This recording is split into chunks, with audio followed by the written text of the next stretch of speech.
This 2020 Sports brought to you by Brunswick Automart. Save thousands below new car prices and over 350 premium certified and pre-owned vehicles at BrunswickAutomart.com. One of the guys who came up big for the Cavaliers in the Game 5 victory at Detroit was Max Strus off the bench.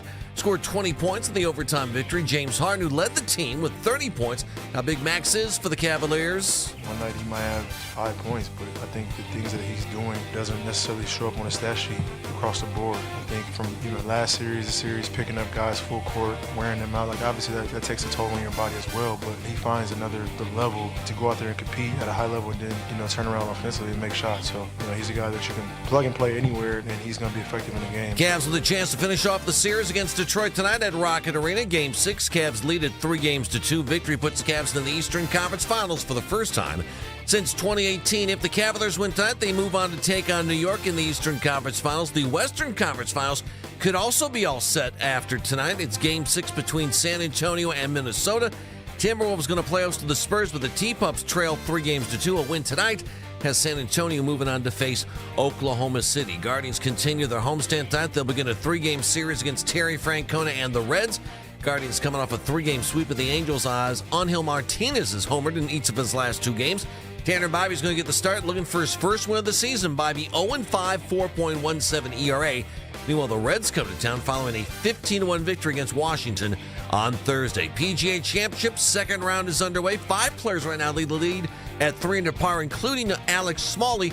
6 players at 2 under, including Patrick Reed. You can now find 92.3 The Fan on YouTube. Subscribe to our YouTube channel. Get the best content from our shows each and every weekday. That's 92.3 The Fan on YouTube. Headline sports news every 20 minutes right here on 92.3 The Fan. From the University Hospital Sports Desk, I'm Jeff Thomas. Up next time for Baskin and Phelps here on 92.3 The Fan.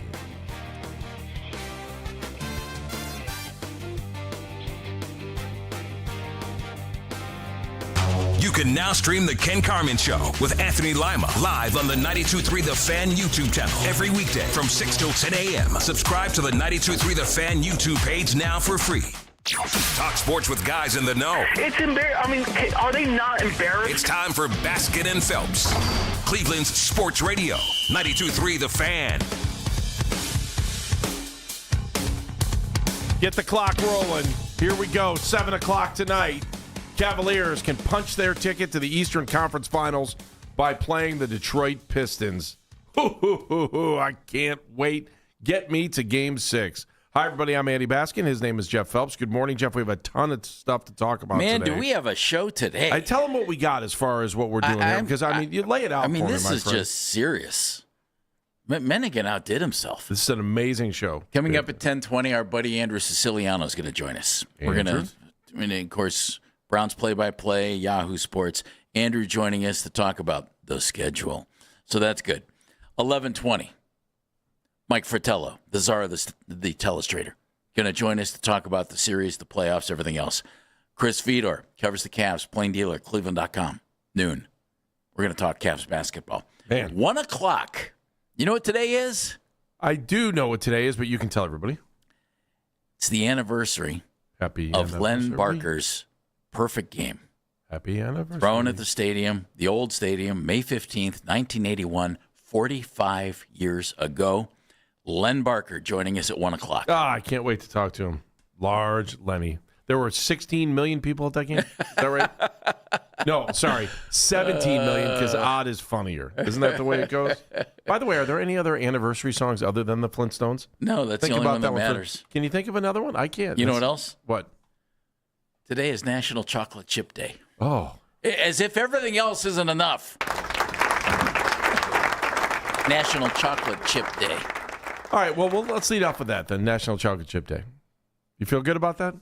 Walnuts and semi-sweet. No, I don't need no nuts in there? Semi-sweet. That's it? That's all you need. Soft bake? Got to be Nestle's Toll House. Soft bake or like the other? Oh, they got to be crispy. I think so too. I like the crispy. You know what ones I really like? The crispy and flat ones. Yeah. Those are my favorite. Too flat. Jeff, not good. We have not talked about, though, the big thing. And, I got to tell you, I'm surprised we didn't have a parade yesterday. Can we get this out of the way? Is that what we're going to do? No, we should have had a parade. What else could we have done for this? Fireworks would have been fun, especially when I thought it was coming out at 8 o'clock, and then I'm listening to the station at 7:40. It's already out. So they took some of the fun out of the schedule release. I mean, it's not like we didn't know who they were going to play. It was just a matter of putting the jigsaw puzzle together. So you had your first look at the schedule for next year. I have my first look at the schedule for next year. Jeff, we'll talk to Andrew Siciliano about this too, coming up in about 14 minutes. What were your first impressions of the schedule once it was put together? Jeff, man, am I pumped. I thought Menningen and I are smiling dudes.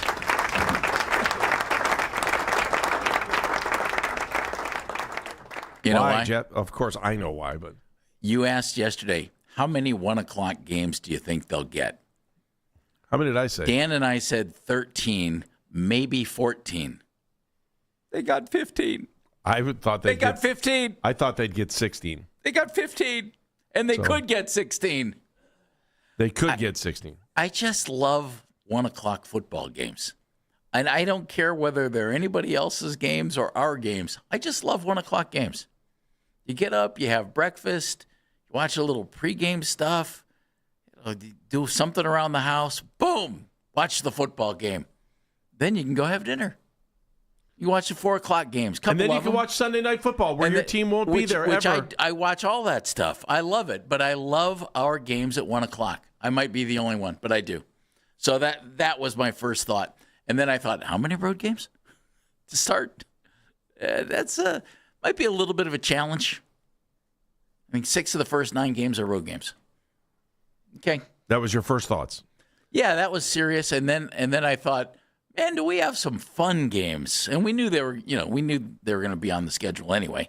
But you get Baker Mayfield in week 2. You get the Steelers, and then Monken gets the Ravens. Unfortunately, I think this is unfortunate. It's week 14 when Kevin Stefanski comes back in town with his Atlanta Falcons. I kind of wish that game were earlier, because by week 14, either one or both of those teams could be in the sewer. They could be surprise teams in the NFL. If they're surprise teams, then that's a real matchup. But if one of them is doing okay, one of them's not, or if they're both not doing well, that will take some of the fun out of the Kevin Stefanski comes back to Cleveland game. You? All right, so here are my initial thoughts. First of all, I'm like, why are the Browns playing in Florida the first 2 weeks of the season? Like, doesn't make a whole lot of sense to me. If you understand weather at all. Because you and I are thinking baseball. It doesn't matter if it's baseball or not. I'm like, you have 2 games in Florida, and now you're going to play them the hottest time of the year down there, probably. It's going to be in the 90s. Yeah, right? so that was my first thought was like, man, that it could be a really, really rough start. And then I was listening to Jake last night and Daryl, and they were all like, and Jake was like, well, I would just stay in Florida and not even come home. And I'm like, you might want to come home anyway. It's not that bad. And they were talking about the travel woes that you get, just about staying in a hotel and, you stay in a hotel at home. I'm like, this is professional sports. It's not that tough. I thought the same thing, but I understood why Jake was talking about this last night. Initially, I'm like, I can understand why you would think, well, maybe they should stay in Florida. There's no reason for them to stay in Florida. It takes longer to pack the plane than it does to fly down there. They have enough road games early that you don't need to extend being out on the road. I agree. Unless they want to treat the beginning of the season like the Greenbrier. Right? So that was my very first thought when I looked at the schedule. I was like, that kind of sucks that they're starting the season in Florida back-to-back weeks, especially knowing that it would have been nice to have a trip to Florida in December. Would have been great. But I get it. I understand it's not a big deal, and it's not baseball. You're correct. But you and I are thinking the same thing. Yeah. It's like you want to be in the good weather. Well, the best weather here I think the best weather in Northeast Ohio is in September. It's beautiful. I do too. Because our winter was so bad, our great weather is going to continue all the way up until about Thanksgiving next year. So here's my next thought on it. Just saying. The league absolutely has no respect for the team. They don't want to see them on national TV. Well, you got to earn respect. Yeah, I agree. And I can understand why the league has no respect for our team. They don't. Look, you've all but one game and a TBD. So of the 17 games, 15 of them are set now for 1 o'clock. Now, they could be flex. If they play better, one or two, or they exceed expectations, they'll move some of those games. Yeah. Some of the 1 o'clocks could become 4:30s. I could see that happening. Yeah, that could happen. Especially on that weird little 3-game jaunt. Okay, so the 3 road games back-to-back I thought were super interesting. But I don't think it's that big a deal because this team doesn't travel very far. They don't really leave the time zone. What they once they do. They go to New Orleans, which is on Tennessee's on Central? Yeah, Tennessee's on Central time too, right? Yeah, they are. So you have like 2 Central time games. Heck, you could bust that if you had to. You could. If you want to save a little money. You're not going to, but no, I don't think you can actually. I think the NFLPA says you have to fly. That's exactly right. And you've got to be in, I think, 24 or more than 24 hours in advance. You have to be in the city unless there's weather issues. That's the only time they'll waive that rule. So I looked at that. I think the 5-week stretch at home is super interesting because you have the bye week in there. So it's Houston, bye, Vegas, Cincy, Atlanta, all at home, which could be advantageous depending on – and the weather is still good through all of those games. Maybe December 13th and December 6th, maybe a little bit colder, but, you might get a tiny bit of snow for that November 29th game against the Raiders. Big deal. Who cares? Or you could get a blizzard. I don't know, Jeff. Yes. We normally don't know. I'm going to disagree with you. And I'm going to disagree with you on your own weather principles. Hate to throw this back in your face, but you're the guy that said we're a month off compared to the way it was when we were growing up. And I think 3 weeks, actually, Andy, has been my determination. Right. Yeah. Remember, we started Buckeye getting Phelps. we started getting crummy weather like a week before Thanksgiving last year, and it's just now leaving. I don't care. Andy Baskin doesn't care about the weather. I know. 216-474-0092. I still think you're going to tell me you don't like long snappers anymore. It was blasphemy. That and tight ends, and I can't believe you even walked down that road. Yeah, and it's just I do like the way, excuse me, that the schedule falls out because, but I know you're playing the Steelers, but at least you're at home for the Thursday night game on October 1st. Yeah, that's nice. Nice to get a home game. And you're home the week before. So the price you pay for being on the road the first 2 weeks, they kind of made up for it by leaving you at home with Carolina and then on a short turn for the Steelers on October 1st for a Thursday night game. So I was good with it. And then you get a mini bye 4 weeks into the season because you play on October 1st, then you come back on the 11th. And then I also think that having week 11 bye after Houston is a good time to reset. And then you get to make the push towards November, December. And if you're hoping to be playing on Valentine's Day, which I don't know anybody around here thinks, but that's when the Super Bowl is this year, the schedule sets up nicely. Do you remember when we would get like the week 16, 17 bye? Week 16 bye when they first came into the league? That was the worst. Yeah, it's not good. To have a bye in like week 1 or last week. The bye comes at a good time. Yeah, it does come at a good time. Right after Deshaun goes up against the Texans. I cannot complain about the schedule at all, even having 3 games in a row on the road. Who cares? You know what? Even if once you at did, Pittsburgh, it's really not that bad. Roger Goodell would say, pfft. Thanks, Jeff.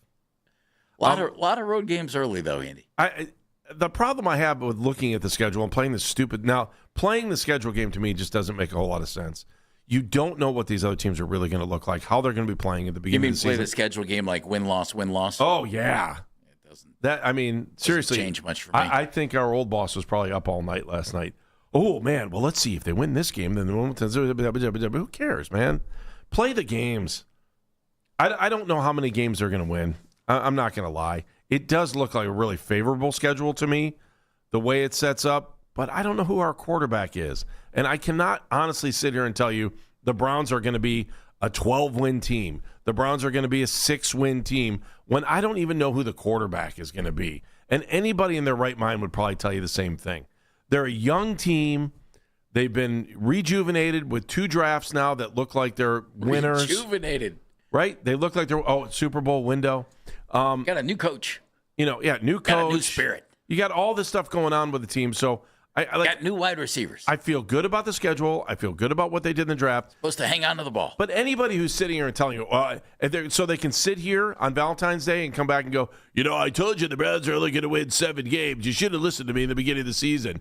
Give me a break. Our head coach is hoarse 24/7 and curses a bunch. It's going to be awesome. We're going to be great. Put your finger on that dump button. I'm really excited Here comes Todd. I'm really excited for all the great that we were able to accomplish this year. Let's get into it. We got Cavs to talk about tonight, Game 6. Andrew Siciliano is going to join us next right here at Baskin and Phelps, 92.3 The Fan. The Open Road.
the University Hospital Sports Desk, I'm Jeff Thomas. Sign up to be a part of the Fan Club. Download the free Odyssey app and follow 92.3 The Fan to get all of the best audio and best stories sent straight to your inbox. 92.3thefan.com.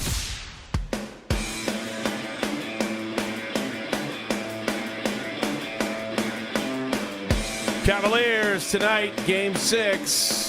Pistons, we're talking about it here all day long on 92.3 The Fan. But we do want to talk a little bit about the Browns and what is happening with the schedule releases. Now we have seen it, and I can't think of a better person to break it down with than other than Jeff Phelps. I'm Andy Baskin. This be the man who is on Nice catch. the Wise Heart Right. We make it right. Call Kyle Right hotline. We don't want to talk him. to Phelps and Menigan. Let's That's go get true. somebody else. You know him and love him as the man that calls play-by-play for your Cleveland Browns and on the radio right here on the Browns Radio Network, and you love him on Yahoo Sports as well as all the major stuff we get to watch him on. He is Andrew Siciliano. Hello. Good morning, guys. You're far too kind. Happy Cavs clinch day to you and yours. How are you? Oh, I love the optimism. I love it. It's the welcome back. First of all, you have Tito. to be optimistic. Of course. Welcome You back, have to be. JB Day. Yeah. And when you look at the Browns schedule, I think that's what people have to be as well. You have to be optimistic. This is kind of like the roadmap for your fall. It's kind of the roadmap to the treasure, roadmap to the prize, and like you go navigate the map. It's not necessarily what I expected. You know, the Florida doubleheader to open. That's Hello, weird. humidity. That's Yes. weird. It is. It's weird, but I do find positives. I mean, in the middle of the season, there's going to be a 41-day stretch when we don't get on a plane. 41 that's days. Huge. Yeah. That's With huge. now, before that, there's a 3-game road trip, which isn't fun, and that's, I think, a bit, I don't want to say unfair. 3-game road trips stink in this league, and the schedule maker generally tries to avoid them. However, one of those road trips is a bus trip to Pittsburgh. That game is the morning after Halloween, so we're going to have Saturday evening in Pittsburgh for Halloween. Oh, boy. But at the same time, look, the Browns, and I wanted to go to Paris, full disclosure, but by not going to Paris, and the other 3 teams in the AFC North are all playing international games, by not going to Paris, the Browns will have the second fewest air miles, and part of that was the schedule, NFC South and AFC South, and 2 games in New York, but the second fewest air miles in the NFL. And, guys, we only leave the Eastern time zone twice, and those are short flights, relatively speaking, to Nashville and to New Orleans. It's not that bad, although there are some things that annoy me. All right. Well, I think it's a favorable schedule for all the reasons you laid out. But what annoys you? What annoys me is the placement of the playoff teams. So the Browns have 5 games, which is really good. I mean, there are teams that have 10. The Browns have 5 games against teams that made the playoffs last year. 2 of those 5 are the Steelers. Okay. All right. They open with 3 of those 5 games in the first 4 weeks. And the one opponent in the first 4 weeks that wasn't a playoff team a year ago was the 8-9 Buccaneers. And they're a pretty good team, and that's a road game. So everyone will tell you that statistically it's the easiest schedule in the NFL. And remember, guys, strength of schedule is how that's determined, and strength of schedule is based solely on last year's record. Does not take into account the draft or free agency or coaches hired or fired or trades or anything. So statistically, it's the easiest, but you stack 3 of those 5 playoff games in the first month, and you make the other one a trip to Tampa, and they were 8-9 a year ago and certainly a contender. So I don't like that. I don't like 3 out of 4 on the road to close the season, but I do like that nice home stretch there in the middle, and I do like the fact that you're not getting on a plane. I do love the fact, because I was somewhat fearful, anxious, let's put it that way, that we weren't going to get a home primetime game, that we get one, and it's the Steelers, a team that I'm going to say it, owned at home. 7th time in 8 years we play the Steelers in primetime, and we've won the last 3 at home against them. So that's fine. You could be the Dolphins, the Jets, the Titans, the Raiders, and the Cardinals. They don't have a primetime game. For the Titans, they don't have one for 2 straight years. We had London last year. The Titans didn't even have a standalone game last year. The Jets have everything at 1 o'clock local this year, all 17 games. Wow. All 17 at 1 o'clock local. including 2 of them at 4 o'clock local on the East Coast, where then they got to fly back home and play again. Just on market size, that's pretty stunning, isn't it, Andrew? Well, it is and it isn't. I mean, consider the opposite. Like, let's say the Jets get shoved down your throat in primetime week 6, and all of America goes, "Why am I watching this?" That's valid. So they didn't earn it in any way. I think it's great that the Browns do get their home primetime game. Interesting. I rambled there. No, you're Interesting. Dad's laughing. We knew these teams were coming. I kind of wish the Stefanski reunion game were in September or October. You know, before either the Falcons are good or bad, or before the Browns. I'd rather have that earlier, but still, that'll be a fun game. Yeah, I agree. I thought there was a chance that might be week 1. Like week 1 at home, 1 o'clock, let's go. I thought that would be fun. Yeah. Instead, Kevin gets to go to Pittsburgh, see if he can beat the Steelers there, which obviously never happened other than the playoff game in which he was coaching from the basement. We know that. So that's an interesting one. I also thought that was a Thursday night possibility. It isn't. It's December 13th, and it's at home, and it's at 1 o'clock, and hopefully it means something. Closing in Cincinnati is kind of a pain in the rear. That's 3 times in 4 years we close in Cincinnati. Do you think 4 times in 5 years it's a division road game to close? Yeah, that seems tradition though. Everyone does still, don't they? It'd be nice to do it at home. Oh, I see what you're saying on the road. I get it. Yeah, that makes sense. This was brought up last night on the air, and I was like, it's not in today's day and age. If you were the Browns, would you just stay in Florida to start for the week? So it's a really good question. And I have not reached out to see if that is being discussed yet. I think, and I said this last night, I was doing Sirius NFL Radio's schedule release show, and I think if it were a West Coast team, if we're the Niners, the Chargers, the Rams, the Seahawks especially, then yes, it's for us a 3-hour flight. I would go home because you're probably going to get better practice conditions at home as well. It's hot and humid and sticky, and you want to be practicing middle of the afternoon. It'll be a grind, whether you're in Tampa or Jacksonville or anywhere. So I would go home, but, just from a logistical standpoint, it might make sense to stay there, but I don't have any insight on that. Let's move from the schedule for a second. How excited are you about the infusion of young talent on this team? Because it looks like they've done a very nice job. I'm elated. And last week is kind of, how would I describe it? I used this analogy a few times. I think I kind of wore it out. It's kind of like an unboxing where you order a bunch of stuff online and then it all shows up at your door and you're like, is this what the picture looked like when we clicked purchase, when we moved it to the cart? Now it's here and it's unboxed. Everything the Browns bought at the draft, ordered at the draft, last week when they unboxed it, looked the part. Like it looked like the description online.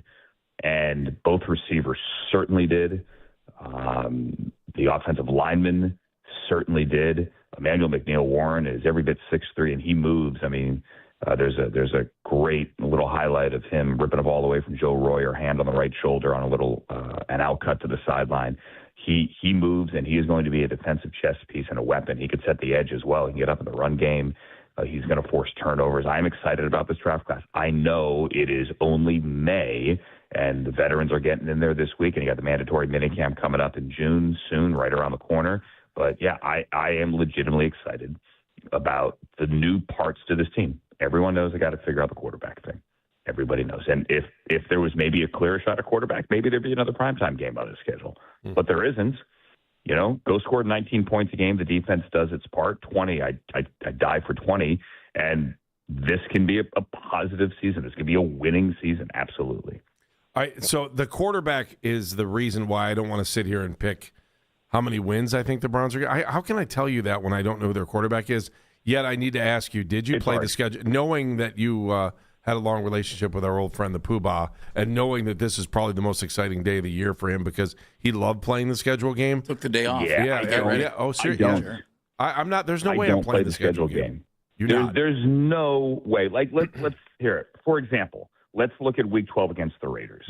Okay, By the way, it'll be great to be home for Thanksgiving. So week 12 against the Raiders. We're coming off a bye. Are the Raiders playing Mendoza or Kirk Cousins? Thank you. Okay. Week 14, when Kevin comes to town, is it Penix? Is it Tua? Like, what are they doing there? So there are all these, like, if for example, we get the Colts week 17, if, for example, we have the Colts week 1, we don't. We get the Jaguars. Right. Who's playing quarterback for the Colts? Even the Steelers, and it is going to be really odd to be done with the Steelers on November 1st. Yeah.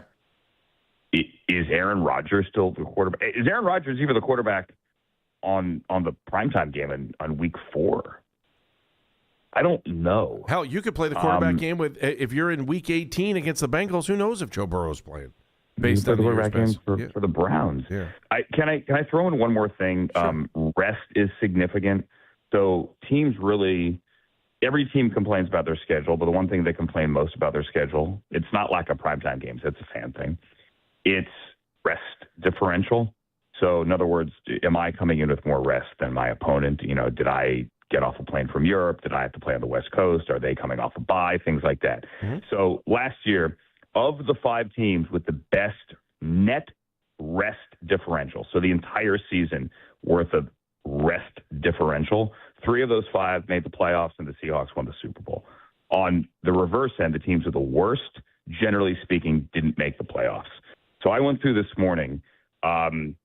There's really only 1 week in which the Browns are going to play a team where the other team had more rest. Only 1 week. And week 8, when we play the Steelers what is that in team? Pittsburgh. Is that what it is? I'm sorry? No, who is the rested week? Who's the team that has the rest? Or it's only a one-day thing. Week 17, and it's not even locked in stone. Wow. You get the Colts at home. The Colts are one of the teams that are on the short list of possibilities for a Saturday game on week 16. Okay. So it's not even set in stone. So they could play on Saturday the week before. Week 5 at the Jets, the Browns are going to have extra rest because we had the Thursday night the week before. Mm-hmm. Week 6 at home against the Ravens. Baltimore will have played Sunday night on the road in Atlanta. So, I mean, it's East Coast, but they're getting home early Monday morning. Week 8, the Steelers are coming back from Paris, and they're not taking their bye. So we'll bus to Pittsburgh. They will have flown home from Paris and be jet lagged all week. Week 9 is the one, I beg your pardon. Week 9, the Saints have an edge. They will have a bye the week before. Interesting. But that's it. Yeah. Yeah, so I think it's a very favorable schedule. I don't know how you can't look at it. You know? I'll be honest, the 2 games in Florida, I was like, come on. And I think everybody was. But it is what it is. Go win the games. That's what I say, too. You know what? No you're one a good cares. man. Andrew, you're a good man. Thanks for helping us out this morning to take a look at the schedule, and we will see you soon. I'll talk to you soon, guys. Thanks, buddy. Later. Goodbye, Andrew. Andrew Siciliano, super friend of the show. You know him right here on the Browns Radio Network, and, of course, you can catch him on Yahoo as well. He was on the Wise Heart Right, We Make It Right, Call Kyle Right hotline. We'll digest that, and then we are going to dive right into the Cavaliers. Pistons Game 6. Mike Fetello, the Czar, is going to join us in the next hour. Chris Fedor at noon, and then a special treat at 1 o'clock. Len Barker, we're going to celebrate the anniversary with him of the perfect game. Last no-hitter this team threw. Oh, I can't believe it, 81. Long time. Wow. 216-474-0092. It's Baskin and Phelps, 92.3 The Fan. Hey, everybody, it's Andy Baskin for Choice Cabinet. That's right. I love talking about Choice Cabinet. Local, local, local. They're a big name across the country, but you know where they're based? Right here in Northeast Ohio. Their warehouse, it's gigantic. It's in Solon. So that means when you're buying Choice Cabinet, you are buying something that's going to get to your house quickly or wherever you need them, whether it's your office or your house. But they are going to get here quickly. You don't have to wait 6 weeks for that. So if you're thinking about renovating,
Phelps. That means I'm done. Now let's all get drunk and play ping pong.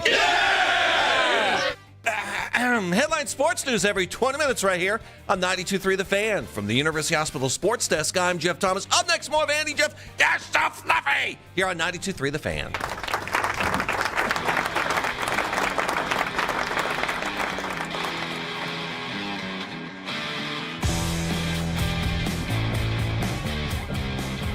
I have no idea what he just said at the end there. What did he say? It's so fluffy? Not sure. I don't. Dan, Have you guys not seen Despicable Me? I just didn't hear what he said. I couldn't. They're so fluffy, which is what the little girl in Despicable Me does when she's holding up the unicorn. Oh, that's right. Okay. I'm just making sure. I Making sure everyone listening can put understand. my fingers in my ears Yeah, I've noticed because that. Jeff screams so loudly it gives me a headache sometimes. Wow, really? For how long? Most of the rest of the show. Is that workers' But compensation, Dan? then again, you give me a headache most of the rest of the show. Oh, well, thanks, man. Better than what you give me. Spend most of the day in the bathroom after that. 216-474-0092. 216-474-0092. All kinds of good stuff going on today. Andrew Siciliano just joined us.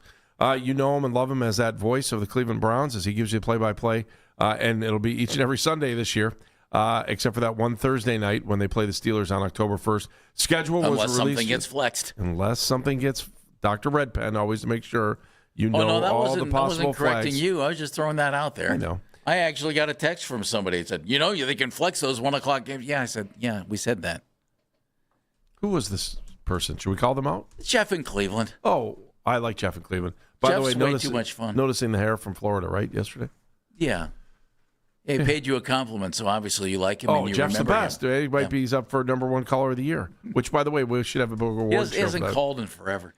Can we have an award show for that? Doesn't Dan? really Can we like get that you together? anymore. You don't have anything else going on. Can you put together an Your award hair. show? Do I have to get presenters, or will you do all the work?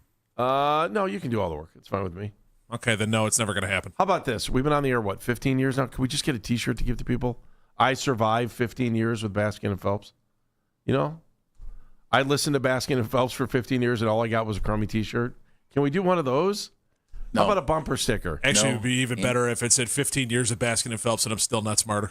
Yeah. Wow, now that's even better. Oh, that wouldn't be bad. Yeah. How about a bumper sticker that says, your kid might be an honor student, but my kid failed out of school because he was listening to Baskin and Phelps? Or my kid beat up your honor student while listening to Baskin and Phelps? My kid sold drugs to your honor student while listening to Baskin and Phelps. Don't. That's not nice. Depends on the drugs, right?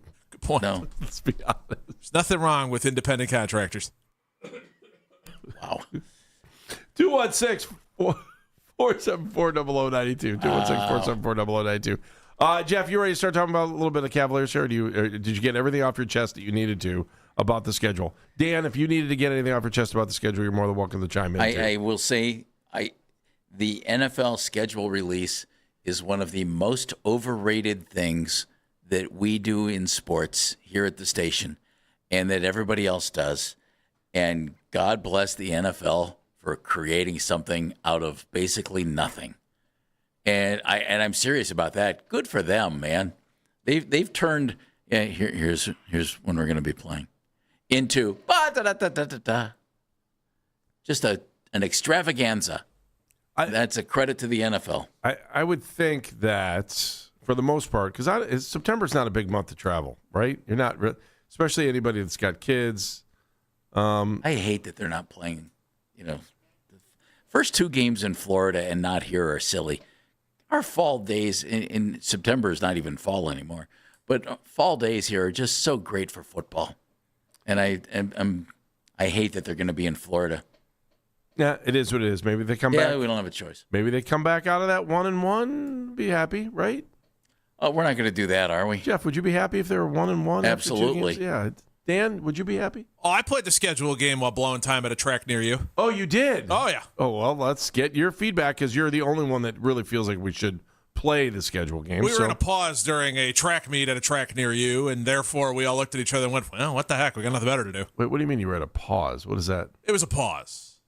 We were at a pause. You were at a pause. They And stopped. we'll go no further.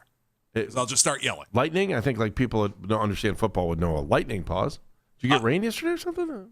No, again, nobody cares. We were in a pause. Just leave it there. Well, I'm just trying to help people understand what you're talking about. Leave it there. All right, Mr. Schedule Game during a pause. I think the biggest thing that I took away from the schedule, I'll give you the micro and I'll give you the macro. The micro one is it's a gettable schedule.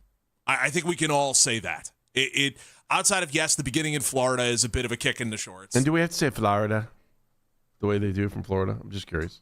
I have never noticed that they do that. Oh, Teach yeah, their that's own. where Florida. Teach their own. Florida. Never noticed. It is gettable. You will there are now. wins that are out there. The question we're all going to look at is, A, is Myles Garrett on this team at the beginning of the season? Because that'll adjust everybody's schedule game. Ooh. And B, there's a thought. Who's the quarterback? Well, there's another thought. Wow, I did not factor Myles Garrett into the schedule game. Yeah. Our buddy... I thought it was interesting that they did the early Steelers game and not the later Steelers game. I would have thought the later Steelers game just because it would have avoided any Deshaun Watson talk and awkward conversations that come with it. I would do the early Steeler game because it's still early enough where there's hope in case things go south for either one of those teams.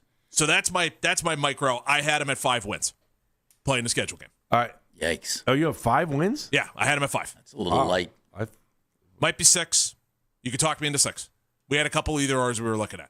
But again, that was at a track near you. So thoughts can change at any given point. Here's my macro thought. Okay. Did you guys see the Super Bowl is on Valentine's Day this year? Yeah, that's insane. Yeah. Do you think this is a trial balloon for the NFL for the 18th game to move this thing to President's Day weekend like some people have been saying? That's been a thought that's been out there for some time. So I think that it makes sense everybody to can have have the day off afterwards. I love that. This is the latest I can remember the Super Bowl. Yeah. Is Valentine's Day. Like it used to be single digits in February. Now they are blowing past that one. I must say, I have never been a fan of regular season games in January, and the Browns are going to have 2 of them this year. And then the playoffs into February. I love football played on a clean surface, and we'll get that eventually here in 2028, on a clean surface in decent conditions. And I've never ever been a fan of, hey, it's 10 degrees outside, let's go play football. To me, it takes so much away from the game. Now, that'll change here when we get the dome, but it is what it is until then. Our buddy Nick Shook from NFL.com. Wait, so just double checking that you're saying we are President's Day weekend because it's right. That is President's Day weekend, so we'll have Monday off. Wait, that's President's Day weekend? Is the 15th? The President's Day is the 16th. February 16th it's the third Monday of February each year. In 2020, yeah, in 2027, February 15th is President's Day. It's that early? Yeah, that will be the third Monday of February. I'm just looking at it right here. Outstanding.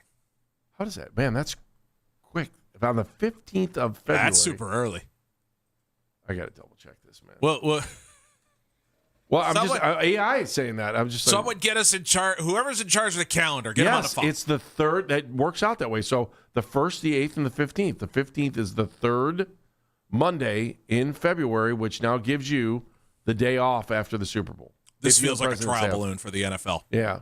This really does. This feels like a trial balloon that they are going to put the Super Bowl around President's Day for this exact reason. I don't have any problem with that. Do you? Plus, it gives you more runway for Week 18. Yeah, I like it. Why not? I guess it would be Week 19, but you know what I mean. I'm a fan of it. It just feels so darn late. I mean, we're going to be playing football for 7 months, gentlemen. Dan, I agree with you. It's just too late. I hope one day because we all know they're going to go to 18 games. Mm-hmm. Just eliminate the preseason. Start the season in late August, the regular season, and don't wait until Labor Day or whatever. Just go start playing, and go from there. At least that's my thinking on it. Doesn't it seem late to start the season on September 13th? Yes. So you could start the last week of August and get 2 games in before then, and then you're done with everything by the end of January. And one more macro observation for you. Okay. This year, we will have NFL games on Wednesday? Fox, CBS, Amazon, Netflix, YouTube. What am I missing? I think they're going to have one on Peacock at one point or another. So ABC. Did you say NBC? NBC. I forgot NBC as well. Yeah. So that gets us to 7. Am I missing anybody? Wait. ESPN, so that puts us at 8. I guess you could toss ABC on there if you really want to, but it's simulcast on ESPN. So for the sake of an argument, let's call it 9. Yeah. Did you remember Prime? Yes, Thursday I did Night do Football. Prime as well, Okay. MK. Thank you, buddy. So that puts us at 9. So you are going to need 9 different services or 9 different channels to be able to watch the NFL this season. And I'll throw a little other wrinkle at you. We're playing games this year on Monday, Sunday, Saturday, Wednesday, Thursday, Friday. Yeah, that I get. Browns fans only need 3. Fox, CBS, and Prime. Hey, For we'll one only game. need Sunday, 1 o'clock. Yeah. Other than a 1 Thursday. o'clock. I do have another question about this. Maybe I'll bring it up after the break. I don't know. I want to get on the Cavs. You better, because it's Game 6 tonight, baby. Yeah, Mike Fetello's going to join us at 11:20. Ponder this because we'll talk about it later. Would the Browns have been on more games other than 1 o'clock on Sunday if Fedor was the starter? We'll talk about that in a bit, though. I want to talk about the Cavs when we come back. I can wait on football. All right, Game 6 tonight. Cavaliers can wrap this thing up against the Pistons. Is it going to happen? Do you think the Cavs have broken the Pistons? You'll answer that question. Mike Fratello will answer more questions, all coming up in the 11 o'clock hour right here. Baskin and Phelps, 92.3 The Fan.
University Hospital Sports Desk. I'm Meredith Kane.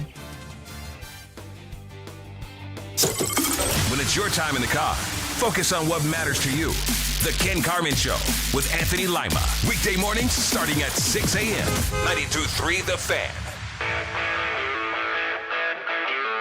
You can listen to The Fan anytime, anywhere on the free Odyssey app or by telling your smart speaker to play 92.3 The Fan. And now you can find us right here at 92.3 The Fan on YouTube. That includes the morning guys, Ken and Anthony, 6 to 10. Andy and me, 10 to 2. Afternoon Drive, Nick and Jonathan, 2 to 7. Each and every weekday on 92.3 The Fan's YouTube channel. You can subscribe to that channel for free. You can watch all the best content from your favorite shows right here on The Fan, live and on demand right now. Baskin and Phelps, you know the number, 216-474-0092. Mike Fetello, the czar, about 18 minutes away. Well, there might be one defense against the Cavaliers that could stop the momentum from winning the last game, and that could be Montezuma's revenge. So apparently there is a little bit of stomach flu going on amongst the team. The reports Joe Varden had yesterday that some of the guys, Sam Merrill in particular, and that Sam was dealing with I think described he said as violent. Yeah, hopefully it's just a 24-hour bug. You would hope, but you never know. I mean, I've seen worse within our own family. I've seen worse when you get it sometimes. So let's hopefully the good thing is that there's nobody officially listed as out or listed even on the injured list for the Cavs right now on ESPN. So and Kenny Atkinson has something too. He's got some kind of upper respiratory thing. Didn't Stephen Vogt have an upper respiratory thing just last week too? I don't know. Must be something. Stephen Vogt was out over the weekend. Yeah. So the gateway thing. Is that what you think it is? Something's underneath the king and queen over there? I don't know. In the USA? I don't know. I mean, hopefully they're all healthy. We'll get an update here, I would think, sometime throughout the day here. And, just kind of keep your eyes on things to see. Donovan Mitchell is the other one that may have a little bit of the stomach flu, too. So we'll interesting to see how that plays out. I mean, didn't that make Jordan better? Being sick and having a fever? Make him play above and beyond? Yeah, I don't think we should compare people to the flu game. No, I'm not trying to, but too late. Yeah, I don't. Yeah, that's not a recipe for success for anyone to compare anything to the flu game. I'm just wondering, how that might affect the game tonight, but I'm not going to worry about it until I see players are out, especially for something like that, right? Just get hydrated, my friends. Stay hydrated. Try to work through it. The line's sitting at Cavs by 4.5 right now. We'll keep an eye on it. If that thing swings, you'll have an answer. That'll tell you who's out. Vegas will know before anything is announced. That's really true. They're inside the stomachs of these players. That's how intense. Talking to enzymes. They have reporters. Yeah, they have reporters embedded in their large intestines to make sure that they're okay. Jeff, your thoughts on tonight's game? Recipe's pretty simple, I think. Is recipe something we should be talking about when this could possibly be some food causing stomach problems? I think it's pretty simple. Okay. Play your game in the backcourt and get your big guys involved. That's it. Jared Allen, Evan Mobley, terrific in Game 5. I think if both of those guys have good games, I think you win. I think that's an easy recipe. I was texting with my buddy Don today, and I said the one thing about this tonight, I said I can't imagine the Cavs losing it after they won Game 5. And I can't. I thought the Pistons in 6 to start this thing off, but when the Cavs won Game 5, I can't imagine them losing Game 6 except for this thought. The Pistons are going to show up and play their buns off, right? Yes. They play really hard. And they're not as skilled as the Cavs. I don't think they're as deep as the Cavs. They don't have the offense that the Cavs do. But they have the defense, and defense travels. And they're going to come in here and play hard, guaranteed. So the Cavs are going to have to match their intensity and their effort. And if they do, I think the Cavs win. I'm interested to watch Cade Cunningham in tonight's game because I read some things, especially out of Detroit, that they felt like he was running out of gas. Even though he had he played a lot of minutes and he scored 39 points and he didn't get a whole lot of help. True. So could he be out of gas tonight? I think it's probably no. He won't be. He already said. He came out and he said, and I give him credit. He said, we have to go on the road and win a game, and that's exactly what we're going to do. Ooh, like that. If you're a Pistons fan, you got to like that. Andy, that team was up 9 points with about 2:45 to go and lost. Yikes. Maybe they're feeling the way the Cavs did in Game 3, knowing that they needed to come back and feeling that pressure. And by the way, you brought up something the other day, too. They faced 3 elimination games in that first series. Against Orlando. So won them all. They were down 3-1. I mean, for them to get to the Eastern Conference Finals, they'll have had to have done it 5 times. 5 elimination games. Yeah. For them to be able to pull that off. So they're not going to be overly intimidated at the idea of playing in an elimination game. Yeah, I don't think so. I don't think they'll be intimidated, unless if the Cavs maybe I fear this, that the Cavs come out to a hot start and take a gigantic lead and then can't put the pedal to the metal afterwards. I don't know. I think if the Cavs come out to a big lead, the game's over. I don't see Detroit quitting at any point. I don't see them quitting, time. but I don't see the Cavs coughing up a big lead. Don't see it. I fear it. I think that's my problem. I'm a little too optimistic, I think, about the Cavs going into tonight's game. There are nights I'm like, all right, I feel good. We'll see where they're at. Hopefully they're healthy. That's the first place you got. Because if they're not healthy and Donovan's out, that could be a problem. Do you think they'll be okay? No, I don't know. There's a story that I always think about in these times, and it was in the early 90s, and I'm covering the Cavs in Boston, and it was against Larry Bird and McHale and Parrish, and the Cavs got smoked in Game 6, and the Boston Garden was that place was a dump, and it was weird because you just kind of ran into players. And right outside the locker room, I ran into Mark Price, and just talked to him about something else. And I said something, or he looked at me and he said, Jeff. And I said, "Nah, that was a tough one, Mark." And he said, "Yeah, but we got him in Game 7." And he said it like that, and I just thought, really? And he was so nonchalant and matter of fact about it. He said, tough one today, but we got him in Game 7. And the Cavs kicked their butt in Game 7 back at the Coliseum. And I just thought the confidence that he had because Mark didn't have to say that. No, he could have said, it wasn't on camera. We were just talking. And he just said, we got him in Game 7. And he did. He was right. They destroyed him. That goes back to talking about conversations about gentleman's sweep. We gave up a game. Big deal. We didn't really care. We knew that they were going to win one game, and it doesn't hurt us to stretch this thing out because there's more money in the pot from attendance if it goes another game. I don't. The Cavs do not want to go back to Detroit. Oh no, there is just no way. I don't know. I can't believe it. But I thought it was interesting that Cleveland.com compiled all the Detroit headlines essentially about what happened, talking about it being maybe perhaps one of the worst defeats in Game 5 in Detroit sports history. I'm like, wow. Yeah, they were. Well, they got crushed. Think about it. We're thinking about a nice comeback. Yeah. They threw away a 9-point lead with about 2.5 to go. They also threw away a 2-0 series lead. Yeah. And now they're looking at it. It's in some ways, I thought one of the lines I thought was interesting that that Detroit is looking at the series kind of the same way the Cavs looked at Indiana in last year. And so maybe it's the experience factor of what happened against Indiana last year that's actually paying some dividends for the guys that were around last year. But I do think the difference here, too, is James Harden, and that Harden has brought this team to what I think they expected him to after they made the trade, to give them the opportunity to get to the Eastern Conference Finals, to be better than they were before, to get out of the second round, to get to the third round, to get to the conference finals. Yeah. And I truly believe that when it comes to Harden, that he has given them the advantage compared to where they were a year ago. And he's also provided some pretty good leadership on this team, too. I think that, you look at the way Mobley's played. You look at the way Strus has played. You look at, especially the last 3 games, right? Yeah. The way these guys have stepped up and been leaders, veteran leaders.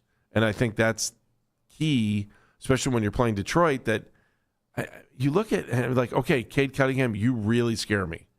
But beyond that, the other guys who are good get cold and sometimes just fall into the woodwork. Can a role player step up tonight for the Cavaliers and make sure that you don't need a role player, you're at home, right? Like the role players always seem to play in on the road. I don't know if I look at this, what Detroit role player is going to lead into this game and help us. Somebody from Detroit has to step up and help Cade Cunningham. You would think it's Jalen Duren, but Jalen has had a really tough series. He's got to be – the guy averaged just under 20 points a game in the regular season, and he's not scored like crazy. By the way, that game I mentioned was in 92.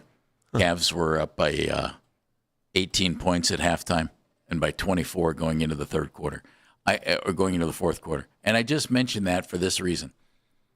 Guys have a different feel for these things. We can be out on the outside looking in and thinking, oh, my goodness, this is – but a player and a team might think, yeah, okay, we know exactly how to beat these guys, and we have it. And I say that if you're thinking about the Pistons, like Cade Cunningham the other day, post-game, yeah, we got to go on the road and win them. That's exactly what we're going to do. And it's like, wow, okay, there's some real confidence. And from the Cavs standpoint, all right, we got what we needed. We're going to close it out tonight. So we'll see. We'll see. Let me ask you this. Why do you think the Cavaliers have been so successful in the third quarter, especially in the last two games, right? So they outscored the Pistons 32-20 in the last game, 38-21 in game 4. I don't know, Andy. Like, how does that transition happen? Why do you think teams maybe play? And then go before that, even game 3, they outscored them 33-19. The third quarter has been their quarter, and it's something's happening that maybe they're just getting refreshed. Maybe they're getting a bigger picture of the game.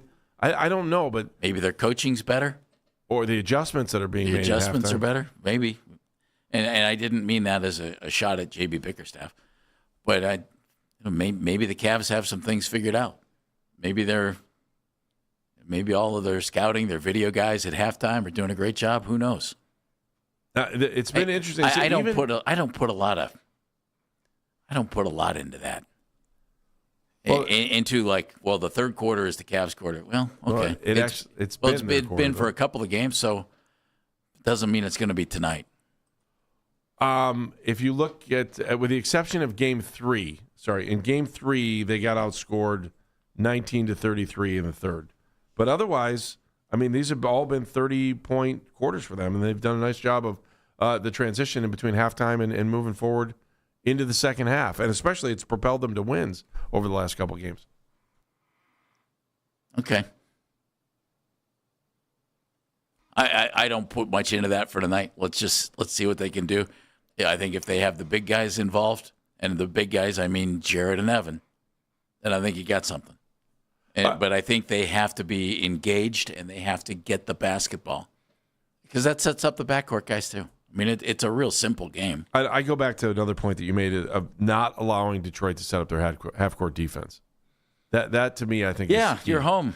Push the tempo. And get the big guys involved. I agree with you. And, I mean, I think it's that simple. I'm sure Mike Fratello will take it much further than that. Well, we'll find out. I think he'll give us some insight on defense, too, as well. Mike Fratello, Czar the Telestrator, super friend of the show. He'll join us next. Former NBA coach who we saw on TV over the weekend. Former Cavs coach. Yeah. 216-474-0092. It's Baskin and Phelps, 92.3 The Fan.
their first series sweep of the season when they took all 3 games from the Angels earlier this week. The Reds coming into tonight after a 15-1 victory over the Nationals. Tanner Bybee scheduled to get the start tonight. He's still looking for his first win of the season. First pitch from Progressive Field is at 7:10. You can listen to the Fan Rewind weeknights from 11 p.m. to midnight. All the best segments from all our shows, and you can always listen on the Odyssey app. Headline Sports News every 20 minutes on 92.3 The Fan. From the University Hospital Sports Desk, I'm Meredith Kane.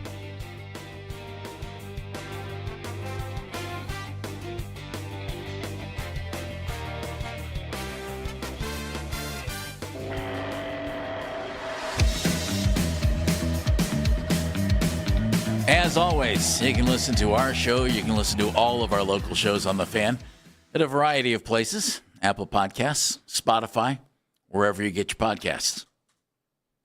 All right, Cavs. Woo-hoo. Game 6. Here we go. They Playing Sunday regardless. They got a shot. Yeah, explain that, Jeff. You want to say that? If they win tonight, New York Knicks Game 1 in New York on Sunday.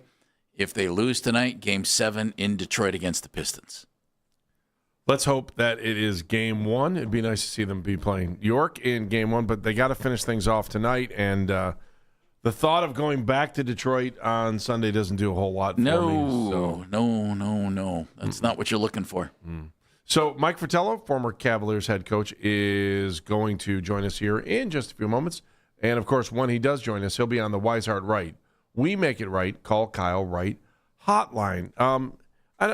Jeff, we've been here before. We've seen other teams go into elimination games to try to knock out other teams. I wonder, what goes through their mind when you've got the opportunity to just say, okay, we're going to end this thing and we're going to end it tonight. We've seen a lot of these teams. The strange thing is, to me, I've always thought in an elimination game, the team with the lead in the series would be almost unbeatable. And that's not the case. Hey, we can knock these guys out and put them away. We can do this now. And it doesn't always happen that way. I know. The Orlando Magic had 3 chances to knock Detroit out, and they couldn't do it. Cavs back in 2016. Warriors had 3 chances to win the NBA championship. Cavs won 3 straight. Yeah, could you imagine being that close to winning the championship? Oh, my gosh. Especially for a team that knew how to win a championship, too. And they found themselves in even in a different run with Durant joining the team. So, all right, so we are going to be joined by Mike Fetello here in just a few moments. And in a minute we'll get him there. But I'm looking forward to talking to Mike about just, how to handle this stuff and what's like to coach in the playoffs and all those things. And there we go. There's Mike right there. He is on the Weishart Right. Make it right. We make it right. Call Kyle Wright hotline. Coach, how are you? Thank you for joining us. We appreciate you. Thank you for having me on. It's an exciting day here in Cleveland. Tell me your thoughts on tonight's game. There might be a little bit of a flu bug going on with the Cavaliers right now, but I don't think you can worry about that right now. You just got to go with what you got there, right? Well, I probably read the same article you did reporting that Merrill has a little touch of it, and I guess bigger than just a little touch of it, and Kenny Atkinson, and who knows if any of the other players have been affected by it. But it's obviously, if it's a strain of the flu that's sapping energy and sapping liquids out of their body, that's a concern. But to what level, we don't know. At least I don't know, reading the article that I read. So you put that behind you because you're in the playoffs, you're in Game 6, and you have an advantage of being ahead 3-2, and you'd like to end this thing tonight. You don't want to go back and have to play Sunday Game 7 on the road. But having said all of that, we've done certain things really well.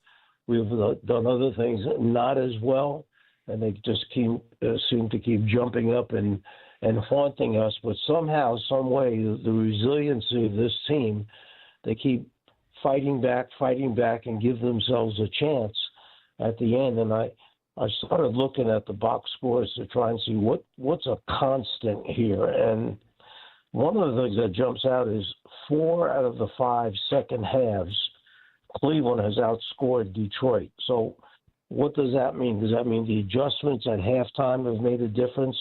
Does it mean that the Cleveland defense is wearing down Detroit?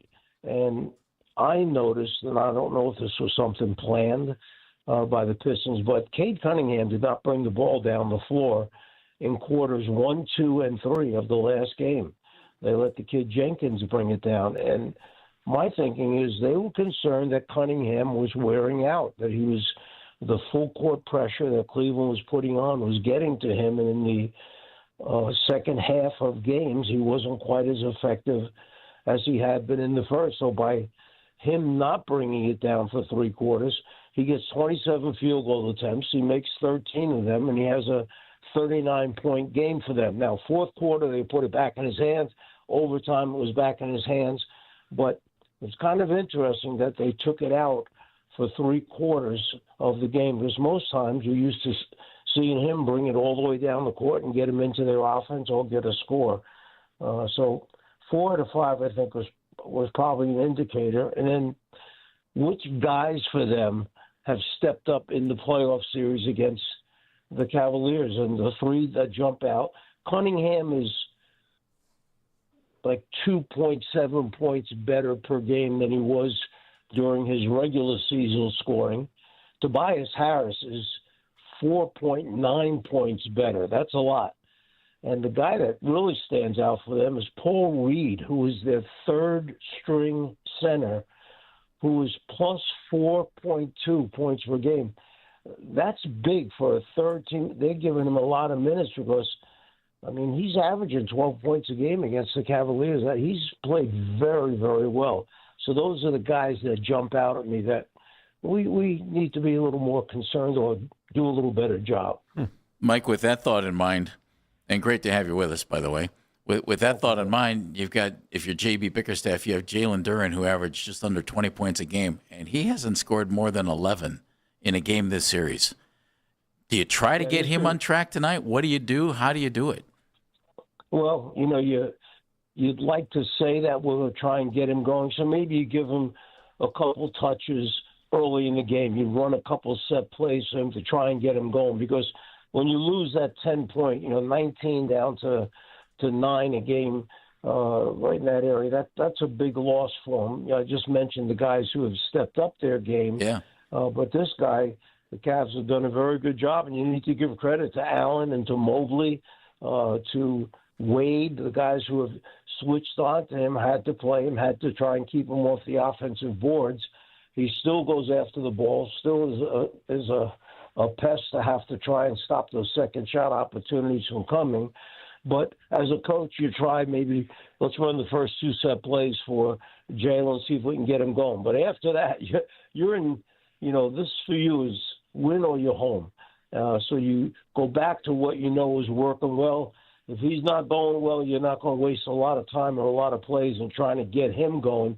You got to worry about your main guy, which is Cade Cunningham, Tobias Harris, who's been sensational in the series for them, and getting the other guys involved. Remember the first game that LeVert really was big.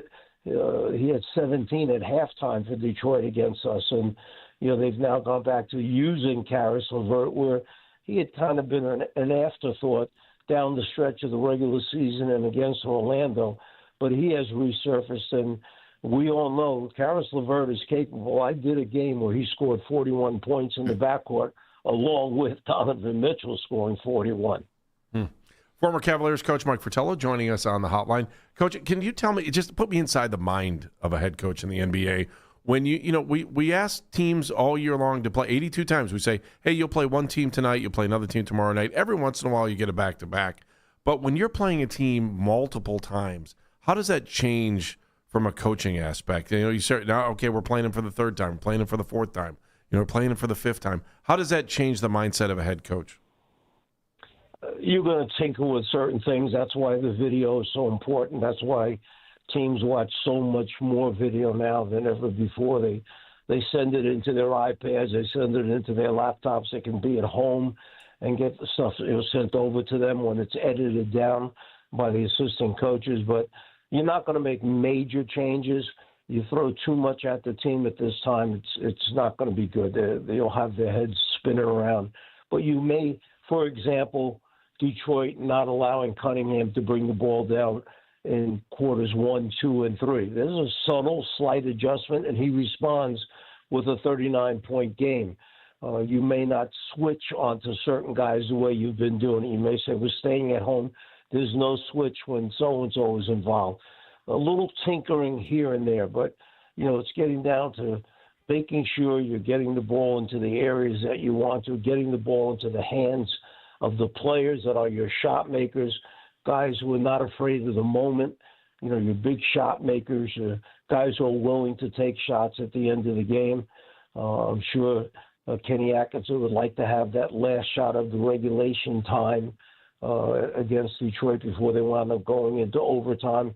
You may have done something different there. You may just have something ready just in case, and you go over that perhaps at the walkthrough or shoot-around if you have it the day of the game. Mike, what has a bigger carryover? A team that blew a 9-point lead with 2:45 to go, or a team that made up a 9-point deficit with 2:45 to go? What might be more impactful for tonight? I'm not sure that is as important in the NBA as it might be other places, only because when you think about it, there's 81 or 82 times during the regular season you have to put yesterday's results behind you and move on to the next game. And it could be a back-to-back. You could have flown right after the first game and have to play the second game. In the old days, it was 4 games in 5 nights. You better have a short memory because you're moving on. You're playing a totally different team who runs different plays, and you're getting ready for them. So the 9-point loss, why?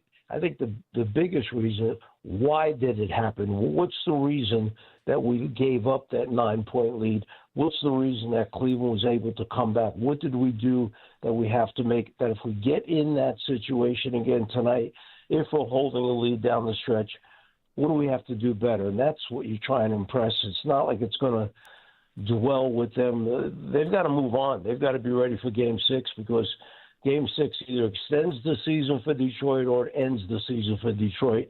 And that's the sudden reality of playoffs. You play 82 games to try and get in the playoffs. You try and get home court advantage. You try and have that throughout the playoffs. But then all of a sudden you got to play the games and look for Detroit. After 5 games, it was almost over for them. They're down 3-1, and Game 5 was like go home or win this one and stay alive. And they did that and won that series, and here they are now down 3-2, and they've got to win to stay alive. Mike, what are your thoughts on Kenny Atkinson this year compared to last year? And I can't imagine, we sit here and talk about it all day. I can't imagine having the pressure of having the largest payroll in the NBA on my back and trying to make this thing happen, especially when you put Harden into the situation at the trade deadline. What have you thought of Kenny? I don't think Kenny's worrying about the payroll. I don't think any of it came out of his checks that I know of, unless he's been trying to help Dan Gilbert out and willing to chip in. What a guy, huh, Mike? Nice guy. Hell, that's something we all would do, right? Sure. Take some out of my next paycheck. I think the point is that he wants to get the best group of young men players that he can to represent the Cavaliers. We said after last season, when they were one of 3 teams to win 60 or more games. This doesn't happen very often. And it was a magical season. And all of a sudden, Ty Jerome showed back up on the scene. People saying, who's this guy, Ty Jerome? Not bad, okay? Yeah, because I hadn't seen him the year before, but for 2 games. And the year after, Ty Jerome missed so many games for Memphis where we wound up going. So for Kenny, knowing what they had done a year ago, you erase that. They changed the dynamics of this team.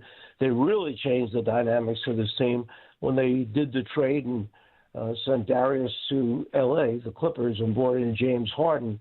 Now you've got a dynamic backcourt of 2 veteran guys who are both capable of scoring a lot of points or distributing the basketball or playing the 1 or 2 guard position.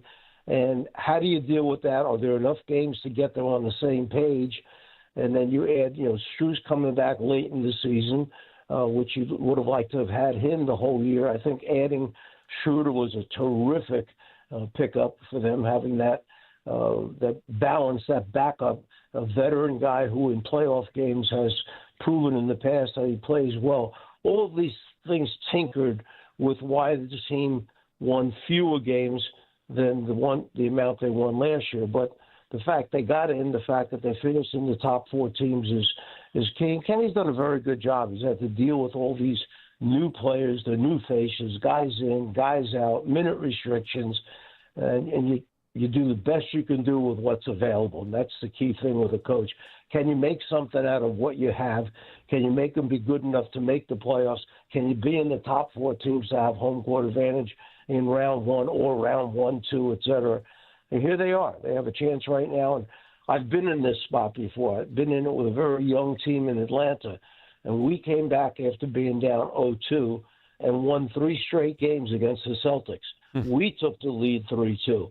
Unfortunately, we were too young. The city wasn't ready for it. Everybody was celebrating the fact that we had won Game 5. And we went on then to lose in our building Game 6 by 2 points to the Celtics. Came back in Game 7 in Boston, lost by 2 points. 2 heartbreaking losses by 2 points. But you lose the series. That's the key thing. And you don't move on. And the Celtics did. So I know what it's like. We had that young squad. They got a little bit too happy. A couple breakdowns that we didn't have in Games 3, 4, and 5. We had them in Game 6. Cost us a 2-point game. So let's hope the Cavs don't have that type of thing happen. Let's hope they concentrate, execute, eliminate the things that have hurt them, like the turnovers, like the offensive rebounds, like the 3-ball that Detroit is shooting at 40%, and they get a victory. Mike Fetello joining us, of course, former NBA head coach, former Cavs head coach, and spending a lot of time working with the Los Angeles Clippers the last several years on the broadcast crew, where you watch James Harden. Mike, how has he fit in here? What have you thought? When you get James Harden, you have to know what you're getting. And some people don't like the fact that James uses a lot of dribbles. That's James Harden. It's not like Kobe Altman and Kenny Atkinson didn't know that when they did the deal. But what you also need to know is James Harden will help you win a lot of basketball games. And he's a guy who can make threes. He's a guy who gets fouled a lot, goes to the foul line. Last game, 10 out of 11 free throw attempts, successful. He's a guy who can help your team go to a different level. And, you know, how many guys can step up in a playoff game with this intensity and get you 30 points on a night? And he did that last game when they needed it. The game before that, Donovan Mitchell stepped up. So, I've been fortunate to be able to see James over the last couple of seasons play with the Clippers, where he was really playing great. Then he came right in here and didn't miss a beat. They incorporated him, and he was willing to, understand. I've got Donovan Mitchell next to me. I've got to get the ball in his hands. He's a dynamic scorer. And they both kind of gave a little bit, understanding who the other person was, and then they take turns. Some nights it's Donovan's turn. Another night it's James's turn. And when the night comes and they're both doing a great job, then you got a dynamic team providing your big guys do their job of rebounding the basketball, blocking shots, playing defense. And we can't fault them for the defense they've played on the interior. Our big guys have done a terrific job. Mike, I have to bring up something on a little different note. I sat in front of my television in early March and just kept smiling as you and Bob Costas and Doug Collins did the throwback game on NBC. Outstanding. It was so much fun. The only thing missing was a good game as the Spurs beat up the 76ers by 40. How much fun was that for you, Mike? It was just a great, the retro game, as I'm referring to it. The only guy that was missing was Marv Albert. Yep. And, Marv was supposed to be doing that game. There were actually going to be two retro games that night. The second game after that Philly-San Antonio game from the West Coast was going to have Portland in it. And what happened was Marv, being Marv and being the pro that he is, called NBC maybe 3 weeks before the game and said, look, I don't want to cause an embarrassing moment. He's dealing with acid reflux. It had really affected his vocal cords. You could hear him in his voice that he was struggling. He said, I don't want to be at the end of the first quarter where I can't speak anymore or I sound so bad people don't want to listen. That's not fair to the broadcast. It's not fair to everyone else. So he said, I think I should remove myself. So that was a complete shuffling because they would have had two separate crews. The first retro crew, which could have been Marv, myself, Ahmad Rashad, whatever. And then the second group of Casas, Doug Collins, out on Jim Gray, out on the West Coast. And the studio show, Hannah, Isaiah was on there. And because Marv removed himself, they said, look, let's just make it one game, bring everybody into the same city, and we'll do it that way. So that's how it turned out. And at the end, it wound up at that time being the third highest ratings for viewers after the All-Star game and the opening night. That was the third highest, so we were very excited about that. And they mentioned the possibility of maybe doing it again next year, so I would love to see that happen again. So would I. Yeah, so would we. So would I. You were great. Mike, thank you. We appreciate your time. You're the best, and thanks for being a friend of the show. Thanks for having me on, guys. Let's go Cavs. We'll talk to you soon, Coach. Thanks, Mike. Mike Fetello, former coach of the Cleveland Cavaliers, Czar the Telestrator, joining us right here on Baskin and Phelps. Let's do it 2020.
can now watch The Fan live on YouTube. Catch The Ken Carman Show with Anthony Lima from 6 till 10 a.m.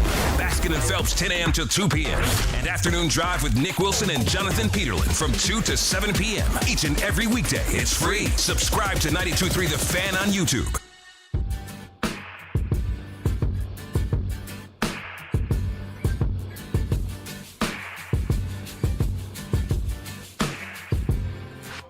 Baskin and Phelps, 92.3 The Fan, 216-474-0092, 216-474-0092. Mike Fratello, former Cavs head coach, Zara the telestrator, and does all kinds of stuff. Jeff, we've been friends with him for a while. You've been really good friends with him, having done a podcast with him for a while.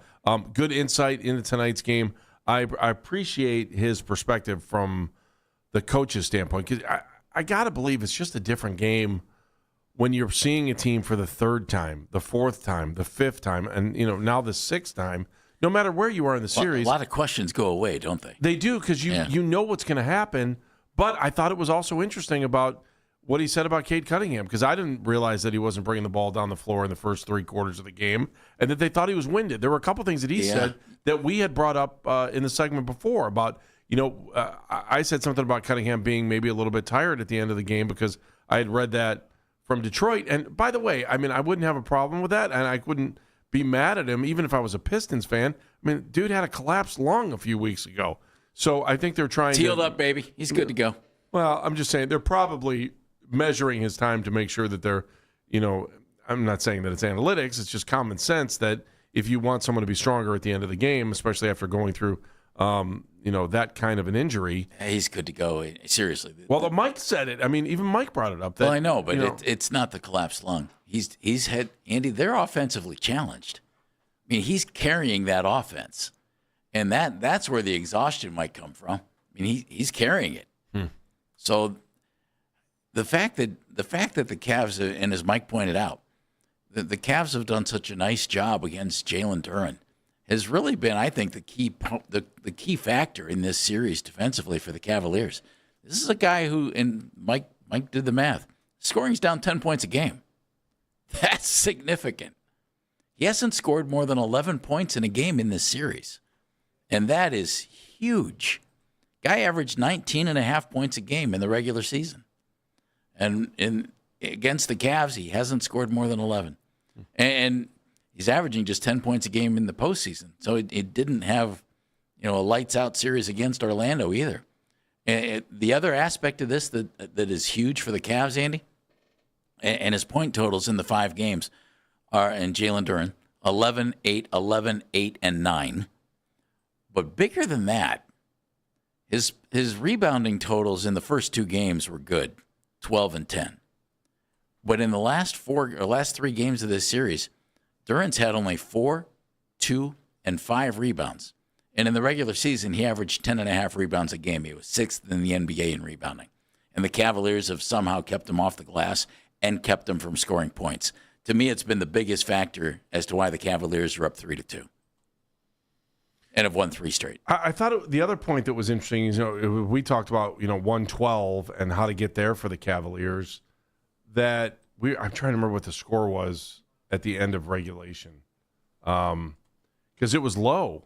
We were talking about teams that were just hovering around 100 points at the end of regulation, and for the Cavs to get to the 112 margin, they had to go to overtime. So I'm trying to think what the score was at the end of the fourth. It was I'm almost there. I don't know. It was under 100 points, and that was the first time in the series that the Cavs had a chance to win late and not get to 112.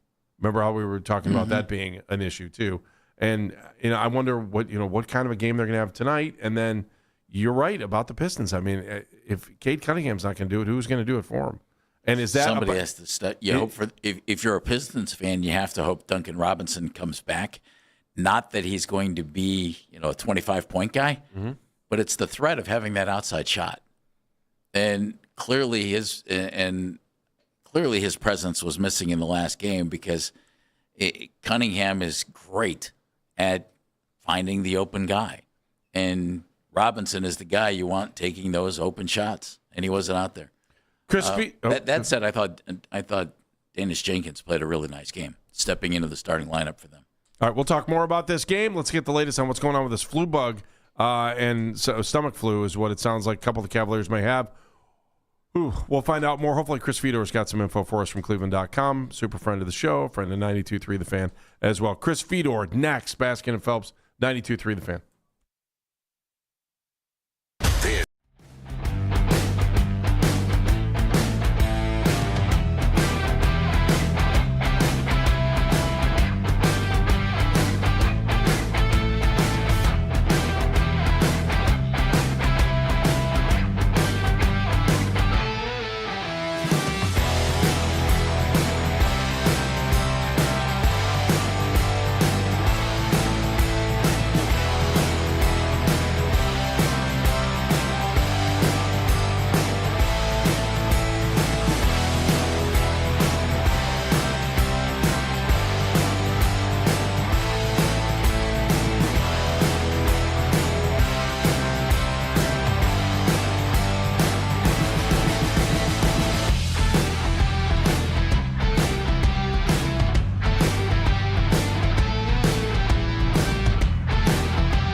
YouTube channel and get the best content from our shows each and every weekday. That's 92.3 The Fan on YouTube. Headline sports news every 20 minutes on 92.3 The Fan. From the University Hospital Sports Desk, I'm Meredith Kane. The only place to get ready for the NBA playoffs. Weekday mornings in the CLE. The Ken Carman Show with Anthony Lima. Weekday mornings starting at 6 a.m. Cleveland's Sports Radio. 92.3 The Fan. Cavaliers can close it out, move on to the Eastern Conference Finals. The New York Knicks are waiting to see what happens in this series, what will happen to the Cavaliers tonight at home in Game 6 against the Pistons. Let's find out a little bit more here on Baskin and Phelps. We turn to a dear friend of the show, a guy we love having on, a guy we love to share the studio with, and, of course, we read him all the time. On Cleveland.com, he is Chris Fedor, and he is on the Wise Heart Right. We make it right. Call Kyle Wright hotline. Chris, how are you? Hi, Chris. I'm doing great, guys. How are you? Good. How's your stomach? And please tell me you don't have a little bit of the stomach bug. What is going on with the Cavs and that story? No, I mean, I've been sick for like 3 weeks, but it hasn't been any kind of stomach bug like that. Well, I see you playing through it no matter what. Yeah, we haven't noticed it in your coverage. You're a gamer, man. Way to go. I haven't seen one misspelling or anything. I appreciate that. Thank God for AI these days. Amen. No, I mean, I don't think it's anything significant that's going through the Cavs that's going to prevent guys from playing. They've got a clean injury report. Nobody's on the injury report with an illness. They had a voluntary shoot-around the other day before Game 5 in Detroit, and it was relatively heavily attended, the same amount of people that usually attend it. They attended it, with the exception of one, which was Sam Merrill, which was the specific player that was reported on. But he played the other night, and he played well the other night, and he made some timely shots for the Cavs, and he did the things that he did. So I don't think it's anything that is too significant that is going to prevent any of these guys from being effective. And I don't think it's a number of players. I think it's a small sampling of players. Okay. Chris, before we turn to Game 6, some strange things happen in like the final 2:45 of Game 5. You know, 9-point lead disappeared. Pistons went 0 for 6. JB had one timeout, didn't use it because he was waiting for, late in the game in case, but he let the Cavs have a 9-0 run. Max Strus with another great defensive play to get a turnover, and the Cavs did some really, really big things. What was the biggest factor in that collapse by the Pistons or the great turnaround by the Cavs in your mind? I think it was a microcosm of how this series has unfolded, and I think it's followed the trajectory of this series. I think the biggest thing that stood out to me is that early on in the series, the first two games that both came down to clutch time, the Cavs didn't look comfortable. They didn't look as comfortable as Detroit in those moments. They were still trying to figure some things out. Do we put the ball in the hands of James? Do we put the ball in the hands of Donovan? What kinds of sets do we want to run in those kinds of situations? And it's understandable that the Cavs didn't really have those answers because they were still a relatively new team, and they were still working through a lot of those things. Whereas the Pistons, they had been together all season long. They didn't make a dramatic change at the trade deadline, and they knew what they were going to run. They knew what sets to go to. They knew who they were going to be in those late game situations. Since the Cavs have figured that out, one, they figured it out within themselves, and two, they figured it out of what the Pistons want to do and how to make the Pistons uncomfortable in those situations. And you saw that they had nowhere to go. Once the Cavs decided to send two guys at Cade Cunningham, just like the Cavs did at the end of Game 3 in that home game where it was 104-104 in the final 2.5 minutes, and the Pistons had nothing going for them offensively, and Max Strus changed the game with his leaping interception. It's just the Cavs have understood that late in the game, we're going to send two guys at Cade Cunningham, and we're going to force everybody else on the Pistons to try and do something, either make a play or make a shot. And nobody has been able to do that since the first two games of the series. If you think back to the first two games of the series, it was all Cade all the time. And he controlled the final 5 minutes in a way that Donovan Mitchell, James Harden, Evan Mobley, and those guys didn't. So in those late game situations, the Cavs have grown more comfortable at both ends of the floor. And I think that's what you're seeing. When you're talking about a tightly contested series, it can come down to like that smallest margin. And the Cavs continue, as this series has progressed, the Cavs have continued to look more comfortable in those moments. Chris, just when you look at the box score and you see that Dean Wade didn't take a shot in the last game, what do you think? It's fine. He doesn't have to. That's not his role. Well, Jeff and I had the same conversation, but it was just, and I thought similar to that, I was like, who cares if he doesn't score? As long as they win, he ends up +2 on the night. And he had 6 boards. If he did his job, we win. That's all that matters. But it still does look a little awkward when you're like, man, the guy didn't even take a shot. It's a lot of time to be out there without a shot, but he's not there for that in this series anyway. No. I mean, that's not his responsibility. That's not his role. Look, if he's going to get open looks from three-point range, then he's got to take those. And he's got to take those with confidence, right? But he's not going to be a high-volume guy. He's not going to be a high-touch guy. He's not going to be a high-usage guy. And that's why he fits brilliantly in this starting lineup. Because you want Jared Allen and Evan Mobley and Donovan Mitchell and James Harden to get all these touches and be involved as much as they are on the offensive end of the floor. And you need a role player to fill in around those guys. And look, sometimes Dean's going to close games and sometimes he's not. Sometimes he's going to start games and sometimes he's not.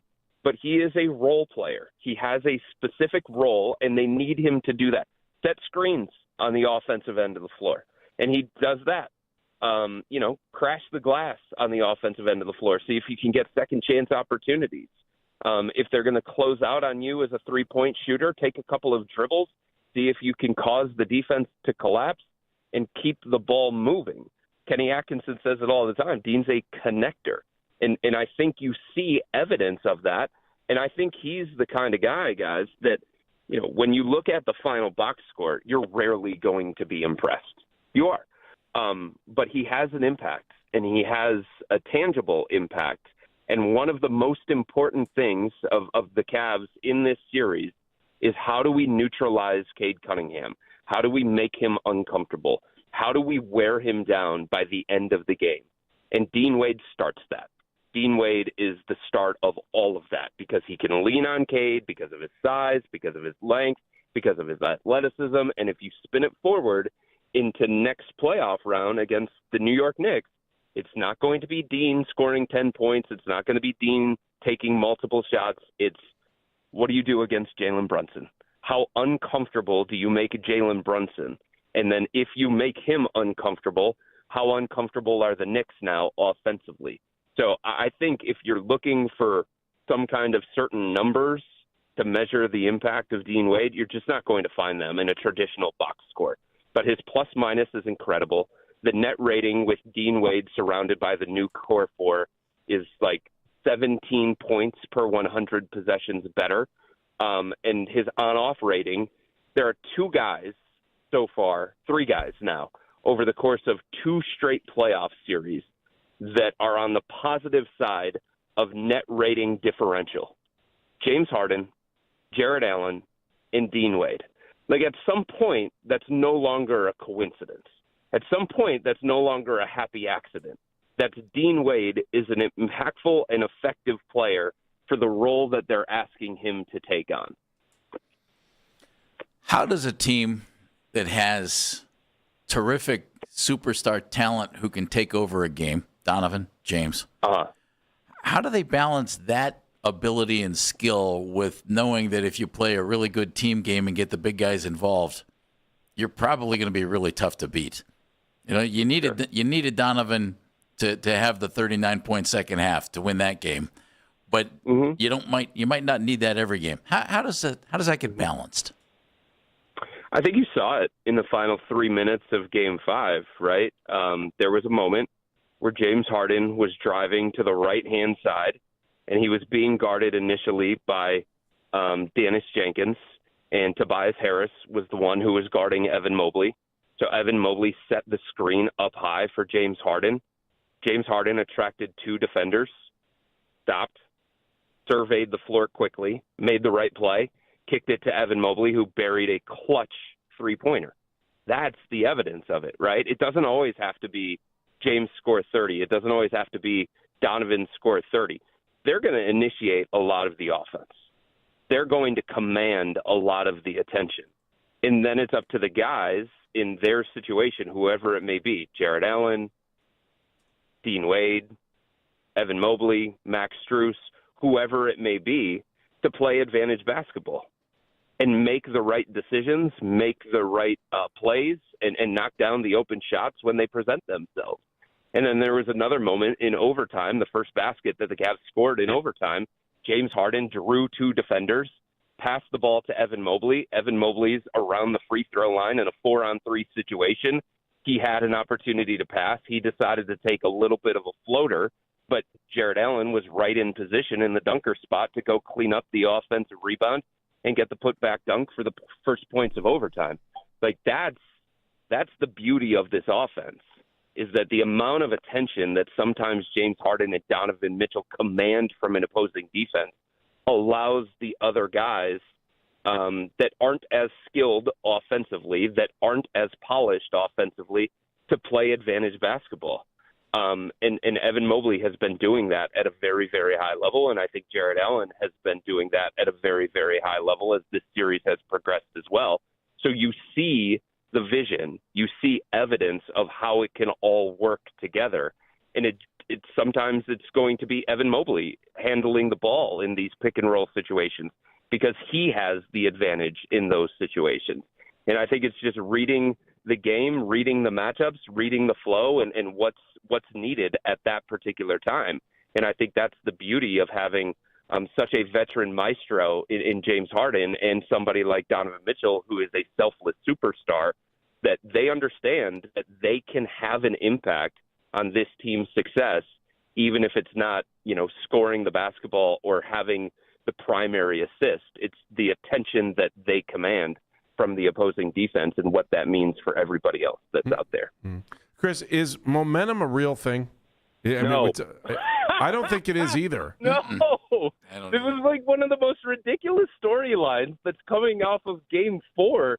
And every time, anybody brought it up, I couldn't help but roll my eyes. If momentum was a thing, would they have gotten down 15 in the first half of that game against, if they took all of this momentum by winning 2 straight games at home, would they have gone down 15 points in the first half against Detroit in Game 5? No. It's not a thing. It doesn't carry over from game to game. It may at times, you may be fueled by it, possession to possession, but it doesn't carry over quarter to quarter. It doesn't carry over half to half, and it doesn't carry over game to game. Because in the playoffs, every single series, every single game takes on a new life. And it's about adjustments, it's about lineup changes, rotational changes, and things along those lines. But no, the idea that the Cavs had all this momentum after back-to-back wins in Cleveland, that certainly didn't carry over into Detroit. And there's no guarantee that what the Cavs did late in the fourth quarter in overtime is going to carry over into Game 6 just because they're at home. They're going to have to execute the same way that they did down the stretch. They're going to have the same level of attention to detail and focus and tenacity and energy and intensity and stuff like that. So no, I think that's one of the most hilarious things that came out of Game 4, and I just had to shake my head at it because I don't believe that it's a real thing. I'm with you on that. I think it's funny because we sit here and we go, momentum off the last game. I'm like, the last game's over, man. You can't do anything about it. And you better come out hot tonight because you don't want to give Detroit any kind of thought that they can win this thing and push it back to Detroit. I just look at it that way too. All right, do you believe the Cavaliers will win tonight? Let me ask you the questions backwards. How can the Cavaliers win tonight? Start there. I think they just have to continue to do a lot of the things that they've done as this series has progressed. And I think the number one thing that they can do is what they've done defensively. And it's, force the others around Cade Cunningham to have to make plays and have to make shots. Try and limit him. If you limit him, if you make him uncomfortable, if you force him into turnovers, then Detroit just doesn't have enough around him. Jalen Duren has become almost unplayable at stretches. right? Asar Thompson is an offensive liability, and the Cavs have guarded him as such as this series has gone on. So as long as the Cavs take care of the basketball, they continue to do the things offensively and defensively that they've done in the last couple of games, and they continue to have the same level of attention to detail and focus and enthusiasm and physicality. That's another thing that I feel like has kind of transpired as this series has gone on. You know, the Cavs have a better understanding of the level of physicality that they need to get to because Detroit plays with that level of physicality on a possession-to-possession basis. But if you match that, the Cavs are going to have a talent edge, right? Mm-hmm. So, like, if you play with the same level of physicality and intensity as Detroit, you're going to have the talent edge. You're going to have a depth advantage. You're the more complete roster, and some of those things start to swing toward you. So as long as the Cavs do those kinds of things, and again, taking care of the basketball is so important against the Pistons because they're so limited, especially in half-court environments offensively. So if the Cavs do those kinds of things, I definitely think they can win, and I do expect them to win because I think they're the better, they're the deeper, they're the more complete team, and I think Detroit, while they have tried some things schematically and they've tried some things from a lineup and a rotational perspective, sometimes you get to a point in the series as the less talented team that you're like, well, we've exhausted all of our potential options to solve what it is you're doing. And I think Detroit has fewer options right now and fewer answers right now than the Cavs do.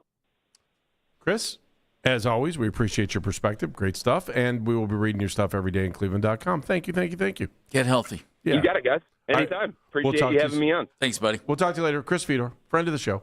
On the Weishart Right, we make it right. Call Kyle Wright hotline.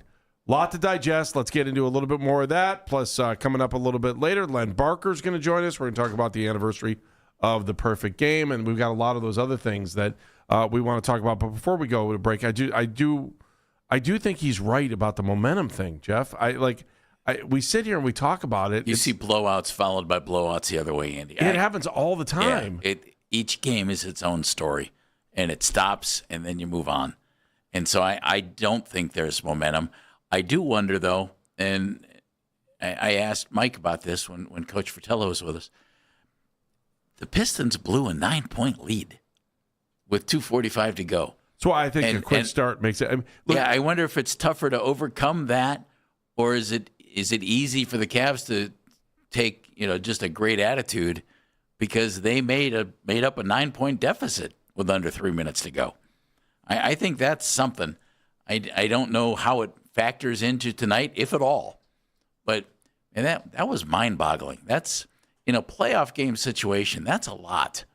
And if I'm JB Bickerstaff, I'm wondering, does that change the way I use my timeouts tonight? Do I save some timeouts? Does that factor into anything? My guess is no, because you have to just go ahead and coach each game individually. It's almost in this series, I feel like you got to coach every quarter individually because when we see these runs, and I don't know if the runs are because the other team, and we've seen it throughout the series, because the other team is that much better than the other team. I just think these teams get cold and they can't buy a bucket. How many times have we watched in the series where a team will go 2.5, 3 minutes, and that's where those runs start coming from? Pistons missed their last 6 shots in that game. You think about it, it's just one play changes the whole thing for the Pistons. Pistons score one basket, they probably win that game. Yeah, in the final 2:45. And if the Cavs go on to win tonight, they spend the entire offseason going, man, if we just would have made one play in Game 5, who knows what would have happened. Cade Cunningham, if I don't let Max Strus steal that ball. Right. But I also think this is all kind of psychological stuff, too, and we'll talk about that here in a second. That headlines are coming up. Len Barker's going to talk. We're going to talk to him, too, about the anniversary of the perfect game. Baskin and Phelps, 92.3. The Fan. Want to hop in? 216-474-0092. Time for 2020. 92.3 The Fan. 2020 Sports. So far this postseason, the Cavaliers are undefeated at Rocket Arena. They hope to stay that way tonight when they welcome the Pistons to town for Game 6 in their best-of-7 series.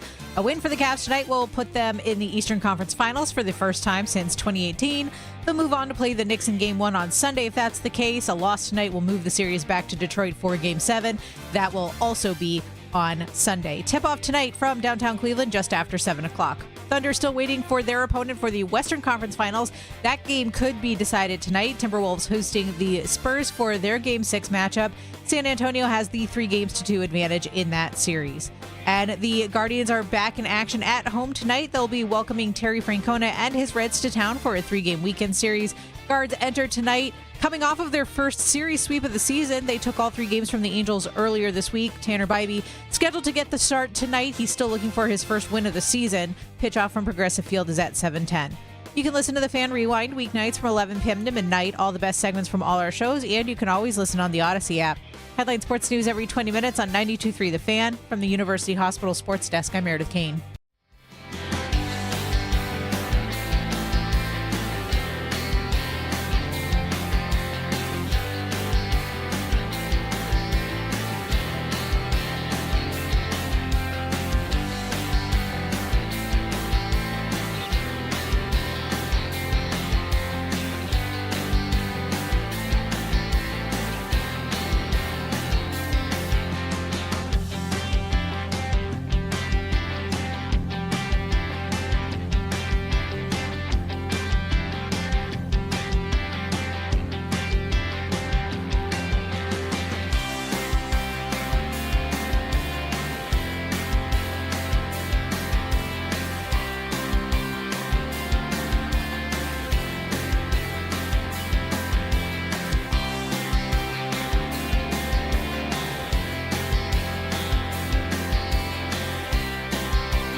coach or manager, right? I think he gets it too. He's talked about some of this stuff in just big picture perspective of getting into the series.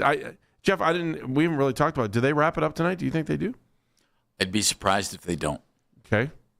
And what kind of a game do they need to lay out there? I think it's real basic. Yeah. Get your big guys involved. I think that's essential for this team, but that's no surprise. I've been saying that for a long time. And the guys were Jared Allen and Evan Mobley really involved in Game 5. I thought they were terrific. And James or Donovan, nice game. I mean, I don't think it's that difficult here. If you have your two big guys involved, it allows a guy like Donovan Mitchell to have an off game like he had in Game 5. I mean, Donovan shouldn't have to score 39 points in the second half for a team to win, but he's capable of it. How much of that was an off game and how much of that was JB saying, we are not going to let this happen to us again? Well, we're going to cover Donovan differently. Either way, it's an off game. He didn't shoot the ball well at all. He was, 1 of 8 on threes? Yeah. So I think Donovan would tell you it's an off game. But it doesn't mean he's going to have one tonight. It doesn't mean that, James was terrific in Game 5. Doesn't mean he'll be terrific tonight. If you get those two big guys involved, it just takes the heat off of everybody else. It really does. I think the big overall key, and this sounds basic, again, I think the Pistons are going to show up and play really hard. They've played really hard all series. They will play until the final whistle. Cavs have to match that. Cavs have to match that. They would have to have a 20-point lead going into the fourth quarter for me to even think that they would be like, okay, we feel good about this. Yep. Cavs have to match that. In every game they have played down. Even, what was it, Game 3? Yeah, Game 3 where the Cavs had a significant lead, and then all of a sudden, here we go. The Pistons are like pushing hard at the end of the game. Didn't care what the score was. Continued to play good defense. Continued to try to score. I just don't know if they have the scoring punch to get her done. Dan, what do you think? Is tonight the night? By the way, we still want to hear from you, 216-474-0092. I'm going to say no, and it's for one of the dumbest reasons I possibly can. So you don't think the Cavs aren't going to win tonight? Let me guess your dumb reason. Go. You want to see a Game 7. Okay, that's part B. There's the comment. No, all right. I'll give you another reason. You saw the script on this game, and you saw that the Cavaliers don't win. Oh, God, I wish. What has been easy for the Cavaliers in this playoff run yet? Nothing. Exactly. No, I take the third quarter of Game 4 seemed easy. Nothing has been easy. But then nothing has gone to script. They gave up the easy part after that. Donovan had to go berserk in Game 4. Yeah. It's why I think this is going 7, because nothing has been easy to this point. Nothing has gone the way that we all thought at any given point. We walked into Detroit going, oh my gosh, they're going to blow it. And then we walked into Cleveland going, oh my gosh, they're going to blow this thing. They're going to be done in 5. Then we came back into Detroit and went, oh my gosh, James Harden bailed us out. Okay, then the Cleveland thing happened through there. And then it went to overtime in Game 5 when everybody was like, they're going to wax them. They figured it out. This is going 7. It just, nothing has come easy. Nothing. And I can't see this being the part where all of a sudden it all clicks in and it's easy and free. I still think part of that not being easy is how physical the Pistons can play. And when they start forcing turnovers on the Cavaliers, that's when we all need the paper bag. We're all watching. They're like, oh, my God, what are they doing? Oh, my God. And turnovers feel larger than life in this series. I mean, you can live with it every once in a while. A team's going to get a bucket here and there, and you're going to have turnovers. But, again, it comes back to limiting turnovers, and we've been saying that since Game 1 against Toronto. You sit here and you watch, and you're like, oh, man, if they have 17 or 18 turnovers tonight, I fear this game. It is really weird that I pay attention more to turnovers in the first 5 minutes of the game now than I ever would during a regular season game because of the way things started in this series, especially the number of turnovers that the Cavaliers are giving up. And then you start going, well, how about points off of turnovers? And all of a sudden you're seeing the Cavs are getting lit up night after night on points off of turnovers. So, again, I do think the way we look at Detroit and saying get the ball across the half-court line and don't give them the opportunity to set up that half-court defense because you're going to the hole. The one thing that I've really, really enjoyed over the last couple games, and I know it goes back to the free throw disparity between the two teams. It's that Harden continues to push the ball into the paint. I know he's had some fouls outside the arc, and he's had the luxury of trying to hit free throws that way, but he has been pushing. I think Donovan, in the back of his mind after game 2, said, if I get the ball and I've got a chance to start running towards the basket, I'm going towards the basket. I'm going to be more aggressive. So J.B. Bickerstaff can say all he wants about free throws. It's not going to happen if Harden and Mitchell don't take the ball to the hole, which is what they've been doing, and which I love watching. I don't care if they don't make the basket if they get fouled. It's their body, not mine. I'm Andy Baskin for the people. I figured I'd end that with a joke. I just expect a really competitive game. I mean, again, slobber knocker tonight. I don't. JB's going to have the Pistons really ready to go. I think so too. Somewhere, good old JR is smiling at you saying that. What? Slobber calling knocker? It a slobber knocker. Yeah, I got that from Don Reed, who was the former football coach at Oregon. Good old JR is smiling somewhere. It's a slobber knocker. I thought you put it out there pretty well, and it lived up to the expectations that you said that this thing's going to be just the last game would be a dogfight, and it was. I mean, we went to overtime. I mean, you can't ask for anything better than overtime in playoff basketball, right? It was a good basketball game. It was a good game. Thoroughly sit back, put your feet up, and enjoy if you had no vested interest.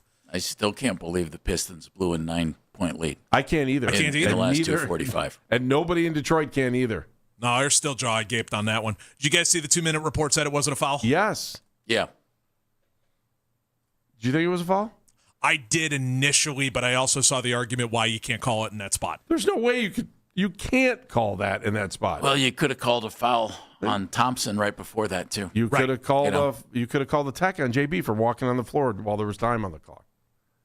Right? I mean, if you wanted to even it out, I mean, it's as silly as taking your helmet off before the play's over.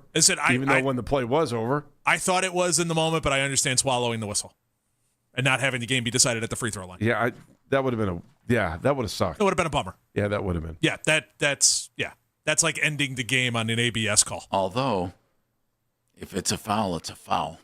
But they said it wasn't, so I get it. And the 2-minute report said it wasn't either.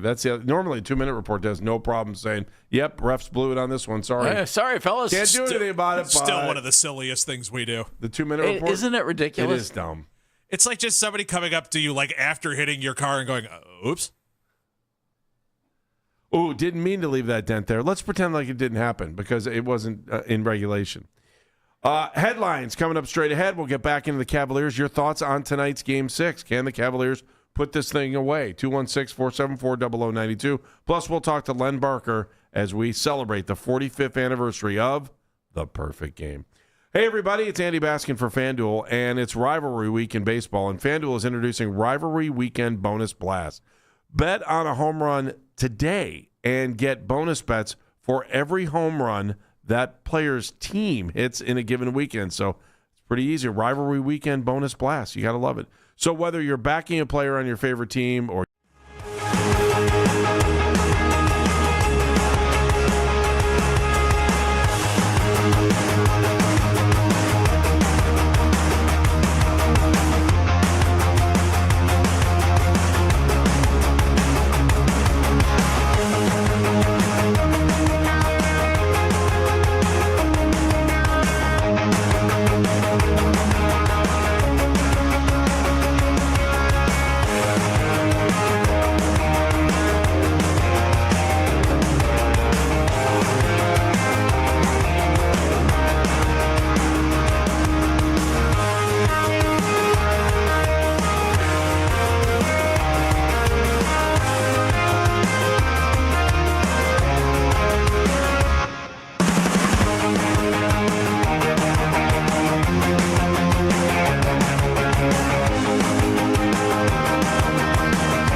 Favorite the Fan on the Odyssey app for all of today's headline segments.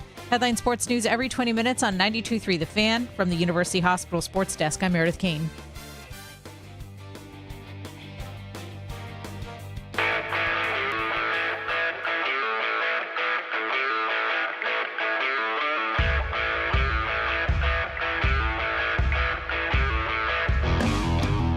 Cavs, Pistons. Will it end tonight? Can the Cavs make it back to the Eastern Conference Finals? It feels like forever. Can they get back? They've got to win tonight against Detroit, and then the Knicks are sitting back watching these two teams. They're hoping these two teams beat each other up to no end and come into the series, which could start as early as Sunday if the Cavaliers do win tonight, all banged up. That's what they're looking for. But we're looking to see if the Cavaliers can just get a win and get there at this point, and that would be tonight. He's Jeff Phelps. I'm Andy Baskin, 216-474-0092. Your thoughts on the game coming up here shortly, but right now, it's important. We got to do headlines.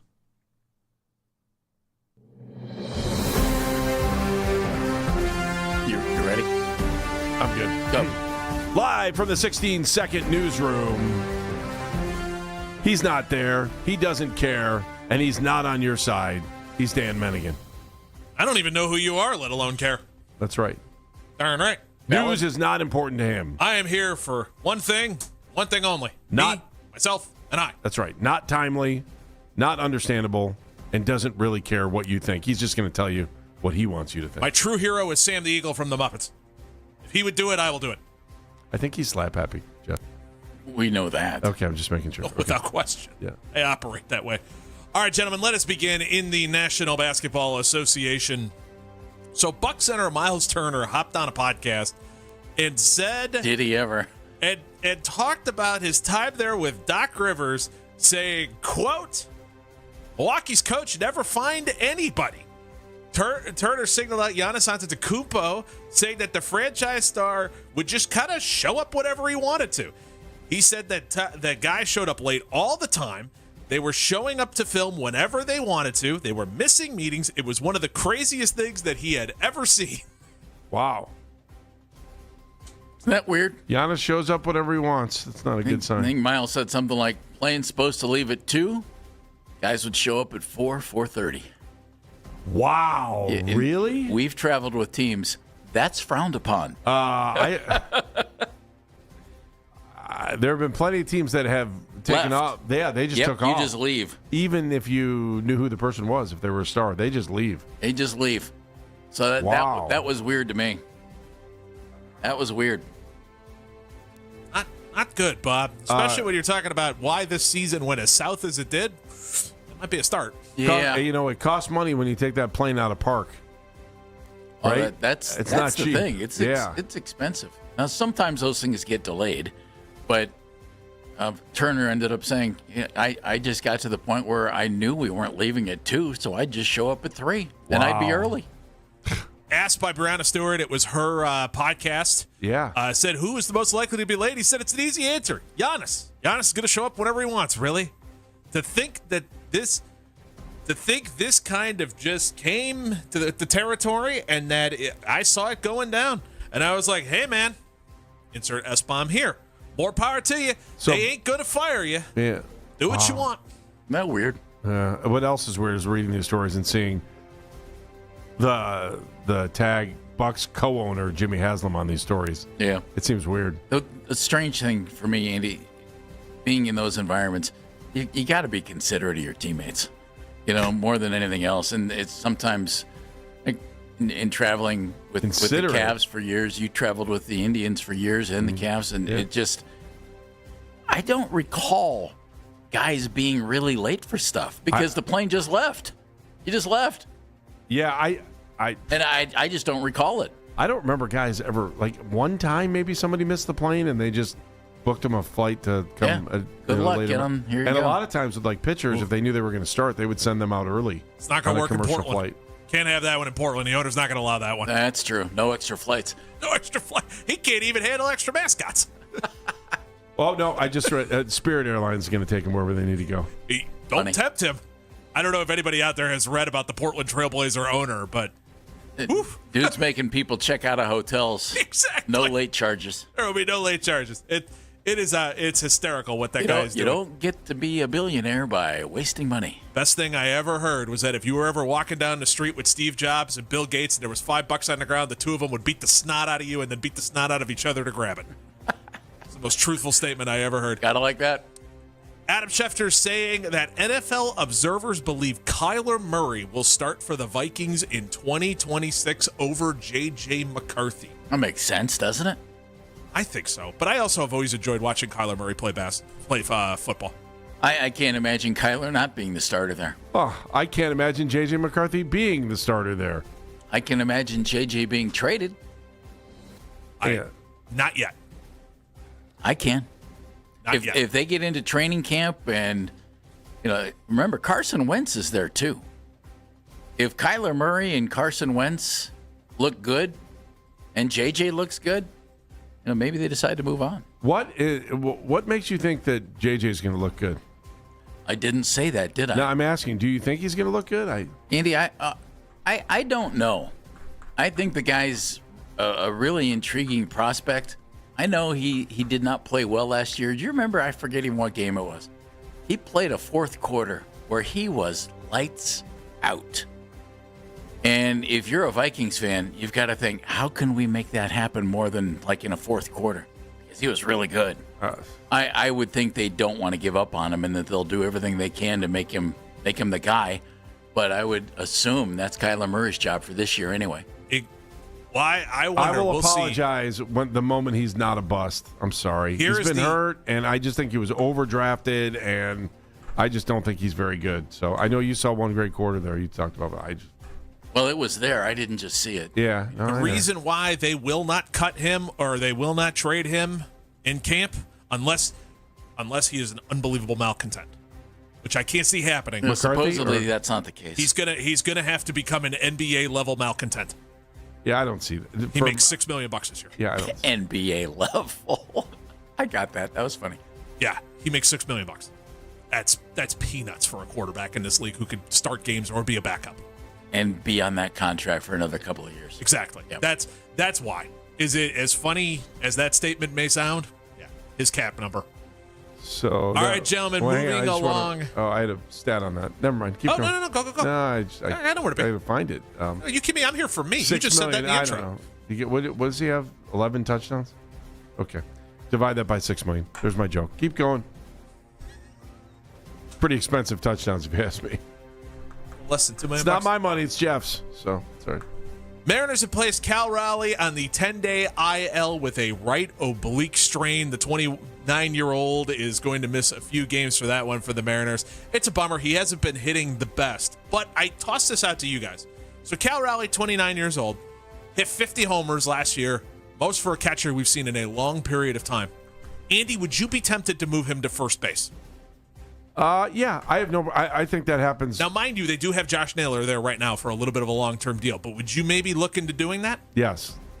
I also would look at putting a dry cleaning service next to my shower, too, after he's got out of that 0 for 36 slump by taking a shower with his uniform on. I would be scared, though, if he walked in there with his cleats on. That would be bad. Because most accidents happen in the home, Jeff.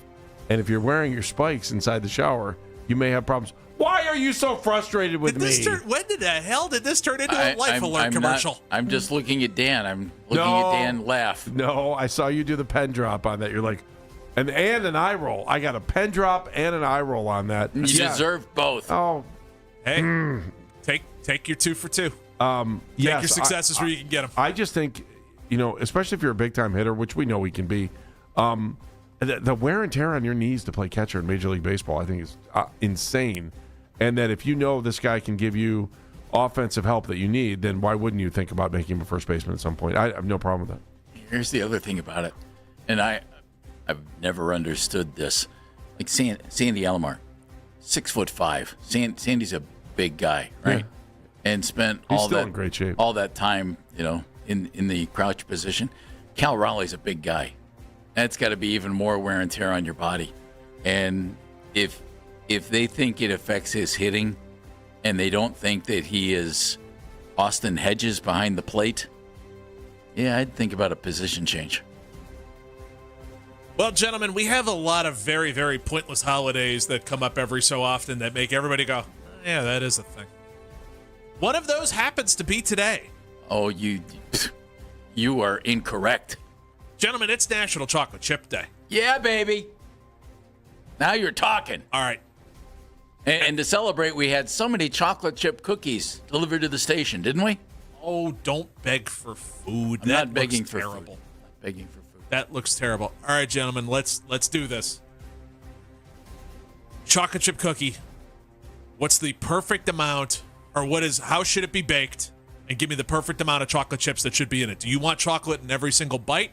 Or do you maybe want a bite or two that just only has the cookie in it and the chocolate onto the side of it? Mr. Phelps, we'll begin with you because I know you have cookie opinions. If a cookie is, I don't know, say about 4 inches in diameter, should probably have about 6 chocolate chips in it. I am not a big fan of overloading a chocolate chip cookie with chocolate chips. I want a good ratio. I probably err on the side of less chocolate. I love the. First of all, yes, every bite should have a chocolate chip in it. Secondly, I like every bite should. Yeah, you should have a chocolate chip in every bite in a chocolate chip cookie. You can do that with 6 chocolate chips and easy. But you don't need like 4 or 5. Do you? I absolutely, my favorite chocolate chips are the thin chocolate chips that like how the chocolate chip kind of bubbles off the top, rather than just kind of like, oh yeah, there's chocolate chip. Like those, and that they're cooked really well through. I like those that they're baked. Baked all the way through. The cookies, you mean, or crisp, the chips? That is crisp. No, that the cookie itself is crisp. Yeah, cookies those, have to have a little snap to them. Just the ones that aren't cooked enough and they're just goop. Can I tell you what I don't like? I bought some cookies in the store the other day because I'd been craving some. Mm-hmm. I took them home and I baked them for another 10 minutes. Did you really? Yep. I have never heard of that in my entire life. I've never heard of that either. Yep. Rather than just bite them and they're just like dough. Well, yeah, were they? My question is, they were peanut butter actually. Okay, but my bigger question is, were these cookies that came from the bakery or came from the aisle? It came from the bakery in a grocery store. Okay, I can understand that a little bit more. Can I tell you what I can't stand? Are chocolate chip cookies with salt on the outside of it. Love that. I can't stand like Can't the big get a little salt. Nah, not a fan. A little bit of sea salt on a dark chocolate. Ooh, yeah, that's good living. If it's in the cookie, I'm okay with that. Chocolate don't like chip, your favorite cookie? Yeah, I would think so. Is it? It's hard not to be, isn't it? Peanut butter or oatmeal or chocolate chip. It does, if they're fresh and they're baked, I'm eating them. Yeah, I like hot oatmeal. Chocolate chip, without a doubt. I don't even know how you could. This is even. What Oreo would probably be the only great other. Oatmeal and peanut butter cookies are phenomenal. Yeah, you lose me on that. All right, let's come back. I want to get back into the game because we got to talk about the Cavaliers tonight, Game 6 against the Pistons. And Len Barker is going to join us. 45th anniversary of the perfect game. We'll talk to Large Lenny next right here. Baskin and Phelps, 92.3 The Fan. This is an Odyssey Sports Net. Plenty of 90s nostalgia. The Simpsons, Jameis playing Pictionary. The 32 NFL schedule release videos had it all.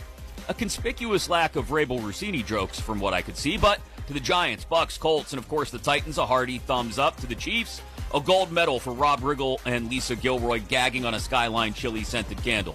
And to everybody else, better luck next year. I'm Chris Mack.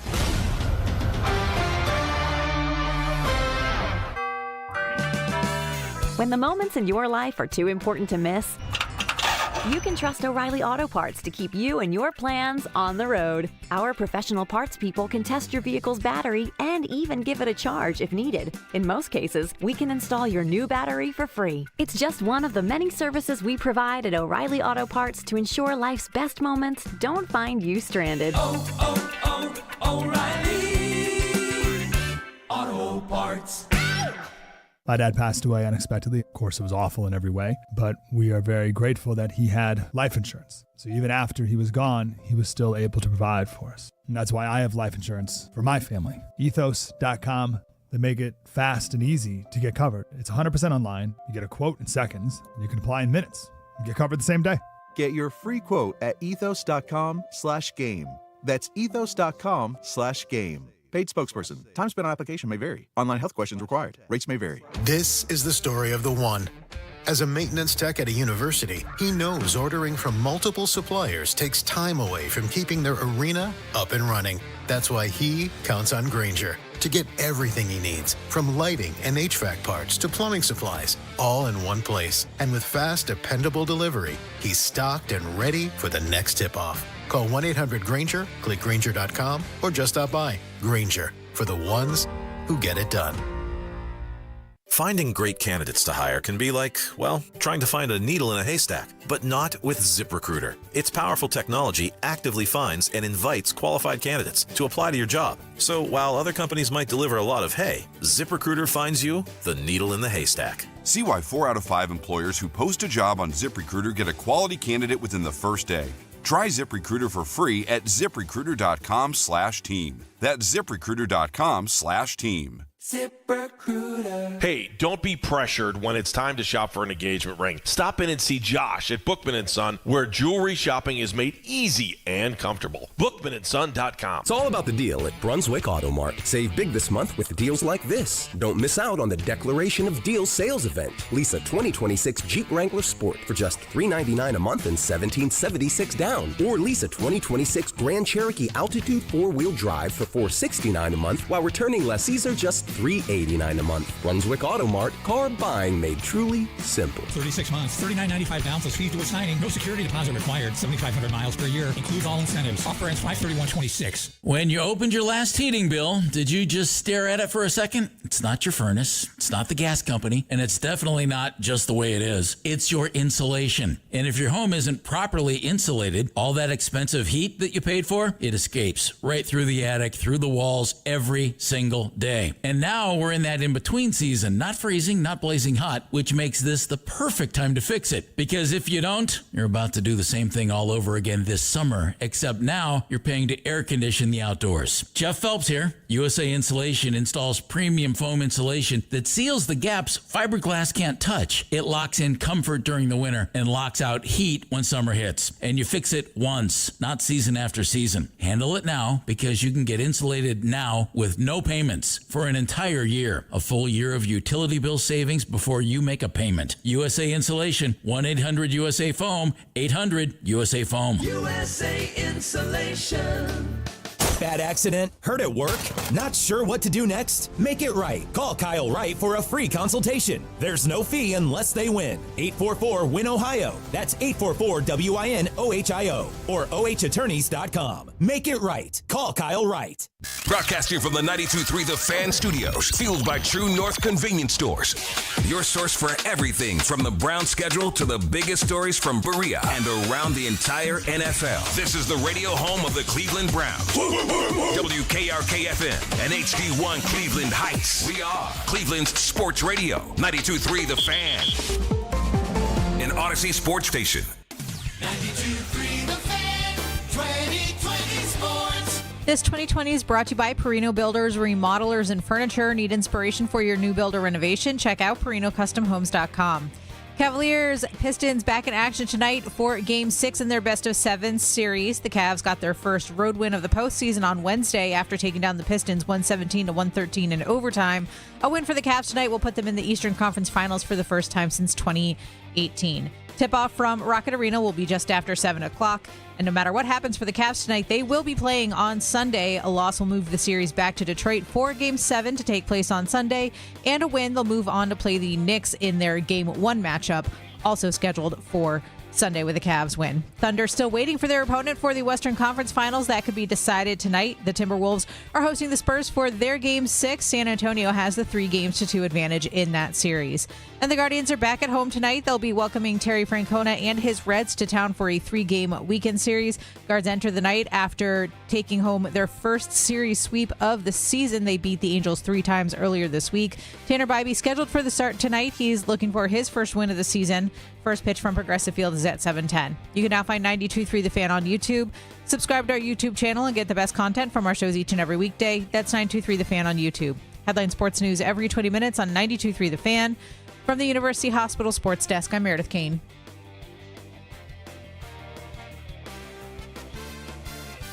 The schedule release is another important step towards training camp. Follow every offseason step. The #1 button on your car needs to be the radio home of the Cleveland Browns. 92.3 The Fan. Hey, we're looking for a winner. Enter the code word hockey at 923thefan.com before 2 o'clock for your chance to win a 4-pack of tickets to the Monsters Round 2, Game 2. It's coming up tomorrow, May 16th, 7 o'clock at Rocket Arena. Tickets on sale at clevelandmonsters.com/playoffs. Again, hockey at 923thefan.com before 2 o'clock. It's all brought to you by your Cleveland Monsters and Sports Radio 92.3 The Fan. So that's tomorrow, May 16th. That makes today, Andy. Yes. May 15th. What does that mean, Jeff? Means history in Cleveland. Yes, it does. It is the 45th anniversary of the perfect game, and that was thrown by our friend. Can we say our friend? I feel good about that. Absolutely. I think you would say so, too. He is Len Barker, and it is 45 years. It is more than 7,000 games ago. 7,000 games ago for the Guardians or Indians since we have seen a no-hitter, let alone a perfect game. And right now on the Wise Heart Right, we make it right, call Kyle Wright hotline. It is Len Barker. Hey, Lenny, how are you? Hi, Len. Hi, guys. How you guys doing? We're doing good. Not as well as you. Can't believe 45 years since the perfect game. Can you believe it? Apparently not. Oh, it's still in shock. Len, let us call you right back. Yeah, we're going to got call a little you back. bad connection here. We'll call you right back. The dramatic pause there just made me It made feel you like, think. Yes. I can't remember. Could Len believe it or could he not? Just give me your reminders of when he threw it. What were you doing? I have no idea. You don't know what you were doing? You know, Nope. There are 16 million people at the game, and 17 million. I think I was watching it on television, to be perfectly honest. But to be honest, I'm not sure about that. Junior year of college for me. Wow, man, 1981. I still can't believe it. All right, let's give her another shot here. Wrong mouse. I'm dying. Hi, Len. How are you? Wrong line. Andy. Oh, well, that's what I thought. You went to that one. Hi, Len. How are you? I'm doing great. Okay, there we go. Now we hear you. It's amazing. All right. It's amazing. Can you believe? Occasionally. Yeah, every once in a while these things work. 45 years. Can you believe it? I can't. It feels like it was yesterday. Yeah, it seems like it wasn't that long ago. This is not a good day for our phone system. All right. We get you back? Are you there? Yeah, we're here. We're here. Okay. I'll move to another location and see if that works. Yeah, probably. That'll probably do it. That might be better. Let's find out. It may be better. I don't know. So you think, Jeff, you were where? I have no idea, Andy. You have no idea where you were? This is just intriguing stuff. I have no idea. It's hard to believe that we also have the longest drought of any other team in Major League Baseball for a no-hitter even. It is strange that we haven't had one since. Why? Parker Messick almost did it. But it just seems weird, right? It's like, why are we cursed by this? We are absolutely cursed. All right, we'll give it one more shot, and then we'll try to get a hold of Lenny. Lenny is currently throwing on the moon, and he's had he's I can't even come up with a good joke here. I can't remember the last time we had a phone line that just didn't work at all. Well, Andy, that's what happens sometimes. Wow, thanks, Jeff. That was really deep. Way to comfort the situation and make things. If anybody even better. needs specifics, it was against the Toronto Blue Jays. Yes. We've all seen the video of the last catch where I believe it was the first pitch to Ernie Witt. Ernie hit it into center field, and our buddy Rick Manning gets underneath it. And Rick looked like a guy on that play who said, "Please hit me the ball." Yeah, he did. Please hit me the ball. And he brought it in so quickly that it almost looked like, man, is he going to drop that or not? But he didn't, of course. Right, let's give it one more shot. Third time's the charm. Hi, Len. How are you? I'm great. Yes. Can you hear me? Yes. Now Much we better, can. Much better. All right. Now, I'm going to ask you this because it's the most intriguing question you're going to hear in Northeast Ohio for the third time today. Can you believe it's been 45 years since the perfect game? No, I can't. It seems like it's going by pretty darn quick. The only thing I can say is that means we're getting older then now. Yeah, unfortunately, I think you're right. That's the hard part of. I just, to me, the crazier part about it is that the franchise has been so close so many times to even just having a no-hitter, And like I was saying, it's been more than 7,000 games since this. I don't know. Did you put some kind of hex or voodoo on the rest of the team so that no one would ever be able to just? I mean, you want to see this team throw a no-hitter, right? Oh, I definitely want to see somebody do it. I've been pulled for the guys. I was watching Messick the other night when he was pitching. I was watching him at home, and I was hoping that he did it. I want somebody to do it. It'd be great for the city and the team. Yep. Len, your perfect game was just the 10th in Major League history, and that includes a couple that were thrown in 1880 when I think they threw the ball underhand, and I'm not kidding about that. How rare, and maybe more so, when did you realize, wait a minute, there's something special going on tonight? Probably after the 7th inning when my curveball really was really breaking sharp, and I had excellent command of it, and Hassey kept calling it, and I kept throwing it. Usually I threw a lot of fastballs, but we realized together that the curveball was special that night. Weird thing to me in that game, Len, you didn't reach a 3-ball count all night long. Nobody had three balls on three balls. I mean, I was known to walk a few guys here and there and throw a couple wild pitches, but that night everything seemed to go great. They were swinging. Believe me, they wanted to hit it, and they were swinging at everything. Hey, did anybody – I know we did a story on this years ago. I can't remember which anniversary it was, but I never asked you this question. Did anybody talk to you during the game, or at what inning did guys like – I'm not talking to Len. We have to ignore him. Yeah, it was old school rules there. Yeah. Most of the guys were all piled up at the end of the dugout, but Rick Manning and Toby Harris said something to me. They told me that they were behind me and that they knew I could get it and get it for the team. So – those were the only two. Even Dave Garcia was down there with the other guys. Was it better that Rick and Toby said something, Len? I wasn't a superstitious guy, so it didn't bother me. Actually, one time I said, "What are you guys doing, man? Don't worry about it. I'm not superstitious, but you know how baseball players are." Yeah, I think one of the little things about that game that most people don't think about too is you probably sent Danny Ainge over to basketball after that because Danny Ainge was playing baseball for the Blue Jays at that time. You got him a couple times in that game, and you struck him out. One of your 11 strikeouts was against Danny Ainge in that game. That's awesome. Right? Yeah, he was playing third base, and I think he made the right choice to go back to basketball after baseball. I think it's probably a good call there.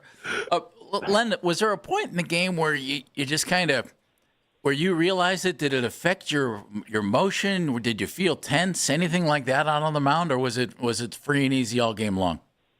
It was pretty much free and easy, except in the 9th inning, I went out, picked the ball up, and dropped it, and I almost fell on my face. But then after that, I started throwing my warm-ups, and then I was fine. I got zoned back in to the game real quick. I knew what was going on. I knew I had a chance to do something special for everybody, because that's what everybody was saying, the steak on the lake in Cleveland and all that. So that kind of got a lot of national attention for the city and the team.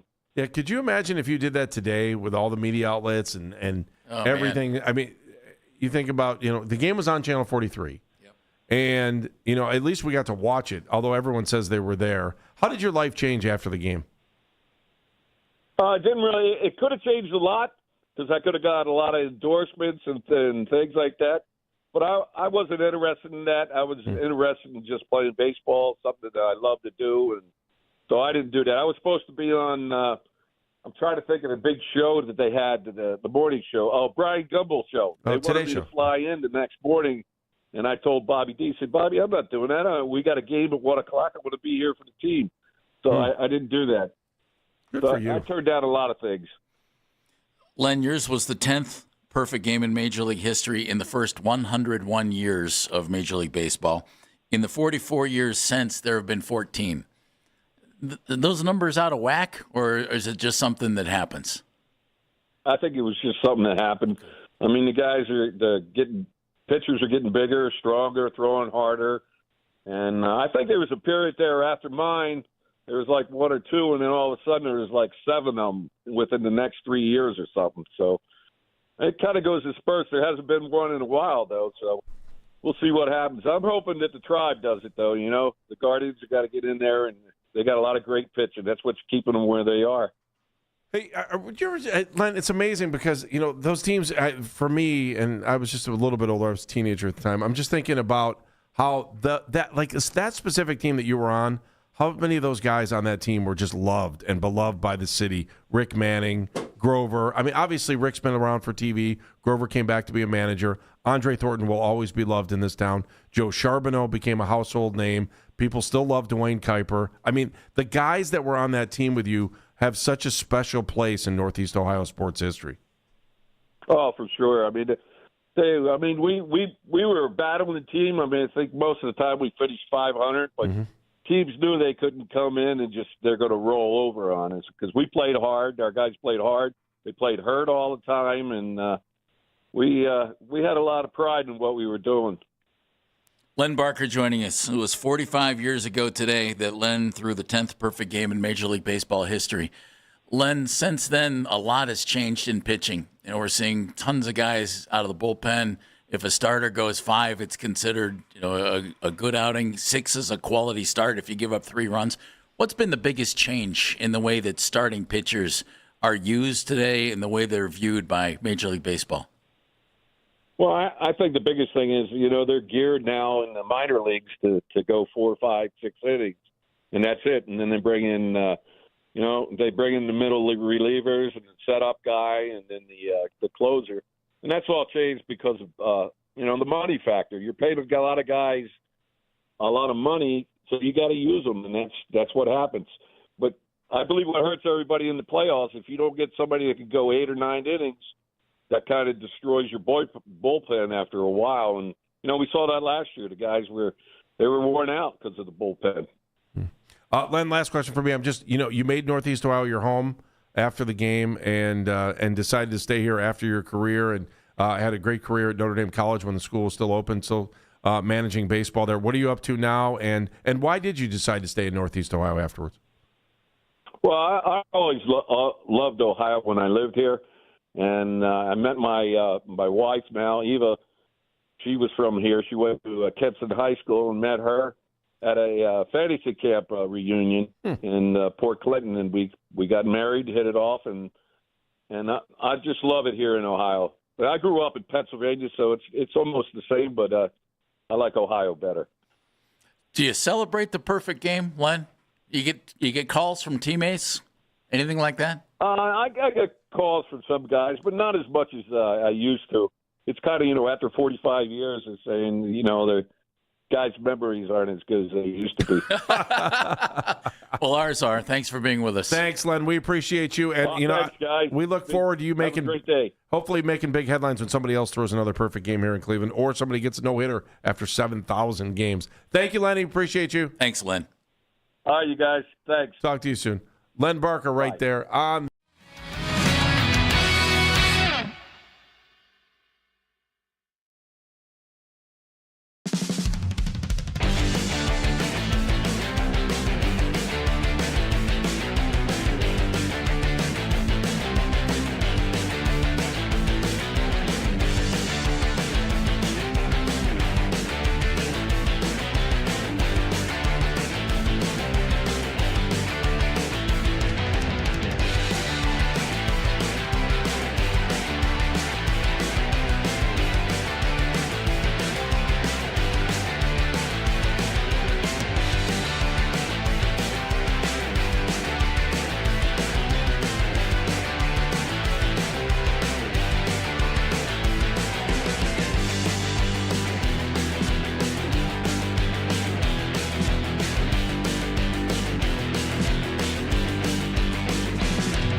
the app.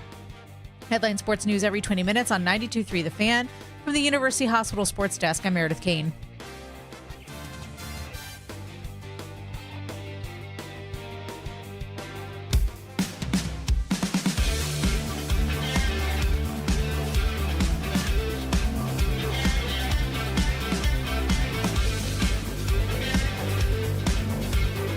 Baskin and Phelps, 92.3 The Fan. What a show we have had for you today. Andrew Siciliano joined us in the 10 o'clock hour to talk about the schedule release for your Cleveland Browns. Mike Fetello, former Cavaliers coach, Czar of the Telestrator, talking about Cavaliers Pistons, as was Chris Fedor. Some talk about maybe a little bit of a stomach bug going around, but Chris kind of shot those rumors down. So, and there's nobody on the injury list. So, and we haven't seen the line moved at all, or haven't heard anything, Dan, right, throughout the show. No one else has kind of chimed in. You mean the point spread line? The point spread line, yeah. The line has not moved, gentlemen. At least to my knowledge of last checking about 20 minutes ago. I can check real quick. Okay, so I'm hoping that this is just kind of a thing that happened and that it won't affect them at all. And then large Len Barker joining us on the 45th anniversary of the Still sitting at 4.5, gentlemen. Still sitting. So I believe everyone is healthy, as Chris Fedor told us. And no one on the injury report. All right, well, that's good. Hopefully the Cavaliers can wrap this thing up. I'm going to ask you, what do the Cavs need to do tonight to win this game and to make sure that they don't send this thing back to Detroit? Are things going in the right direction? Do you have any fears about what's going on tonight, or maybe some trends that maybe you've seen that you think, this is holding me back? I have a bad feeling we're going back to Detroit. You can do that at 216-474-0092. 216-474-0092. Jeff, why don't you do this? I want to play a little game called Three Things. Give me three things. Oh, good. Three things the Cavs can do tonight. What do you mean can do? Can do. Things must that do? Can do. Things that you've seen them do in the series that have been effective that will help them win tonight. Without question, remember that you have a 6'9" and a 6'11" guy inside who can do some things. Reward Jarrett, reward Evan, get him the ball. And that'll loosen up everything for the guys outside. Okay. That to me is huge. Pay attention to the basketball. You're going to have turnovers. The idea that, a point guard, especially like James Harden, can go out and play a game without turning the ball over is ridiculous. And anybody who thinks that, he turned it over twice. Well, yeah, he had the ball the whole game for 38 minutes. He was out on the floor. Sure. Yeah, that's going to happen.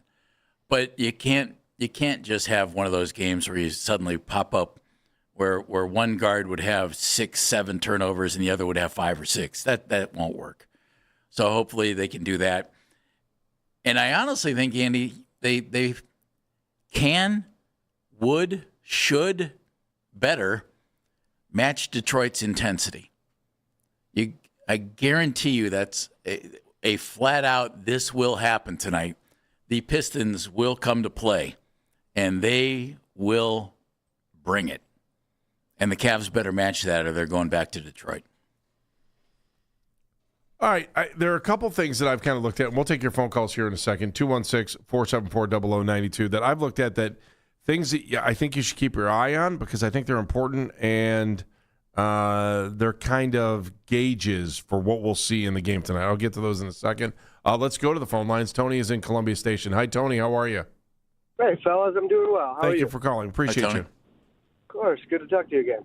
I had a question for you in regards to J.B. Bickerstaff. So his kind of reputation and constant nagging, bickering, almost berating the referees, do you think it may have gotten to a point that it's really working against him? It's a good question. Jeff and I have talked about that a little bit. Jeff, I'll let you. I don't know that it does. And the only reason I say this is because the referees have to do their job. And they're human beings. They're going to be swayed by things. But they can't just say, oh, yeah? Then the heck with you. I heard of a baseball game, wasn't a pro game, where a coach was all over the umpire early on. The umpire turned around and told the catcher, your pitcher's not getting that pitch all game long because I don't like what your coach has said. Wow. That can't happen in the NBA because those guys get fired. The refs get fired. Well, they could. Yeah. You don't do the right job, you're going to, you're out. Well, I mean, yeah, there really isn't a whole lot of a foul's a foul. I think sometimes the gray area becomes the landing area calls that we see where you got to go back and look at them again. They're human. I think the other part that JB has done a lot of complaining, but Kenny complained in the beginning of the series too. So yeah, but not like during the game, yelping and chewing on the guy's ear all game. I think part of the problem we have with referees too is that we have, and I say this all the time, we have the luxury of going back and we see it on TV. It's a lot easier for us, I think, to see stuff happening on TV compared to the referees who are actually on the court. And that game is so fast. And sometimes they just don't see it. And it's okay. I mean, I can't get mad at an official if they don't see the foul. But the game is way faster for the officials than anything that you can kind of digest on TV. You're like, oh, that's a clear foul. Why didn't they call that? Remember, you know why it happened? It happened in a split second. They used to only have 2 officials. Yeah. The guys are so fast. The game moves so quickly. They added a third. Jeffrey is in Cleveland. Your chance, too, at 216-474-0092. What's up, Jeffrey? Yeah, so when I saw the game, I think Kenny figured some things out, too. You just can't let Cunningham sit back and pop and pass. And so he started throwing those fresh legs that now Cunningham has to use some energy to get open. Go Cavs. There you go. Thank you, Jeffrey. Chiming in, telling us exactly the way it is. I think one of the things to watch out for, and Harden was the one that kind of made me think about this. He only missed 1 free throw the other night, right, in the last game? I mean, he missed 2, I think is what it was. He's been really good all series, all playoffs long at the free throw line. Yeah. But he chatted with Lisa Salters after the game. Yep. And if you remember, He actually missed 3. But he had been really good. I think he was something like 31 to 34 in the playoffs, something like that. But he walked away, and Lisa had she wasn't supposed to be on camera or a mic open. Yeah. But it was, and she said, work on those free throws. I didn't catch that. James turned around and looked at her, said something. No, I think he's been outstanding at the line, and I do think that Andy, that guy, he gets to the free throw line so often. I mean, it's been one of the things of his career. Sure. Go to the free throw line, get the easy points. I just think that's, I talk about things to keep your eye on.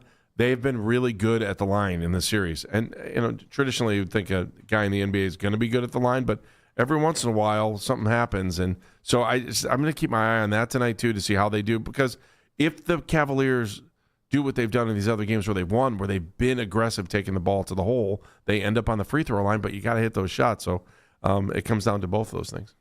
I wanted to double check it. James has shot the 4th most free throws in NBA history, behind Karl Malone, Moses Malone, LeBron James. So a king and two Moses, 2 Malones. Is that what you said? What did you say? Who did you say? Karl Malone, Moses Malone, yeah. LeBron James, and James Harden. Yeah, 2 James and 2. Whatever. It's a good card hand. What were you going to say, Dan? I saw you chime in there for a second. Just that. I mean, they have gotten to the hole, and that's been such a key to this, to keep the free throws going. I still can't believe it just was one of those full circle moments that the game in overtime ended because Harden missed a free throw and Cade didn't box out the shooter, which we have all. It was ridiculous. All of us, every single person who has coached any youth level of basketball in their entire life has said to these kids perpetually, who has the shooter? Who has the shooter? Who has the shooter? Cade didn't even turn around. He just went right to the basket. Harden jumped in, grabbed the rebound, ball game. And you don't even have to box him out. Just get in his way. In front of him. Yeah. That's all you have to do. I mean, that's something. It was just one of those full circle moments that I wish I could take that cut, hop in a time machine, go back to any youth sport that I've coached and see, I'm not losing my mind. Box out the shooter. Good job, Dan. It did. It was just one of those full circle moments of we're all not crazy. I mean, we are crazy, but we're crazy for different reasons. Yeah, I also don't want to get into some of the duh stuff, no kidding. But the turnovers clearly have to be managed and maintained. We've seen them clean up a lot of some of the issues that we saw in the first 2 games, taking care of the basketball, not crazy turnovers. There was only one play that really kind of I was like, Schroeder was bringing the ball up in the second half the other day, and he tried to force a pass on a fast break. I get it. Sometimes it works, sometimes it doesn't. I just feel like some things that might be obvious during the regular season that you can get away with because of the regular season, you can't because guys step up their defensive intensity during the playoffs. If you're the Cavs, how concerned are you about Jalen Duren tonight? And well, it's worked. I know that's what I'm wondering. Do the Pistons do something to get that guy going? I don't know if you can. He's getting benched in fourth quarters for B-ball Paul. But see, this is to me, it's been a huge difference in this series. This is a guy whose scoring is like 50% of what it was in the regular season. But it was the same thing. And it's a team that's offensively challenged. They need him. It was the same thing in the Orlando series, too. Yeah. Something has happened in the playoffs with that guy where clearly the MO is out on how to stop him. He's averaging just over 10 points a game in the postseason, and he averaged 19.5 in the regular season. Guys, I think it's in his head, especially on the offensive side. I think it's now found its way into his head. He's all of 22 years old. Well, 22. He's a really good young player. But the weird thing is while he is not playing well, lineups with him on the floor have been, I believe, +8. Well, he's still a force. Yes. But he hasn't rebounded a ton in the last 3 games. He had double-digit rebounds in the first 2. But the last 3, no. And he hasn't scored more than 11 in a game this series. I just wonder, because they're looking for somebody to help out Cade Cunningham. Is Duren the guy tonight? Does Duncan Robinson come back, and is he the guy? Well, I can't believe we're in a world where saying that if the Pistons want a shot, it's going to come from Duncan Robinson. You know what, Dan? I disagree with you. I think that I like that guy's game. I know he's not he's not Kyle Korver. No, but he's pretty darn good. He for spotting up and hitting threes, he's pretty darn good. He is if he's making them. If he's not making them, you can play him off the floor.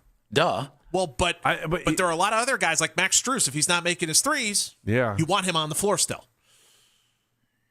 You need that other guy though. I talk about that having 5 in double figures.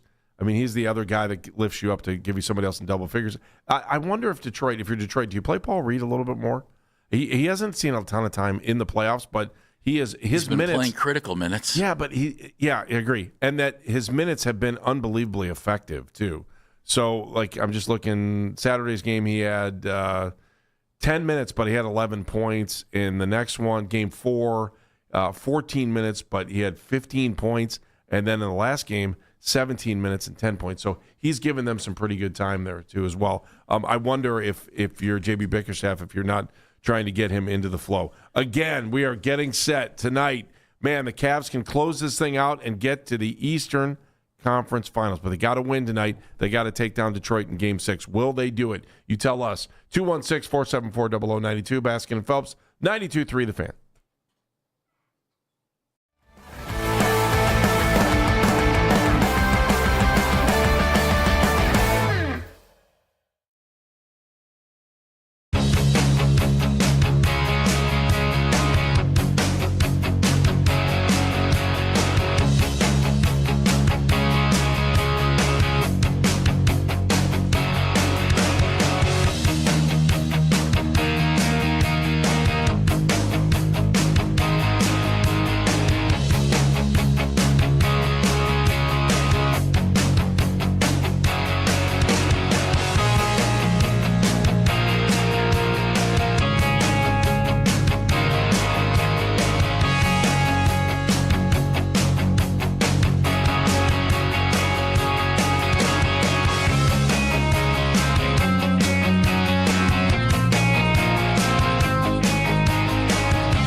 It's coming into the night after a 15-1 victory over the Nationals. Tanner Bybee scheduled for the start tonight. He's still looking for his first win of the season. First pitch from Progressive Field is at 7:10.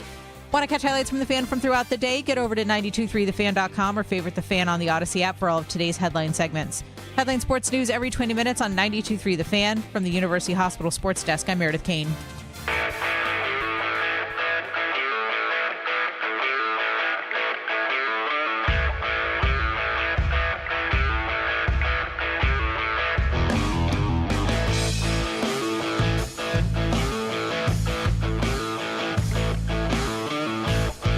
Baskin and Phelps, 92.3 The Fan. Tonight is the night. Cavaliers try to wrap things up in this Eastern Conference semifinal as they try to make it to the Eastern Conference Finals against the Knicks, who are waiting. They are just waiting to see who they will play. Will it be the Pistons?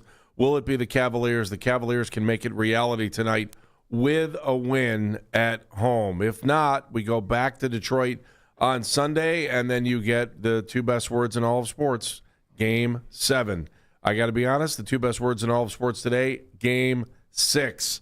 I don't care about Game 7. I want to see them wrap it up tonight, and then I'd love to see Game 1 on Sunday between the Knicks and the Cavaliers. But let's not put the cart before the horse. They got to go out and win tonight. He's Jeff Phelps. I'm Andy Baskin. Before we get to that, I just want to bring up one thing that we brought up earlier with the schedule game and the Browns. I want your thoughts on the Cavs, too, right now, what you think is going to happen in tonight's game. We're going to lay it out here for you in a second. 216-474-0092. You know, we talked about this in the beginning of the show, Jeff, with the NFL schedule coming out and the number of places where you can get the NFL now. Correct me if I'm wrong. It's Netflix, Prime, ABC, ESPN, CBS, Fox, NBC. Did I leave anybody out? I don't know. Dan, did I leave anybody out? You reeled them out there. I'm not going to lie to you. I was Netflix, Prime, ABC, ESPN, CBS, Fox, NBC. All four majors. YouTube. Oh, YouTube. I keep forgetting about YouTube. Thing too. Did you say Netflix? Yeah, I did. You know, it's also on Paramount Plus, too. You The can throw CBS games are on Paramount Plus, too. Shoot, we're missing one because we got up to, I think, 8 or 9 when I did it earlier. Well, we split ESPN and ABC. Oh, That's that why. was it. Yeah, to make a point. So if you want to do that, 1, 2, 3, 4, 5, 6, 7, 8, 9. Now, the NFL's taking some heat about this. And, there's a story on ESPN today just saying the Justice Department reportedly has begun reviewing the NFL's broadcast distribution decisions for potential anti-competitive tactics related to the Sports Broadcasting Act of 1961, which gives them all the way. They're still saying that 87% of all the games are on over-the-air TV. I want to get back to the Cavs here, but it's interesting to see that the NFL is getting a little bit of pushback because they have this Sports Broadcasting Act, which really helps them. But if they keep putting it behind paywalls, and the NBA has said this too. Dan Gilbert's watching it to see what Dan's kind of been a watchdog for the Fan on this to make sure that fans are able to get the games that they watch because it's their product they're putting out there and they want it to be shared. Is the NFL why would you hide your product from your fans? Yeah, yeah, for an extra $10 a month. Really? Is it worth it? Sorry, for $10 a month, if you're not a huge fan, you're going to watch Law and Order reruns for free. I mean, guys, we're in this problem right now. I mean, tonight's game is on Amazon Prime again. Are we on Prime again tonight? I don't know why. Oh, yeah, it is on Prime. Yeah. How could Game 6 on Prime? Game 6 on Prime. Ugh. I mean, we're up the creek again. Both games are on Prime. That's right. Both games are on Prime tonight too. San Antonio, Minnesota. So Cavaliers tip at 7. Minnesota, San Antonio at 9:30. Nothing against the Prime folks. Good for you. Yeah, I mean, they do a nice job. It's just so long as the feed comes through. I can't. It freezes for me a lot. Now I don't know if that's my internet service or if it's them, but I can't. Sometimes I get lag, and I'm like, over the air, you never got lag. I can tell you that, right? I resisted the temptation to say, yeah, and your television signal isn't good either. Thank you. Ba-doom. Will the Cavs win tonight? Let's. We got a minute here tonight. Let's go around the horn. Dan first. Will the Cavs win tonight? Meredith, you're in on this too. Will the Cavs win? No, they win Game 7 though. Wow, Jeff. So in other words, Dan's going with the thing I threw out earlier in the week. I could see the road team winning 3 straight games. Yeah. Well, that'd be something. Not necessarily. For the dumbest reason. Nothing's been easy to this point. Why do we think it's going to be easy?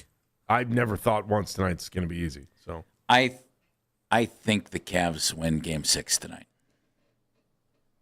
You're normally right. That's why I have to ask you. I'm the one that's off the wall crazy. Sometimes it comes up with some weird reasons I picked why, the Pistons in 6, so I wasn't right there. No, that's true, too. But just the way this series has unfolded, I thought we would see more out of Detroit than we saw by just winning games 1 and 2.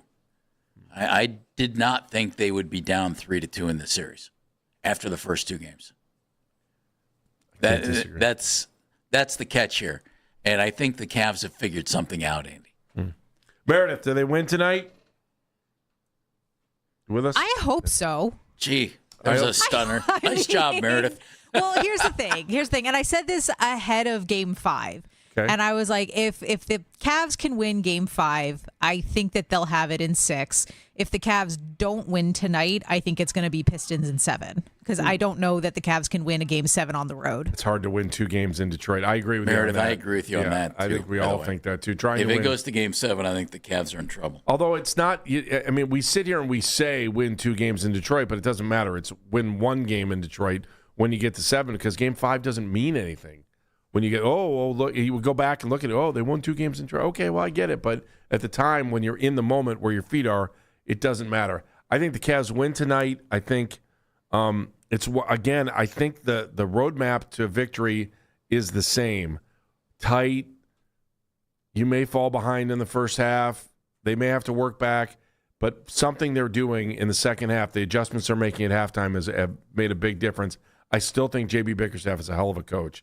And he is not going to let his team go down without a fight tonight. So I agree with you. They will be ready to play. All right. Do we have a moment of the show? Let's go back to Meredith. We do have the moment of the show. It comes from Chris Fedor, and he was talking about the Cavs roster and their makeup and just previewing Game 6. That's the beauty of this offense, is that the amount of attention that sometimes James Harden and Donovan Mitchell command from an opposing defense allows the other guys that aren't as skilled offensively, that aren't as polished offensively, to play advantage basketball. And Evan Mobley has been doing that at a very, very high level, and I think Jarrett Allen has been doing that at a very, very high level as this series has progressed as well. So you see the vision, you see evidence of how it can all work together, and it sometimes it's going to be Evan Mobley handling the ball in these pick and roll situations because he has the advantage in those situations. And I think it's just reading the game, reading the matchups, reading the flow, and what's needed at that particular time. And I think that's the beauty of having such a veteran maestro in James Harden.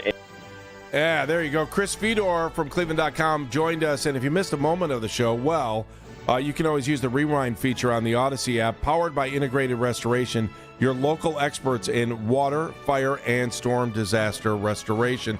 That, Andrew Siciliano at 10:20, Mike Fetello, the czar of the telestrator, former Cavs coach, was with us at 11:20, and then Len Barker, we talked to him about the anniversary of the perfect game. Now we ask you, students of Baskin and Phelps University, why are you smarter? And it's brought to us by our friends at QC Kinetics, the leader in regenerative medicine. If you're in pain, give QC Kinetics a call at 216-770-5488. Dan Mennigan, why are you smarter? Coach Fetello. All day, every day, Coach Fetello. I could listen to that guy talk about basketball all day long. 923thefan.com, wherever you get your podcasts. And, of course, our social media mentions, powered by Scheiben Jewelers. Meredith Kane. I will second that, too. If you love basketball, then you should love listening to Mike Fetello talk because he's one of the smartest basketball minds I've ever heard.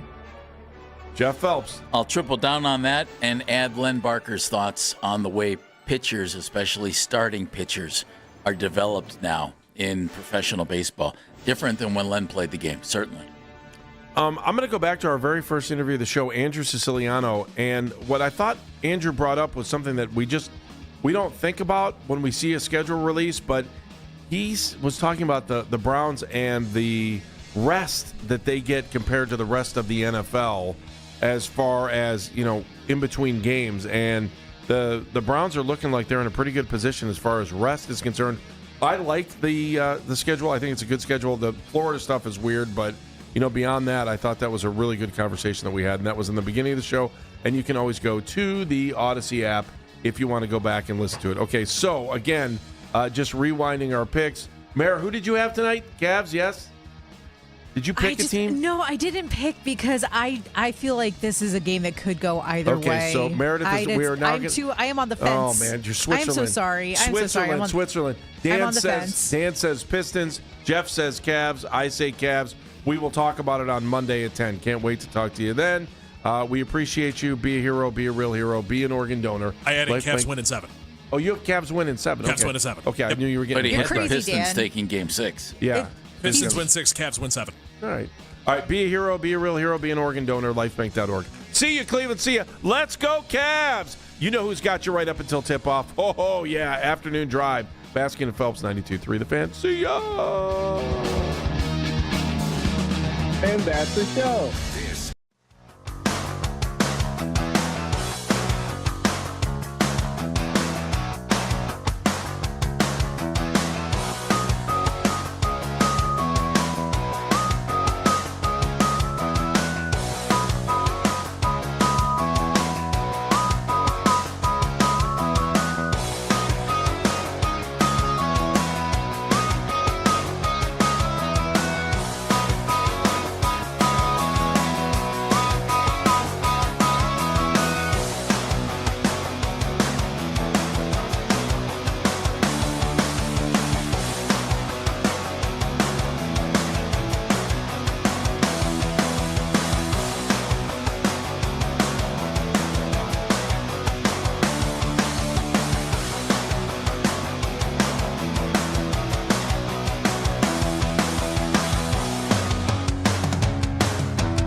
Pistons could win Game 6 and 7, even if I think that the Cavs just basically just took their soul out of their bodies and just threw it away. I've been in this position before and have lost this next game, this Game 6. And then that puts a lot of pressure on you in Game 7, especially if you got to go on the road. That obviously take energy from you if you end up advancing. So kind of a must-win game for us. It's the Afternoon Drive with Nick Wilson and Jonathan Peterlin on Cleveland Sports Radio, 92.3 The Fan. The show is back. Nick Wilson, Jonathan Peterlin. We are on must-watch weekend. We've got a must-win for the Cleveland Cavaliers. We've got the Ohio-Kentucky Cup. Yuck, yuck, yuck, yuck, yuck. Terry Francona's back in town. We're celebrating 2016. We know the Browns' schedule. Everyone has their thoughts on the schedule release video, but that opened courtesy of Meredith Kane on the board. Yes. And say hi, Meredith, because she's nice and it's good to see her. Hi, guys. Nobody said you could open up your microphone. Just kidding. Jake Murren, we're not that kind of show. Sometimes. Just with Mac. When it's called for. Yeah. Jake Murren, man on the 92.3 The Fan YouTube channel. As always, you guys can watch all 5 hours. Don't forget to subscribe to 92.3 The Fan's YouTube channel and like our videos. We like to be liked. Ring that bell, except you, Cornlito. Suck it, Cornlito. Suck it, Cornlito. And we say thank you and hello to Matt Corrali on the 2020s. Hi, JP. How we doing? Hello. How are you? You let me do a little Tim the Toolman Taylor a little bit too often in the past couple of days here. I'm okay with it. I feel like I'm ending a lot of things with just like these grunts. I like it. Do you? This is where manly Jonathan. This is by osmosis here. Yeah. You've stood next to a mountain of a man for so long now as my co-host. Is it rubbing off? Yes. My manhood is rubbing off on you, and it's becoming pretty apparent. I told you in Chicago I'm considered manly. That's true. I come here, I'm just not manly here. I'm just kind of like I just kind of exist. And you get no credit for doing any manly. In Chicago, the idea that I not only have specialized fertilizer that comes to my house, but I have the nicest lawn on the block because I do it myself and I take so much pride in it. That alone would make me like one of the 99 percentile of manly men in Chicago. Here it's like, yeah, of course you did your own lawn, you idiot. Yep. Everyone does their own lawn here. Okay, all right, great. Yep. Hey, listen. You want to play in the right pond, you got to use the right bait. Yeah, but I do wish it sounded good though. But I do wish I would get some credit. But the funny thing about it is that here it's just looked at everything's the standard. Everything's like, that's the baseline. Everyone does that. And so, it just is what it is. And now I'm grunting more. Have you thought about like buying an axe and just starting to chop up wood? Because I think that would get people like, Jonathan is a lumberjack. Look at how he swings that axe. I think like if you differentiated yourself, swinging an axe is above and beyond thing. I know. I swing an axe. Instead, I used my saw to cut down wood, and the response to it was, "Well, you use a mini saw. Used a mini. Didn't use a big dog saw. That's a tough you used a mini saw to go ahead and cut your wood all throughout your property." Like a real saw, but only smaller. I just think it's convenient. I think it's convenient. It works. It's really nice. I don't know why more people don't use mini saws. Is it pink or purple too? No, it's blue. Thank you very much. Yeah. There was a pink option. Yeah, it was like light blue. Yeah. Again, no judgment. I'm just saying that thing, if it touches you, might slice your finger. Nobody would want that. No guarantee. Nobody would want that. But like just a quick brush might damage you. Yeah, Vanessa has suggested we have like a limmer for our trees, and it's got like an extender. It can go up to like 15 feet or whatever. And see, the other day where I'm chopping down this tree, this giant bush we have out there, and it's a tree bush. It's a little bit of both, but it's got like a tree base. And she's like, "Why don't you use the limmer?" And I was like, "I'd rather use the limmer on my wrist." Like, no, man. It's not manly enough. You see, I'm a man, Vanessa. I don't want you to lose your desire to have sex with me. I thought it was a trap. I thought that's what would happen. I thought she would watch me do it and immediately be like, "I'm now leaving you. This was a trap. You are not a man." And then my 50% of my stuff goes. It just would have been a real hassle. But I saw it. I saw that trap. That should have been the engagement test right there. That's how they really suss you out, whether or not they can make sure this thing goes through. I think she was on the fence, and one day she saw me swing an axe, and she's like, "I think I'm going to stick around for a while." This is the guy right here. Yeah, this is a man right here. So we got a nice little Friday for you. One, take your friends Nick and Jonathan, but get the hell outside today. This is, but good we travel gravy. outside. No, exactly. Yeah, the free Odyssey We app. travel out. It's free. I should remind you. Or your radio. How much did this cost you to listen to this program today? $0. Wow, that's a great deal. Yeah, it does. That's a fantastic In cost. this economy, gas is $5 a gallon. What is free these days? Yeah, Nick and Jonathan, we're free. Is anything free these days? Yeah. The show. Basically nothing. This show is free. But and travels with you. I will tell you, I have had to distract myself all day today because the nerves for tonight are on a different level. And it's funny because you can lose this game and go to a game 7. That's not where my headspace is. So I went looking at hot tubs today. I've gone on 3 walks today. I fed the fishies today. That's not a euphemism.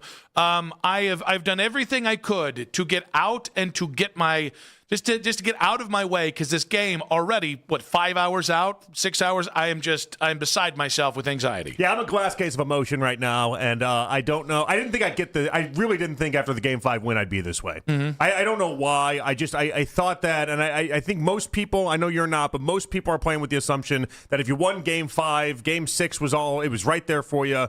It's just, we've just seen how this goes too many times. I think I want it. I think that's the thing. I now want it. I am kind of addicted to the up and down nature of playoff basketball. Yeah. I will. That's a drug, and I've 100% hooked myself up to it. And we've gotten to the point where the Pistons have earned just enough of my respect that I do want to beat them in as quick as possible as time. You know what I mean? Like previously, a lot of this series has been, I want you to get done with this so we can get to the Eastern Conference Finals quickly and healthily, right? And because I want to see that you can do this. Now I'm like, I'm not going to give this team a chance because if you do, they can snipe you in Game 7 here. I got a little bit of it's not just paranoia that the Cavs aren't going to show up. It's a little bit of healthy respect that I don't think the Pistons are just going to lie down.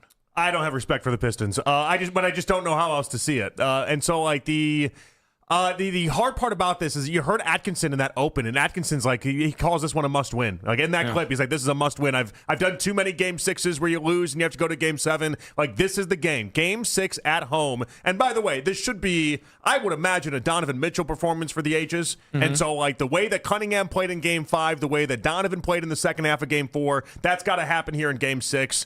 End the series, make Bontemps, that Muppet, look like an absolute idiot for saying Pistons in 5, and let's close this thing out. I do think it's funny that Kenny Atkinson's like, I've been in this situation before. It's like, Kenny, we were with you. It was one series ago. It was 12 days ago. What are you talking about? I've been in this scenario before, like the other Cavaliers haven't been. He probably referenced like a Warriors series that maybe he was thinking of. No, bleep that. You've literally been in this with us. It was a week ago. Like, you okay? Is the stomach virus still getting it now? I think we can come together because I think Lima has done us a mitzvah. I think he has. A what now? A mitzvah. Oh, a mitzvah. It's a good deed. I think you said a sub-mitzvah. I didn't know what that was. Sub-mitzvah. That's something different. You got to pay extra for that one, Johnny boy. Hello, sports fan. But no, so Lima had, with the last 2-minute report, it apparently talked about James Harden and about how Detroit fans were maybe cowards for being too trying to get that foul on Asar Thompson at the end of the game. And it went on this whole rant. Well, John Jensen heard that this morning of 97 won the ticket. The other half, we like Jim Costa. I don't really know John, but John went on a little diatribe once he heard what Anthony had to say. Total morons. And here's the thing. They've got it all wrong. It's not that it was a ticky-tack foul or we don't like physical play. No, we would just like it to be called equal both ways. If you're going to make it a physical game, then let it be physical both ways. You want to defend the fact that you have one of the all-time foul baiters in James Harden, where he takes a shot with no one around him, and it's like every other jump shot you would see anybody else throughout the history of basketball shoot. And then when somebody is near him, he jumps, he kicks his legs, he tries to land inside the three-point line, he flails, and all of a sudden you get free throws. No, we just want it called equal. So stop being morons in the city of Cleveland, which we expect them to be. That's 100% on par for anybody from the state of Ohio, but especially that city, the mistake on the lake. Oh, that's the nickname. Oh, no. Oh, John. By the way, you get a bowling degree from Michigan. That doesn't make you Einstein, John Jansen. Why is he describing James Harden again? Like from yesterday, I was like, did people just not watch him for 17 years? Am I the only person that watched him play basketball for 17 years? We have 17 years of James Harden doing that play, and he had to do that description of it as if the audience had never seen James Harden play basketball. It's an IQ test. Don't come near the landing zone, and you're not going to get it called. Honestly, at this point, if you get baited into a foul by James Harden, you're stupid. That's as simple as that. And by the way, it is a cheap ass play to land to get in the landing zone of the player, which the Pistons have done. So I just think it's rich. I think it is crybaby city, and I think it's telling that John Jansen, in his heart of hearts, he knows that the Detroit Pistons cannot hang with the Cleveland Cavaliers. Yeah, they I think just he knows can't. that. I think so. But he can't face it. This is a man's man. This is a football player, right? Guy. Yeah, big football no guy. matter what town you put John Jansen in, that's a man's man. Except, I guess, when it comes to basketball, when he just wants little old soft fouls to be called and all fouls to be called, as long as they're called against the team that the Pistons are playing. So obviously we've done a lot of listening to Detroit Sports Talk Radio. I like the afternoon show with Valeni and Rico. I listen to that one even like when they're not playing the Pistons Cavs. Valeni yesterday was basically the idea that he was throwing out there was get it in your heads, Pistons fans, the NBA just doesn't like you. And I was like, the NBA is they're going out of their way to show you that they don't like you. You're not going to get the calls. You just have to live with the idea that you're not going to get the calls. I don't think it's that. I don't think the NBA has just isolated out the Pistons and been like, we don't want to see you have success. I really don't think that's what that is. I just think the way that they play basketball isn't conducive to getting a lot of foul calls. Yeah, I mean, listen, we handled this like men here in Cleveland after Donovan wasn't getting calls in the first two games. And even when Donovan complained, what was my reaction? My reaction is stop trying to lift a bunch of floaters in the air and attack the basket with conviction. Actually, yeah, and like even like think about it, like Cunningham's game, so much of that is the mid range. Yes, and so much of that is set up to basically, I can't help you. You're not going to get the foul call if you don't ever attack, and if you just try to make these mid range jumpers your reality. And by the way, shooting over guys doesn't get you foul calls. The thing that the Pistons, the radio guys at the ticket said after Donovan complained was, well, you need to go to the cup with more authority. Okay, pot, meet, kettle. Like that's where you are with the Detroit. And by the way, the Pistons haven't earned those calls. It is a superstar league. Cade is a superstar. He has earned my respect in the series. That is a great player. A little flawed, but a great player. Okay, you still have to go to the cup as often as possible to get those calls. And if you don't do it, you're not going to get it. There's a reason why I've said for a million years, it feels like in the SGA conversation, it's like this is a skill. Harden possesses the skill. SGA possesses the skill. There's all sorts of players in the NBA that possess the skill of drawing fouls. There's a reality to that. And so like, when the Pistons look at it, and their fans are looking at the same, past 3 games, we have gone to the free throw line 100 to 54 has been the number in the past 3. Cavs have gone 100 times. Pistons have gone 54 times. Yeah, I'd probably be a little pissed about that, too, if I was a Pistons fan, being like, well, we just barely get a little over half the amount of calls that they get. Okay, well, this is part of the game. Play into the game. Yeah, let me ask you, how many of those calls would have impacted, was it 17? I'm being a little facetious here, a little hyperbolic. How many shot clock violations did they have in Game 4? Yesterday. Or in Game 5? In Game 5, they had 4. Yeah, okay. I guess those were all fouls, too. Like, the Pistons play an ugly brand of offensive basketball. Including the biggest possession in the end of regulation. They blew one of the biggest the biggest lead you can blow in the postseason. It went 5 minutes of game time not scoring, including overtime. And it had nothing to do with fouls or not getting fouls. And, oh, by the way, at the end of regulation, Jared Allen was basically put in a straitjacket. Oh, you could have called a foul on whatever Arsar Thompson was doing on Donovan Mitchell, and we blame Donovan Mitchell. So maybe step up, maybe man up. Well, right? It's even like go back to that final play with Donovan. Stop making excuses. You mentioned Asar, so it kind of just spurred something there. That last play, that wasn't all ball. Yeah, it wasn't all. And listen, I didn't say that they needed to call that on Donovan. I wouldn't have wanted that call on Donovan. Nor did we. That's not how that game should have ended. No, not at all. But he didn't hit that all ball. He definitely hit Donovan. And so like the idea that this has been one-sided, I get why if you're a Pistons fan and if you're only looking at the box score, you're like 100 to 54. What's going on here? You got to watch the games, and especially with the Pistons and how they've blown this. There's a lot of reasons and a lot of things you get to blame. It's not the refs. I think it's time that Anthony Lima and I get together as coworkers and friends and look at John Jansen and say, you must not know ball. It's a tough one. I don't want to have to say it. Yeah. I don't want to have to combine this megazord of ball knowing with Lima to then look at John Jansen, a football knower, and say, it seems like you don't know ball. John Jansen's bitching about fouls. It seems like he doesn't know ball. Sorry, had to say it. Do you need Lima's seal of approval? Because that then gives too much credence to the idea that he gets to then indoctrinate people as ball knowers or non-ball knowers. Okay. If anything, that would almost legitimize the idea that he calls you a non-ball knower. It's a 2-key system. So we have to agree That's what on they came ball up with. knower. That's what they came up with for whether or not they flipped the switch. The two-key system. Yeah, no. I know. But this we ran is the promo for 75 years, yes, Nick. But those guys are on the same show. They're always going to turn the keys at the same time. That's what happens when you work with each other. This gives a little bit too much power to Lima's no. ability to call out, are you a ball knower or not a ball knower? I'm totally in bed with a monster right now, but it's we're giving authority we're coming to the guy, together. You're giving authority to the guy that said you're not a ball knower. That's fair. As the guy that decides whether or not you are a ball knower or not ball knower. But by joining together with him, there is now knowledge that I also know ball. No. And now we turn the keys on John Jansen and say, you, sir, no ball. I say you kick Lima out of the group text and you just decide this on your own. No. When we squabble together, that's one thing. All right? That's just friendly fire. We've worked together for a very damn long time.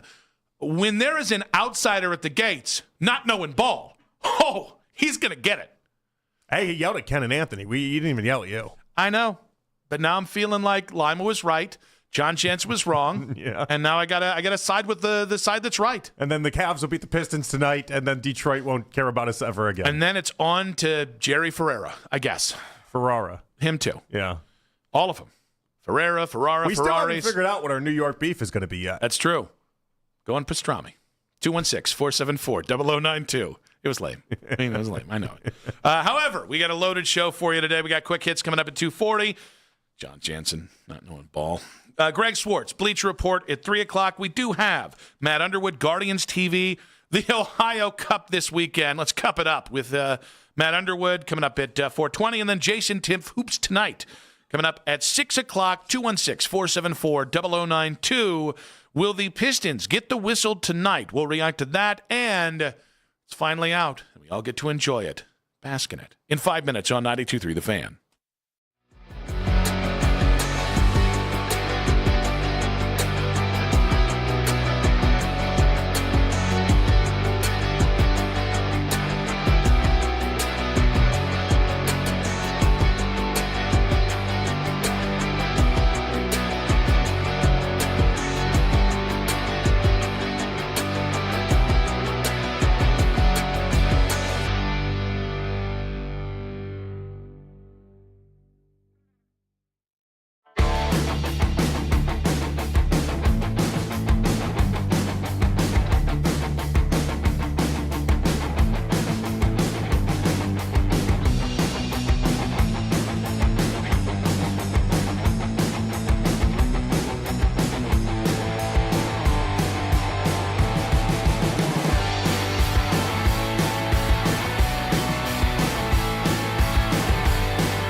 the ingredients. Oh, let me make an announcement.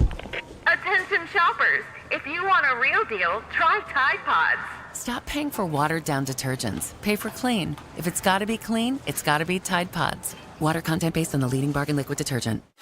Don't trust anybody with your Cavs playoff coverage unless they have sports in their name. We are Cleveland's Sports Radio, 92.3 The Fan. Quick hits coming up in about 20 minutes. Nick Wilson, Jonathan Peterlin. Corrali's such a weirdo, and I love I know this is now like he's becoming like a weird He's just become progressively character. weirder and weirder. And here's the thing: I think it's not working for you. It's working for me. It is. It's the more weird he gets, the more endearing it is because he's such a white bread.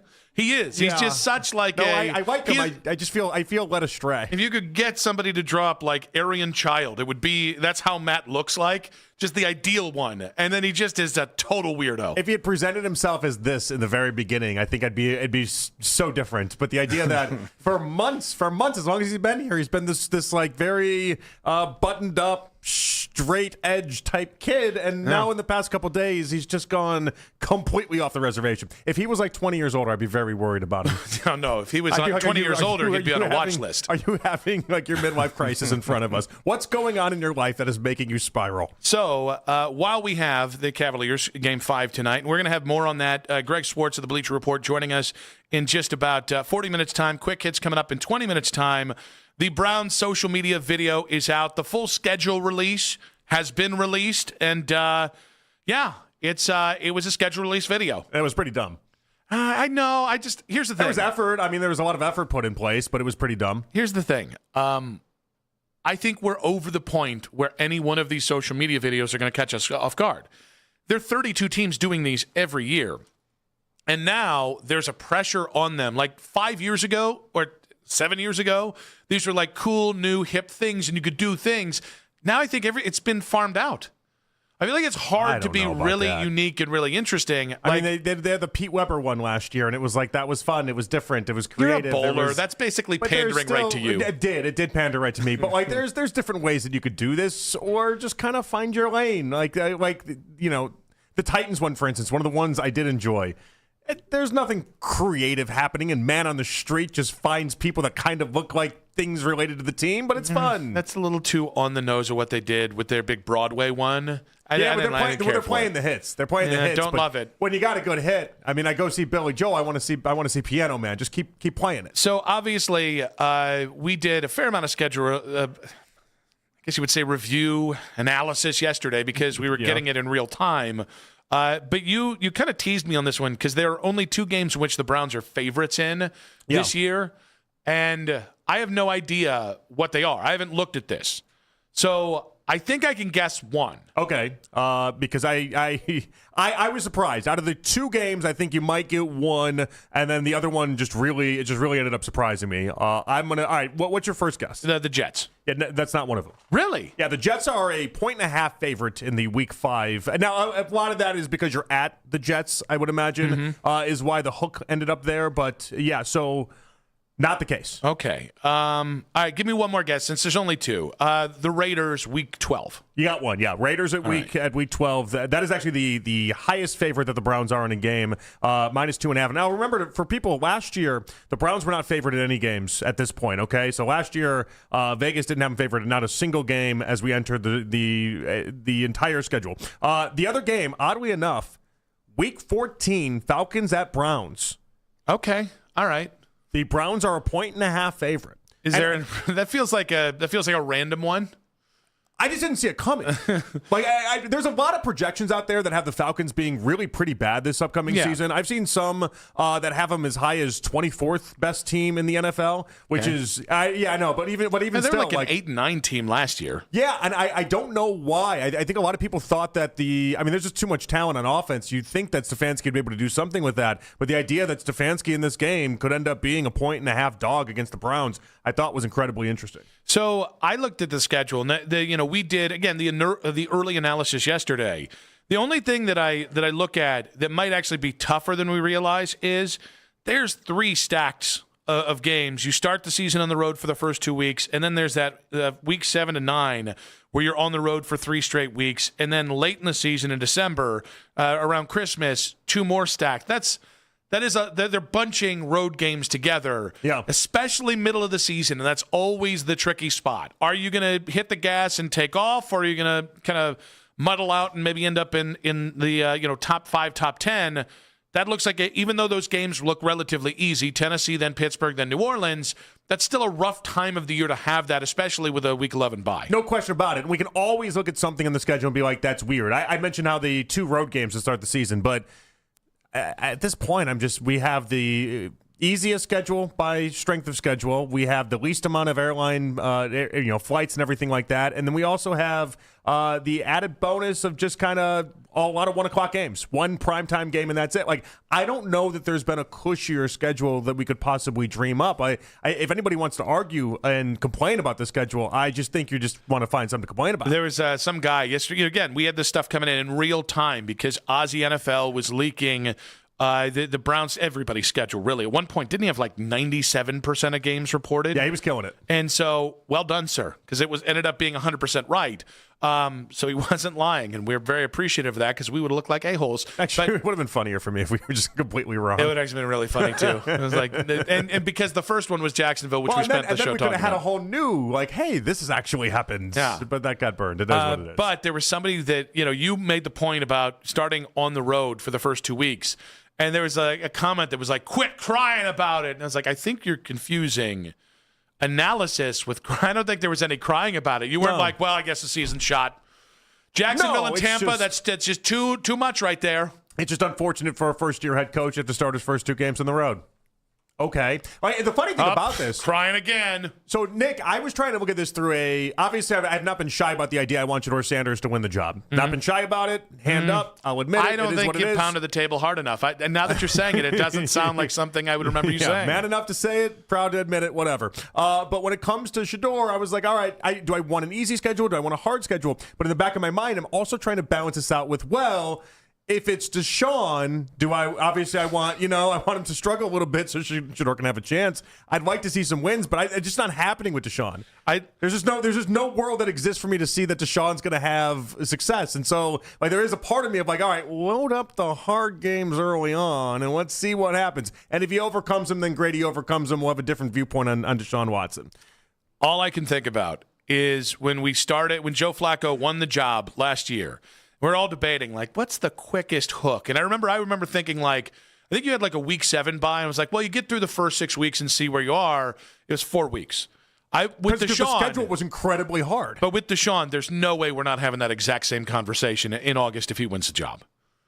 Yes, and it's a much easier schedule. I actually think if you have an easier schedule and you don't come out of the gate firing, there should be a heavier, a quicker pull on the leash. Well, so what's funny about this is that, and you said Jaguars and Buccaneers as if that's all right, easy entry point into the season. Those 2 games on the road, those are actually 2 of the higher games when it comes to the Browns being underdogs that we see on this schedule. I consider them easy, but only if Deshaun is the starter.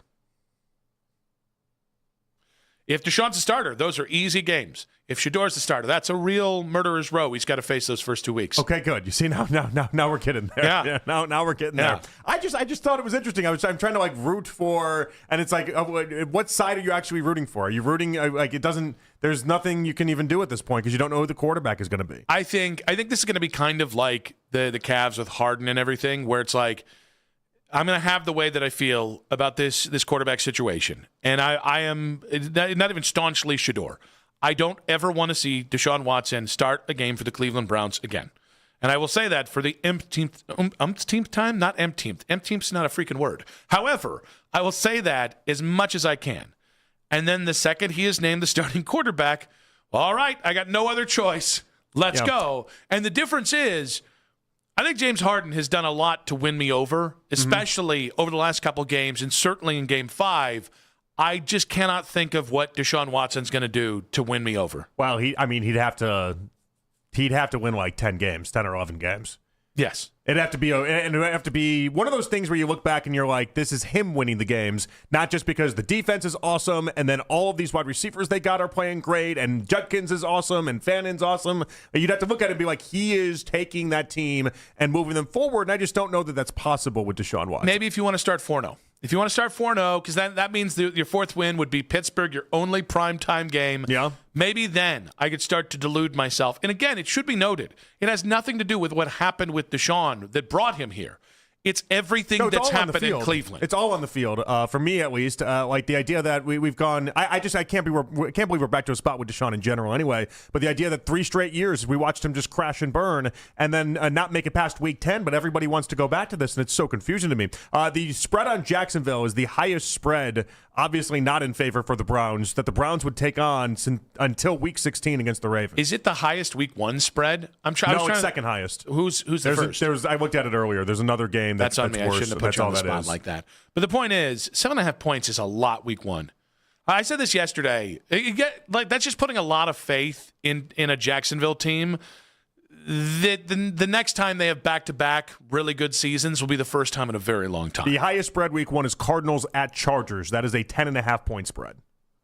I mean, that is 10.5. I mean, you should take it, but you should definitely not take the Cardinals in the points. But that is okay. So good God, that's an insane amount of points for week 1. It's an insane amount of points. Vegas loves this Chargers team, though. And they must hate this Cardinals team.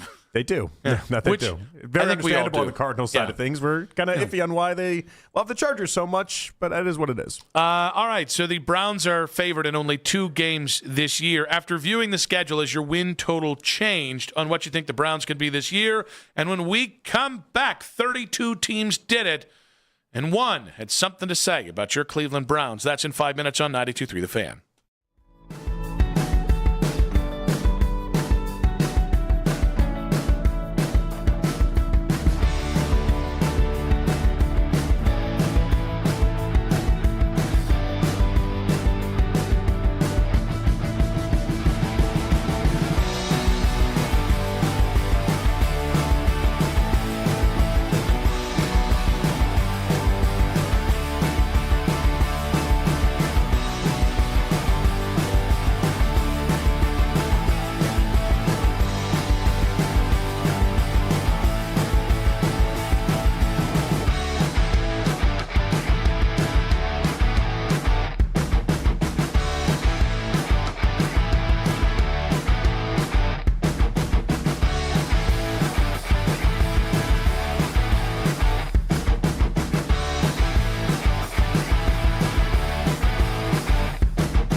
against the Nationals in round 2 of the PGA Championship taking place today. 21-year-old Aldrich Potgieter from South Africa is your clubhouse leader at 4 under through 7. You can now find 92.3 The Fan on YouTube. Subscribe to our YouTube channel and get the best content from our shows each and every weekday. That's 92.3 The Fan on YouTube. Headline sports news every 20 minutes right here on 92.3 The Fan from the University Hospital Sports Desk. I'm Matt Corrali.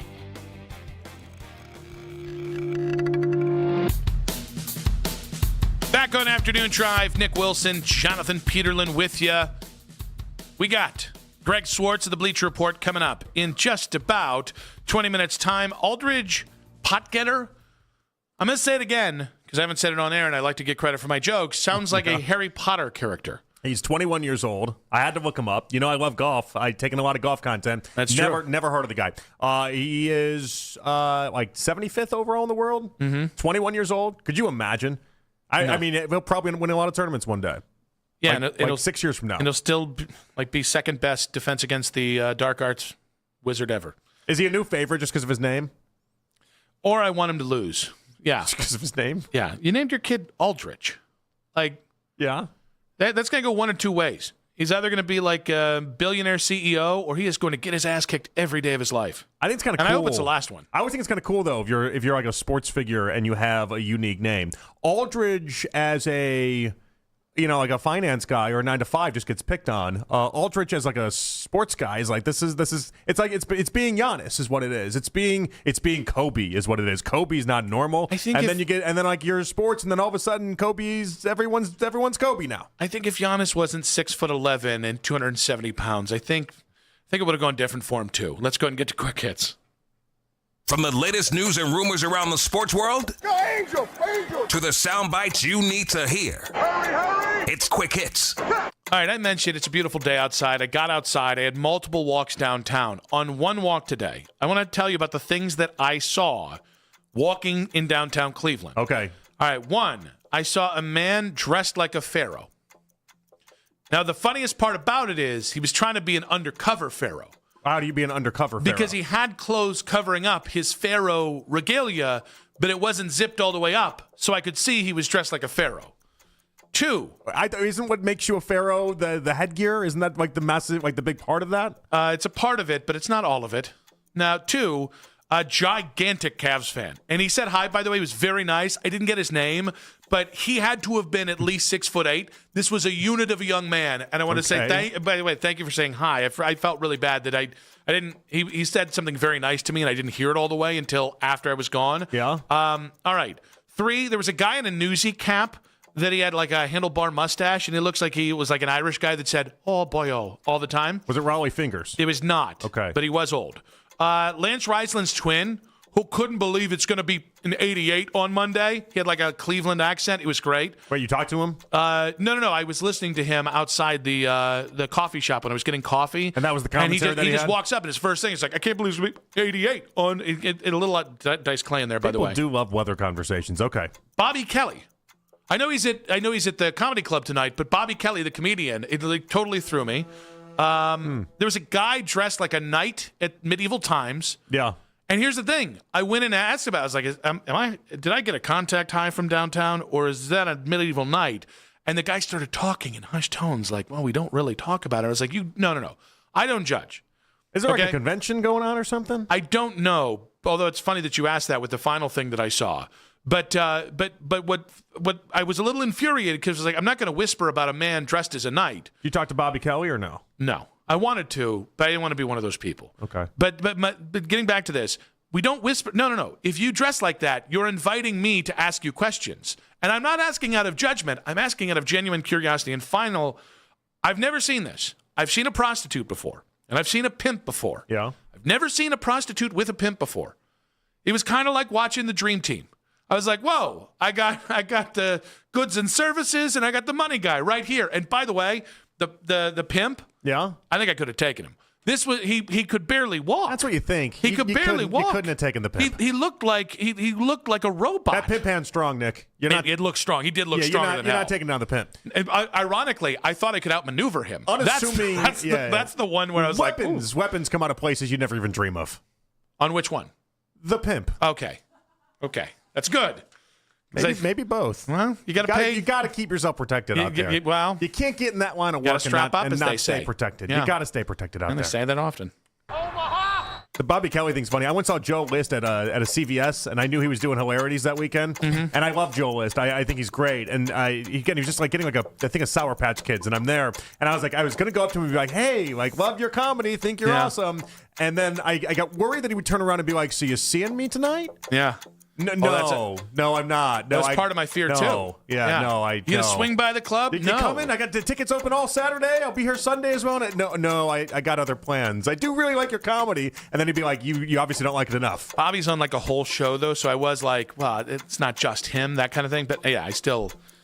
In the same way, comedians just... Because it's like, you know what? I think comedians need more love, right? I want to give comedians more love. Sure. But also, I don't want awkwardness. It's not worth me. Yeah. You know, because in the 1% chance he goes, why are you talking to me?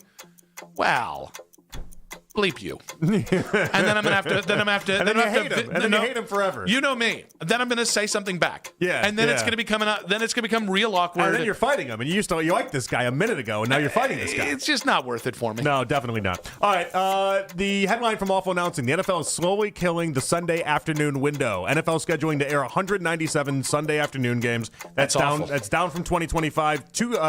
In 2021, there was 211. So I think like we're incrementally going down, and we're putting more of these games in standalone windows and standalone spots, and we are subtly killing the Sunday afternoon slate. I get why this is a thing.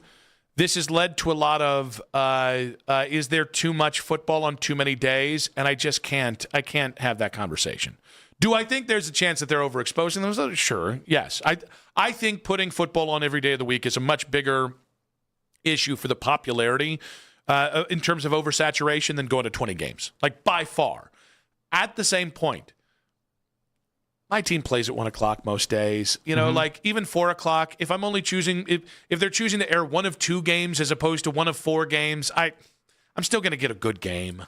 Well, and it kind of helps the idea that if our games are always at 1 o'clock on Sunday, then great, I get to watch all the other games. Yeah. And I don't have to worry about it. You know what I mean? And like, I'm only missing, let's say, 4 other games.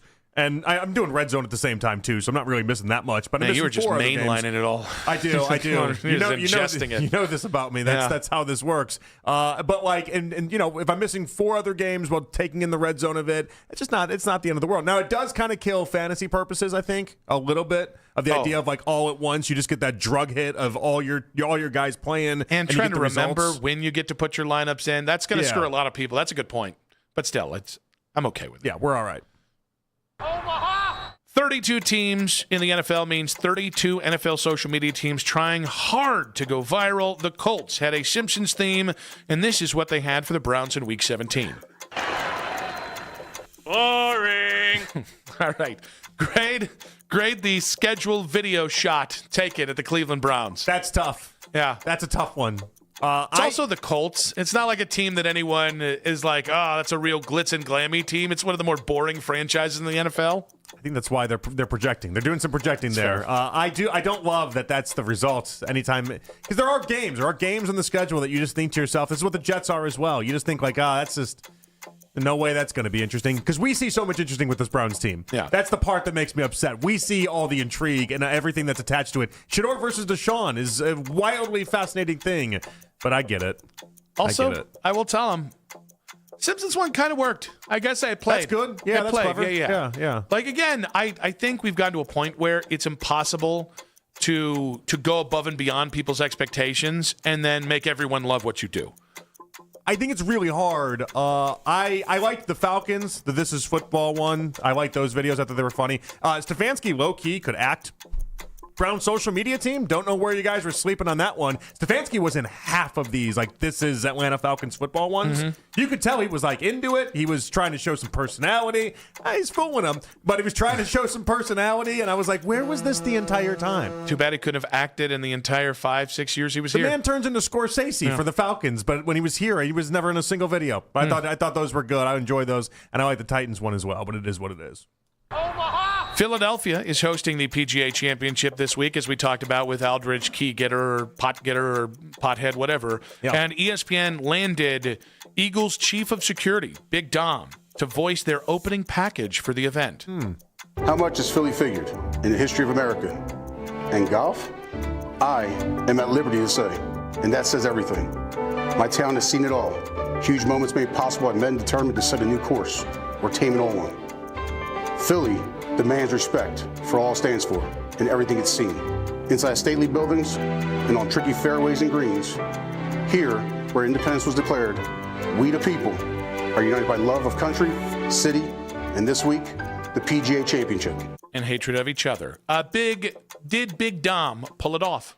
Do you think the people of Philadelphia look at that kind of like how we look at like the Rock and Roll Hall of Fame stuff where everything's got a guitar?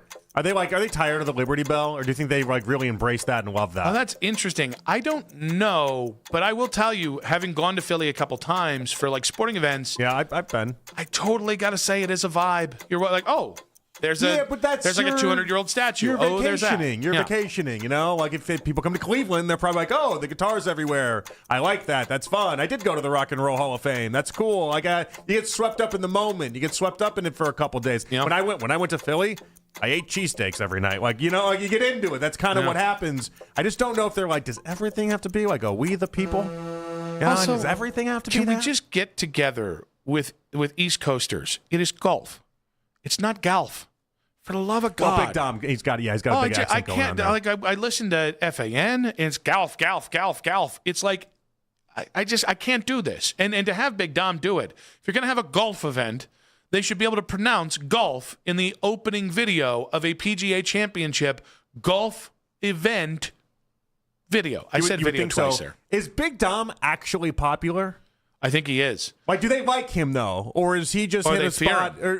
My take is he's a made man. I know your take on him. Yeah, that I want people to know he's secretly Dom Soprano. I got it. He owns about 3% of the club off the books. And he's in waste management. Who knew? Have some Cinca. But I can't imagine that being anything more than just a shtick and just a thing that people will easily get over. But no, he's Italian. That's how he talks. If he's asked to be doing these things, then they must like him somewhat.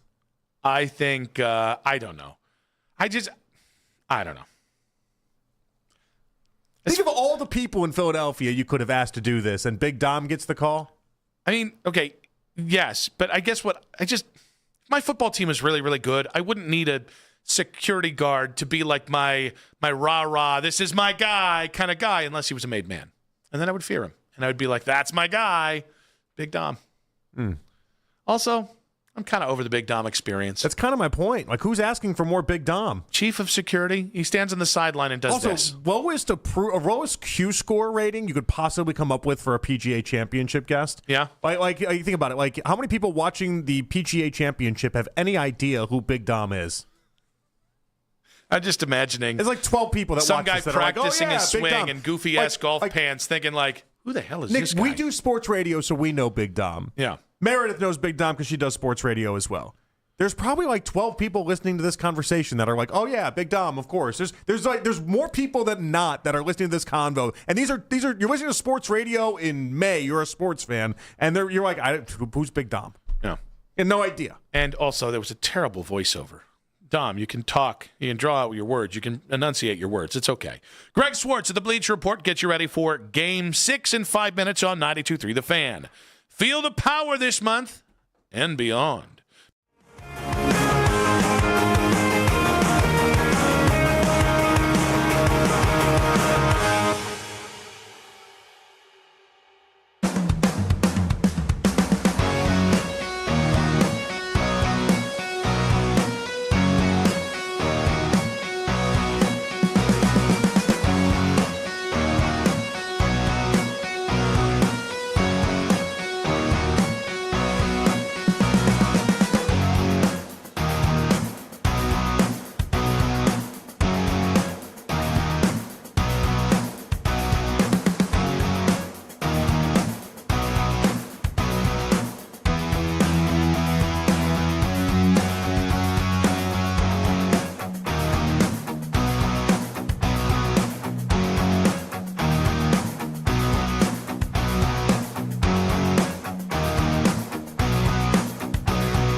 93.97. Greg Swartz of Bleacher Report joins the guys next. Headline sports news every 20 minutes. Right here on 92.3 The Fan. From the University Hospital Sports Desk, I'm Matt Corrali. The opinion of Miami, Florida, you didn't think you'd hear from me. And say hello to Lima's Little Opinion. It's the emerging podcast seed presented by Extend Technologies on 92.3 The Fan on the free Odyssey app.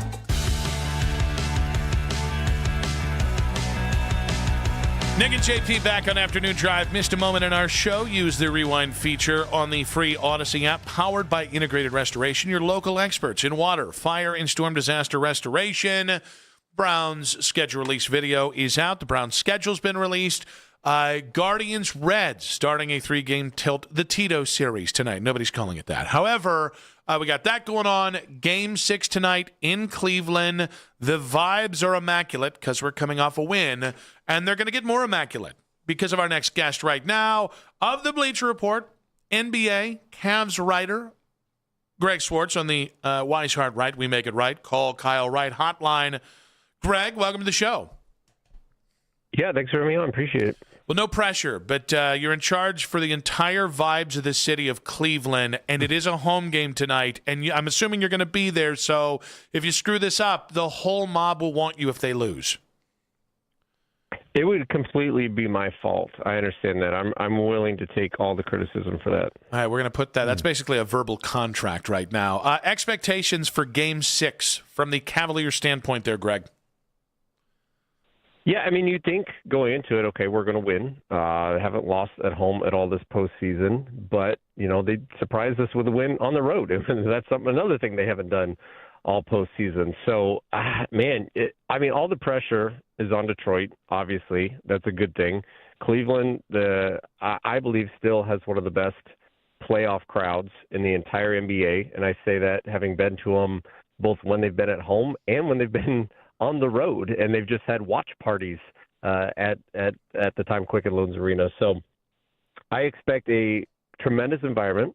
I expect all the pressure to be on the Pistons, who I never believed were set up to be a good playoff team because they're too dependent on one player. And now that their second best player is getting benched in the fourth quarter of seemingly every game and is tanking his free agent value, the Pistons are down bad right now. They're down bad. And I expect the Cavs to smell that blood in the water and really take care of business tonight. 154 free throw advantage for the Cavs in the last 3 games. Will the whistle go the Pistons' way tonight? Yeah, there's an ebb and flow. It depends which coach is complaining more at the current time. And certainly JB was not happy 2 games ago with how the whistle went the last 2 games in Cleveland. Obviously was not happy with the no call at the end of Game 5 there. And the pool report came out and said that they actually got it right with the no call there. So I expect there to be a more balanced whistle. But the Pistons don't really have a lot of guys that are good at drawing free throws. You know, it's Cade Cunningham, and that's pretty much it. It's where the Cavs have a James Harden, they have a Donovan Mitchell, they have guys that obviously have spent a lot of their time in their careers getting to the free throw line. So I hope that's not the story. I hope it's not who's getting to the free throw line more, and I hope it just comes to the actual play on the court. Greg, the second half of Game 4 was awesome from Donovan, but that has been more of the anomaly than maybe his struggles have been. What's going on with Donovan, and how big a concern is this as they try and finish off this series and potentially head into the Eastern Conference Finals as soon as this weekend? Yeah, he just looked like a completely different player in those 2 halves. And I think a lot of times Donovan settles for that outside shot a little bit too much. And obviously he is a tremendous three-point shooter. He can create his own shot. He doesn't have to have somebody setting him up. But I think Donovan is at his best, you know, when he can get into the paint, when he can get into the teeth of the defense, and not necessarily getting to the free throw line or getting fouled, but he's just got such a good soft touch around the rim for a guy his size to be able to float those little push shots towards the rim. And I feel like if you hit a couple of those early, now you get into a rhythm. Now the outside shot kind of opens up. When he tries to play outside in instead of inside out, I think is where he struggles. So I hope he is aggressive early tonight. I hope he tries to get into the paint. I hope he attacks their bigs, because if he does that and that shot starts falling early, I think Detroit's just going to throw their hands up and say, well, what are we supposed to do? How much has James Harden changed the math for this team? Change the what? The math. Like as far as what they were with Darius Garland relative to what they are. And like I've contested in the past, I don't think you make it out of the first round without James Harden. But now after the past 3 games, it's become pretty evident that they're just a much better basketball team with Harden on the court. Well, I think you know my feelings about the James Harden trade. But this is the time that he was brought in to prove that. Greg, I forgot about your feelings about the James Harden trade. I was not trying to set you up there. No, I am very much on the anti Harden trade train here, and maybe he'll prove me wrong tonight. But this is what we've been looking for, right? James Harden typically doesn't struggle when it's game 1 and 2 and the series is being filled out, right? He struggles in game 6 and game 7, and when the playoffs are on the line. I pulled up his numbers over the last 5 times he's played in a game 6, and this is over the course of with Cleveland, with Philadelphia, with the Clippers. This is going back, the last 4 years. The last 5 times he played in a game 6, he's averaged 16 points, shot 37% overall, 22% from 3. Like, the numbers have not been good. Obviously, he has a chance to change that narrative around him. He was horrible in games 1 and 2 on both ends of the court. He's been better the last couple games, even though, those 30 points came on 8 of 21 shooting, which, isn't ideal for a point guard. But I think his passing's been really good, especially in game 4 when he had 11 assists, and I thought he should have had more. But, if we don't make that trade and we still have Darius Garland, I still think we're a second-round team. And, I'm not saying like, oh, Darius Garland was the answer. I'm not saying that. But if James Harden can have a big game 6 and elevate the Cavs into the East Finals, I think now we can start judging that trade. But as of right now, this is probably where the Cavs were going to be, whether they made the trade or not. They were going to be in the second round. It's where they've been the last couple of years. So we'll see how game 6 goes, or a potential game 7, and we'll see if the Cavs have truly taken the leap because of that trade. Greg, my co-host here dubbed Game 5 the Max Strus game. I shared a little bit more credit with everyone, but James had a very nice game. Evan had a really nice game. Jared everybody had a really nice game except Donovan. I'm curious though, where do you land on Max Strus? Where some nights he looks like Game 5, and other nights he looks a little lost. Yeah, he's such a polarizing player, because I think of you go back to the series against Indiana last year in the second round. He has games where they absolutely needed him, and obviously we had a couple guys hurt. Donovan didn't have his best series against Indiana, and Max Strus stepped up when we needed him. And then in the final game of that series, I think he was 0 of 8, and you're just like, he completely disappeared. The good thing about Max Strus is he doesn't have to hit shots to make an impact, right? He's obviously put on weight, as was pointed out, put on muscle. He is a big wing.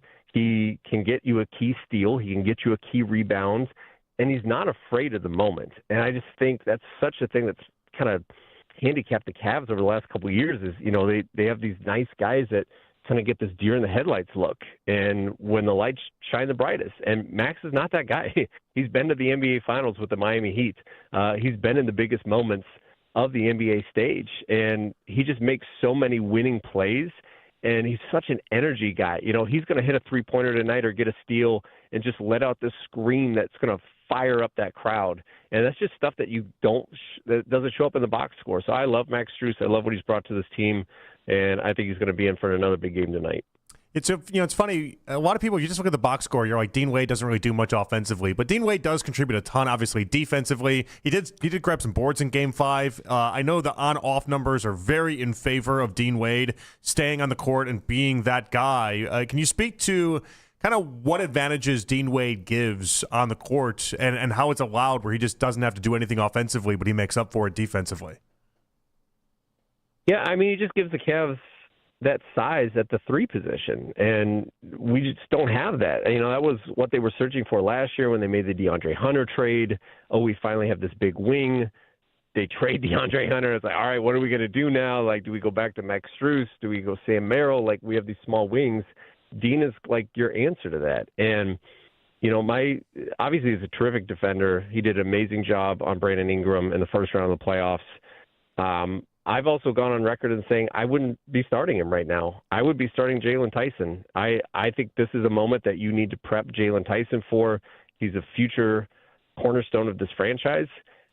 Dean Wade is very good. Dean Wade doesn't have a contract next year, so we don't even know if he's coming back. I think Dean Wade should be in the rotation, but I'm a big Jalen Tyson fan as well. The one thing I'll say about Dean is I wish he was more aggressive with his shot selection. There's so many times the ball will swing out to him, and he won't be wide open, but he'll be open enough to get a shot up, and he's so unselfish that he'll pass it to someone else. I wish he had that quick trigger, kind of like a Sam Merrill, where if he would just get the ball, take a quick shot, he could swing so many more games with his offense and not just his defense. But he's had a good playoff series, and obviously like you said, the on-off numbers show that.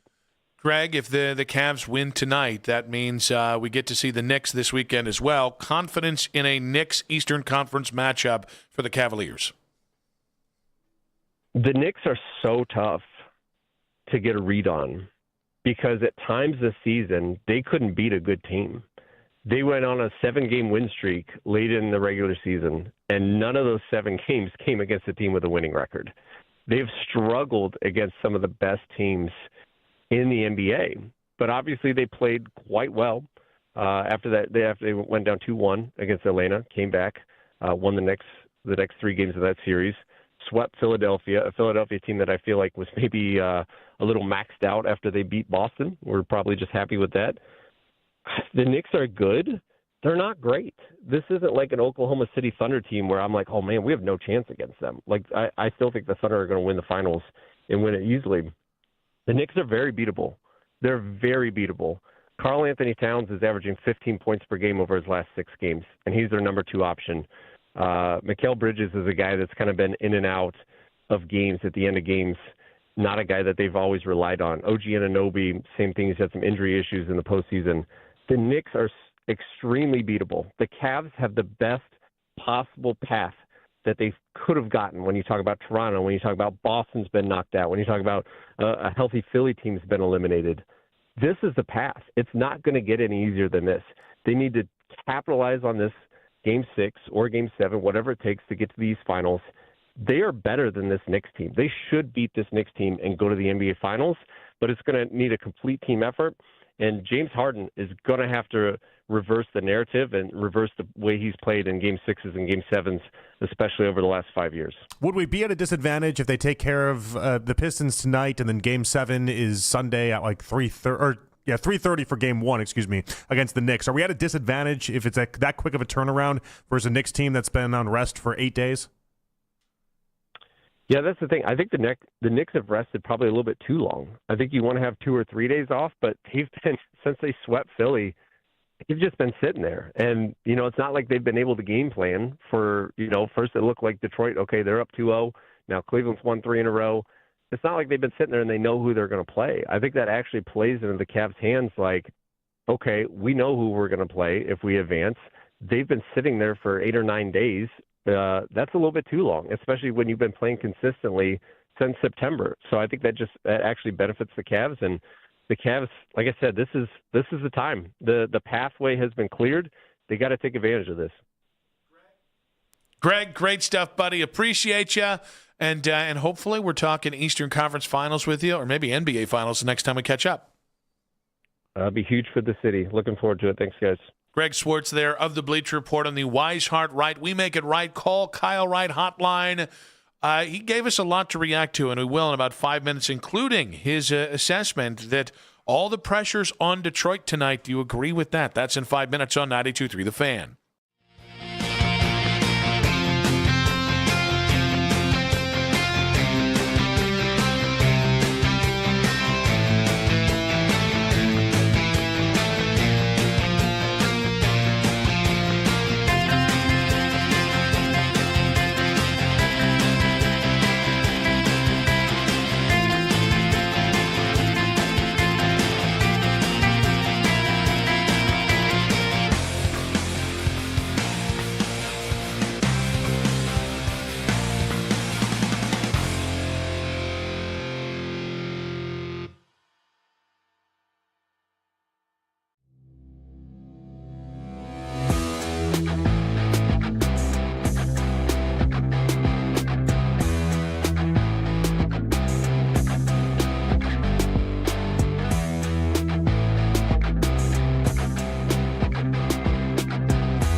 always say hello with Quo. Try Quo for free at quo.com/sports. That's quo.com/sports to try Quo free. QUO.com/SPORTS. All guests appear on the 92.3 The Fan hotline, powered by Wise Hard Right. We make it right. Call Kyle Wright. In your weeknight with the best segments of the day. The Fan Rewind. Weeknights at 11. All the pressure is on Detroit, obviously. That's a good thing. Cleveland, I believe, still has one of the best playoff crowds in the entire NBA, and I say that having been to them both when they've been at home and when they've been on the road, and they've just had watch parties at the time Quicken Loans Arena. So I expect a tremendous environment. I expect all the pressure to be on the Pistons, who I never believed were set up to be a good playoff team because they're too dependent on one player. And now that their second best player is getting benched in the fourth quarter of seemingly every game and is tanking his free agent value, the Pistons are down bad right now. They're down bad. And I expect the Cavs to smell that blood in the water and really take care of business tonight. Greg Swartz, the Bleacher Report, on Game 6 for the Cleveland Cavaliers. Do you agree that all the pressure's on Detroit? No, can't be. How do we not have any pressure at all? Yeah. I feel a ton of pressure. Are we confusing our personal pressure with our need for this team to succeed versus their need to succeed? Atkinson called this game a must-win for a reason. Is he reaching? Is he stretching it all? I don't think so. The nerves that I have in talking about this game tells me that there's pressure on this Cavs team. I mean, I just think there's not really. So listen, there's pressure because I think the Pistons are smart enough to know that if they lose tonight, they're eliminated. That is a fair amount of pressure, but there's not expectations. And I think the expectation, and this is the other part of pressure, is that the Cavs should win tonight. And I think the pressure, you combine that with the Cavs having to go back on the road if they lose this one, I think that's an incredible amount of pressure on top of any time you have a conversation about this Cavs team right now, it is, where's Donovan? And I don't like or trust James Harden. I think that's like superstar legacy pressure too. Yeah, I mean they won a road game that they stole. I mean you don't want to go back and try to do that again in Game 7. You really don't. That's why erasing a 9-point lead with 3 minutes left that's not a recipe that you want to dial up again. And so like you need to get out of there. Have won 4 straight. We can look at it 5 years from now and be like, well, they won in 6. Don't know what else you want from me. Well, everyone that watched knows that it was much tighter than that, and it is what it is. I also think when you get to this part of the playoffs, there's not really no pressure situations, right? Like maybe the Knicks going into Game 1. If you win tonight, and the Knicks, they're going to be at home. Everyone is acting like they just steamrolled the 2016 or the 2017 Golden State Warriors. Obviously, the Knicks themselves are feeling themselves. Like that might be as little pressure as you can have. And it's still... Even there's still a lot of pressure, it's still Game 1 of the Eastern Conference Finals. Game 1, and think about it, they don't know that they're actually as good as what they've been because they've had a very easy schedule to get there to the Eastern Conference Finals. And on top of it, they've had 8 days off. Like, if you're the Knicks, and if you're a Knicks fan, we can just so many things we come up for the Cavs, we can come up for the Knicks. But I will tell you, the idea, and I was thinking about this a lot because now it feels like we're so close to it. It's going to be so cool if they make the Eastern Conference Finals for the first time in forever without LeBron since James. 92. Like that is, I was 7. Like that, and then, by the way, I actually vaguely remember that late stage Cavs team as Larry Nance was getting older and Brad started to get hurt, and obviously Mark was starting to wind down his kind of prominence as like one of the 5 best point guards in the NBA. So I vaguely remember that, but like it just feels like, and I think there's pressure there too. I think understanding that what this is going to mean for that organization, if you can finish off the win tonight, or if you can finish off this series, I know, by the way, there's pressure of Donovan having not done this before. And that's where I go more. And even like the since 92 thing is incredible, right? When you think about it, because it just doesn't happen that often. It really doesn't. But this is Donovan. And this is the idea that Donovan's never made it to the Eastern Conference Finals. And even with Harden, like you're going to have another Game 6 to Game 7 opportunity potentially to try to rewrite some of the playoff woes that he's had. And so like there's just a lot at stake for these guys. I think the Harden stuff's interesting. And again, I'm the guy that didn't want the trade. I'm the guy that still thinks people trying to declare victory on the trade before you actually can declare victory on the trade is a little silly. Looking at my boy Anthony Lima, we're the key turners together. We turn the keys. Bleep you, John Jansen. Does he know he turns the keys now? Well, I think he understands. Okay, all right. Okay. I don't think he knows, but I'm sure somewhere He's gotten himself in a lot of turning of the keys situations. I just didn't know if he was comfortable with being in and this many sometimes of you them. throw the keys in the bowl. Is that and then right? That's another situation I'm sure he's been in. I'm guessing on that one. The little Chagrin many Falls years ago. action. That's right. Many years ago. He knows. Look at that. He knows. But like, I think the Harden stuff. As the guy that was like, yeah, I don't want Harden. I think this is a silly move. I think you're shortening your window. As the guy that said that, man, I got to be honest with you. I don't think there's a damn thing James Harden can do tonight that is going to change the narrative on him, because if he goes out there, drops 35 points, let's say it's efficient, it's pretty. He also has 11 rebounds, 11 assists, and the Cavs win. I think the take's going to be, well, you did it once.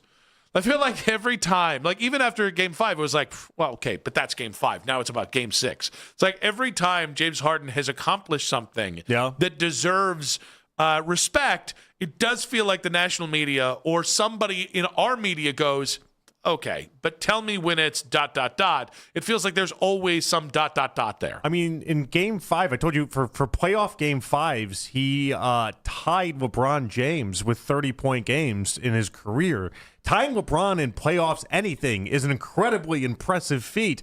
And the fact that he did that in Game 5 and then and passed Giannis in the process of it, and the response turned out to be, well, let's see what happens in Game 6. Like this is the life of James Harden. Well, but that's he's why got to be as annoyed as anybody. But this is the life of James Harden. That's why I'm trying to turn over a new leaf for this. I'm trying to build the trust tree with the nest with James Harden. And so one of the things we talked about in the pre-show, and something we're talking about right now, obviously, is can you trust James Harden to show up tonight?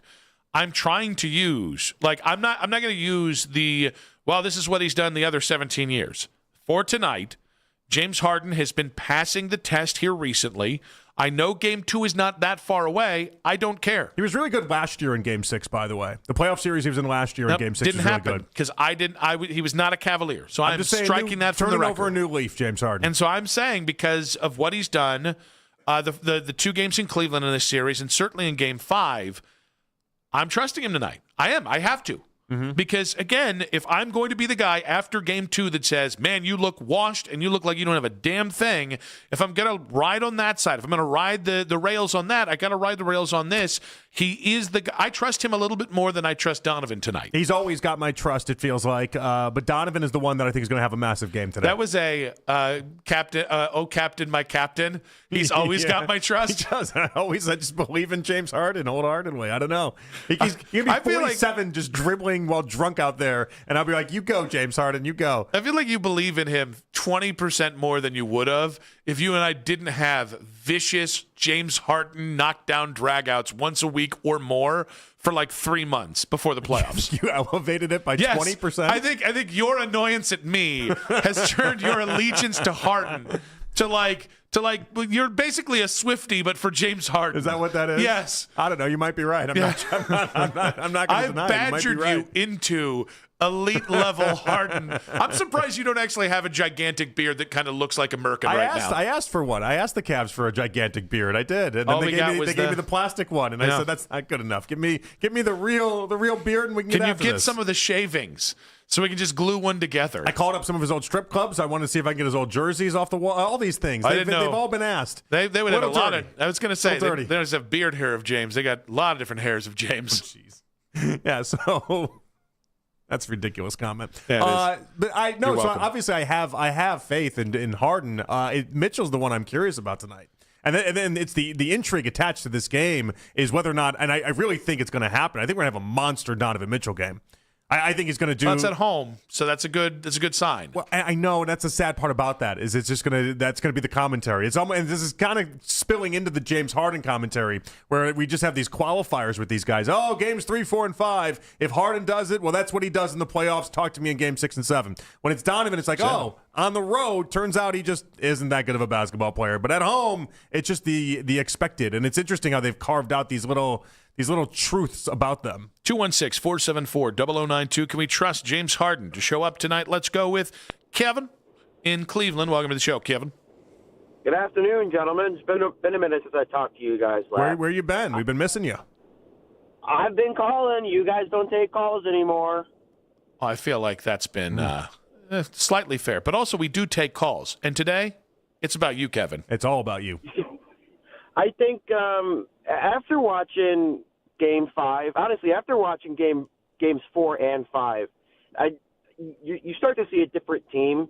And that first series against the Raptors, you could tell that this was a team that had never actually been in a playoff series. And what I mean by that is we played Miami, and we destroyed Miami in that playoff series. And then you go play a Pacers team that is tough, that is physical, that has been and that has played playoff series, and you get slapped around. Well, this is supposed to be a very physical team, and for the first time, we're getting yelled at for being too physical, and we're playing some pretty good basketball, and we're starting to figure out that you're going to see these people a lot. You know, you're watching playoffs are going to have you hating players that you would never hate during the regular season.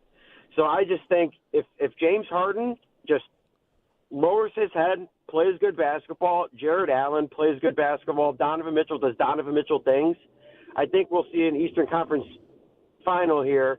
And I've never seen one without LeBron, and I wasn't born when LeBron wasn't here. So this would be my first one without LeBron, and that would be something to say.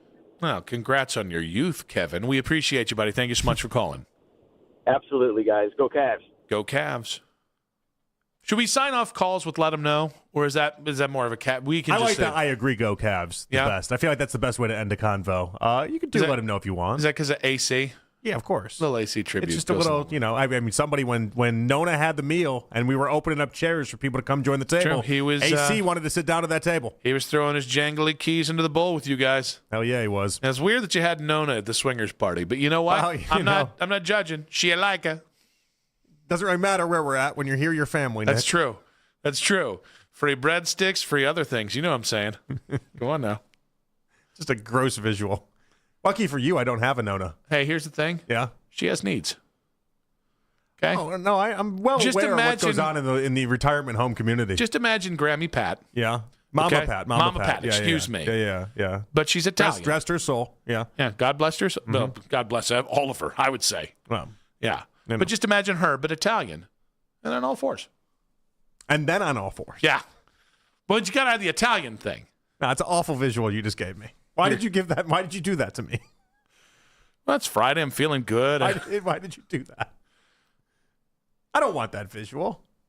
It's funny to me. It's kind of funny to me too. Okay. But like, I don't want that visual. Oh, well, as long as it's kind of funny to you. Serving up breadsticks. We got unlimited she's pasta. serving up breadsticks. We got all right. salad. The guy's coming around with the cheese and the Mamma grater, mia. and he's offering people all sorts of different pesto and such. Give me some of that peppercorn. And, we're just trying to have a nice family meal, but we're asking people to come join us at the table. That's all that was happening there. But it's adults only.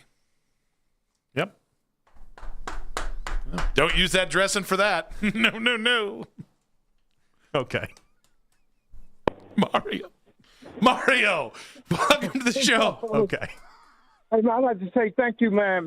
Go Cavs. We're going to win tonight. I was thinking of food that's been ruined because we put it into sex. We're emerging. We're dangerous, man.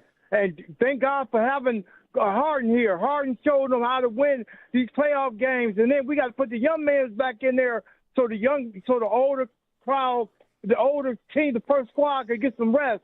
We need Bryant, and we need number 35 on that floor tonight. Let's close these guys out, man. So we're going Mario, Thomas Bryant's not seeing the floor tonight. Yeah, don't do that. You're going to get more time on the court than Thomas Bryant tonight. And thank God, thank you for Strus for stepping up. Him and Merle. Man, we need to close these guys out, cut them off tonight. We don't need to go back to Detroit. For what? We're the land, baby. Let's go. All right, Mario. Everybody's going to be down there tonight. Have a good night. You too, buddy. You too, Mario. Mario, we got talking about Nona on all fours, and Mario got going. He heard those breadsticks and whatever you were using that sauce for, and Mario went to an 11 real quick there. I will say I do always appreciate when we're having some sort of innuendo conversation or something like that, and then we go to the caller, and the caller just acts as if we were not talking about any of that stuff previously. But he did give the energy of somebody that was bunked with a horny stick, just while we're talking. Yeah, but not while listening to us. Just in this is actually the only time in life he's not bunked with the horny stick. Maybe it's our voices. Maybe that's the aphrodisiac. I'm going to guess no. I'm going to guess no on that one. I'm not going to judge. Hey, I'll What have take you the said compliment. often? Go ahead. Tell me what you said often. My voice is an aphrodisiac. Really? Yeah. Yeah. And I've been told that once. By who? His name is Alejandro. Alejandro. Yeah. Yeah. Yeah? Yeah, he's a mensch. He's a big fan, huh? Yeah, big fan. Big fan. How did they make you feel after that? Pretty nice. Yeah? Yeah. Okay, good. Yeah. He said I had the most beautiful eyes in the bar. Is that right? And he's now? damn right I did. Is that right? Lit up. Said my friends they were bleep. But your eyes, you have the most beautiful eyes. And he tried to ride Space Mountain. I wouldn't let him. He tried, though. Yeah, we tried. He tried. Little belly pat, little neck What kiss. was Alejandro's opening line there? What was his impasse? It was. You have the most beautiful eyes. He just And I- heard you from a Yeah. distance, and then that was and it. I was like, you know what? Let's hear the man out. This is the way you talk to me. No that woman's right? ever walked up to me and been, you have the most beautiful eyes. Nobody. Nobody. No, they And made then me he earn complimented it. the eyes and then also the voice too. Alejandro was Yeah. really he's throwing out some compliments. And then a little belly rub, and then really, and I had, hey, I'm a married man. I'll take the compliments.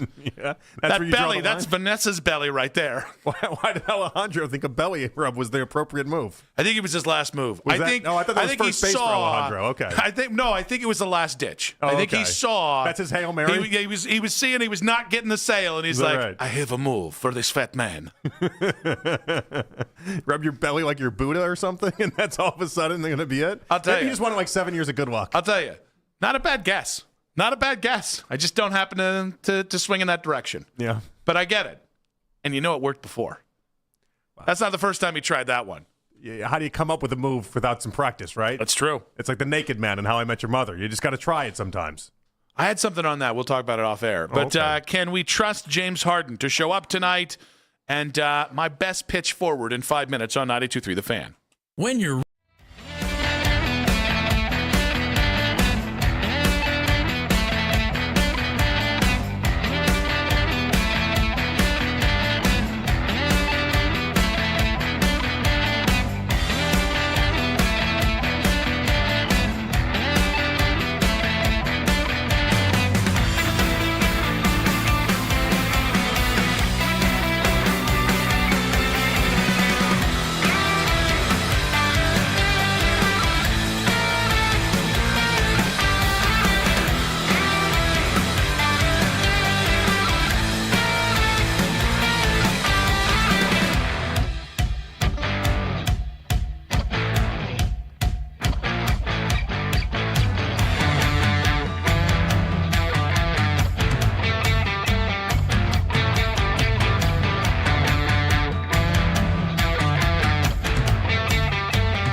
and Humanities Festival. The Cleveland Orchestra presents the 2026 Mandel Opera and Humanities Festival, curated by Terrence Blanchett and headlined by 3 concert performances of Beethoven's opera Fidelio, May 15th through 24th at Severance Music Center. Tickets at clevelandorchestra.com. Listen to 92.3 The Fan on the Odyssey, iHeartRadio, and TuneIn app.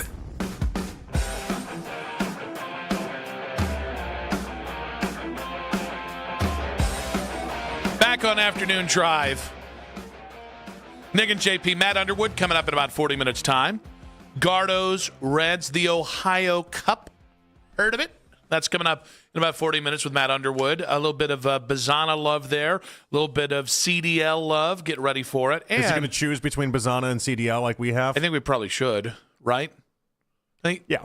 I like the whole interview. Pick one. Yeah, I like him. We're just going to make him just choose. Yeah, and he'll between things he's supposed to like. Now, Matt is a broadcasting veteran, so he'll swerve. And he'll throw us off the scent, and then we're going to be right back on it like a hound dog. He's going to be like, Parker Messick's the answer. Yep. We'll say, nope, not getting away with that. Nope, this is an A or B situation, not an A and B situation. But, Matt, coming up in about 40 minutes, we're just talking about Game 6 here for the Cavs and Pistons. I do want to get to something, because I need some advice here. We'll get to in just a moment, but let's get to Isaac in Shaker Heights. Isaac, how are we feeling about Game 6 tonight for the Cavaliers? Hey, guys, how you doing this afternoon? Doing very well. Thank you for joining us. Good. You know, I called the other day, the day of the game, last Cavaliers game, and I told you that the Cavaliers basically are better than Detroit, and they know that they are, and that they should play as such. But it seemed to me that they're getting there. I called that game and said they would win it. I didn't know that they were going to win it in such fashion. But here's my point for today. I think they've found themselves, and I think, again, that this game won't even be close. This game is going to come out in Cavaliers' favor to show them that they are better. I think they've found themselves as far as the way they need to play. And the turnovers, they're going to come, but not in the droves that they should have been coming, I should say. But I think they're going to cut down on those turnovers. And once they cut down on those turnovers, they're going to find out that, hey, let's just play basketball. Let's play Cavaliers basketball and let us win tonight. And I'm not guaranteeing anything, but I'm telling you, I'm like Ronald Reagan. I trust, but I'll verify this, that they will win tonight. I don't know how that makes you like Ronald Reagan, but we do like you, Isaac, there. What was the line? I trust, but what did he say? I trust, but I'll verify. Oh, okay. Is that a famous Ronald Reagan line? I'm assuming it is. It'd be real weird if it was. Maybe he butchered it or something. Just 40 years later, 50 years later, giving Reagan credit for a. Well, you said you were confused. Yeah, trust but verify. Okay. I think I was more confused by a Ronald Reagan drop in the middle of a sports talk show in 2026, but I'm not judging. I'm not taking a Reagan stance here. You brought it home. Now I think the found themselves is something that's interesting, and this can be a little bit of a prisoner of the moment thing, because they've won 3 straight, so it feels like an easy time to say this. I do think we're seeing the Cavs team becoming more accustomed to I don't want to say physicality, but to what a playoff game should be, and whether that's mentally, physically, whatever. They're still having their laps here and there. They certainly did in Game 5 on the road. But I think the more the playoffs go on, the more these last 3 games especially, the more I'm trusting what they're doing from minute to minute. And I think that's going to be a huge key kind of going forward. If this is them finding themselves, that bodes well for the next round of the playoffs. Yeah, no question about it. The amount of confidence you have to get if you close it out tonight in winning the Final Four, I mean, it's going to be huge. But I think the difference is in the Pistons series, they knew with certainty they had the most amount of talent. That was never a question for them. And so sometimes you get in these playoff series, it's like, well, if I have the most talent, get me to 5, 6, 7 games, I'm going to win this thing. Where the Knicks series is going to be different.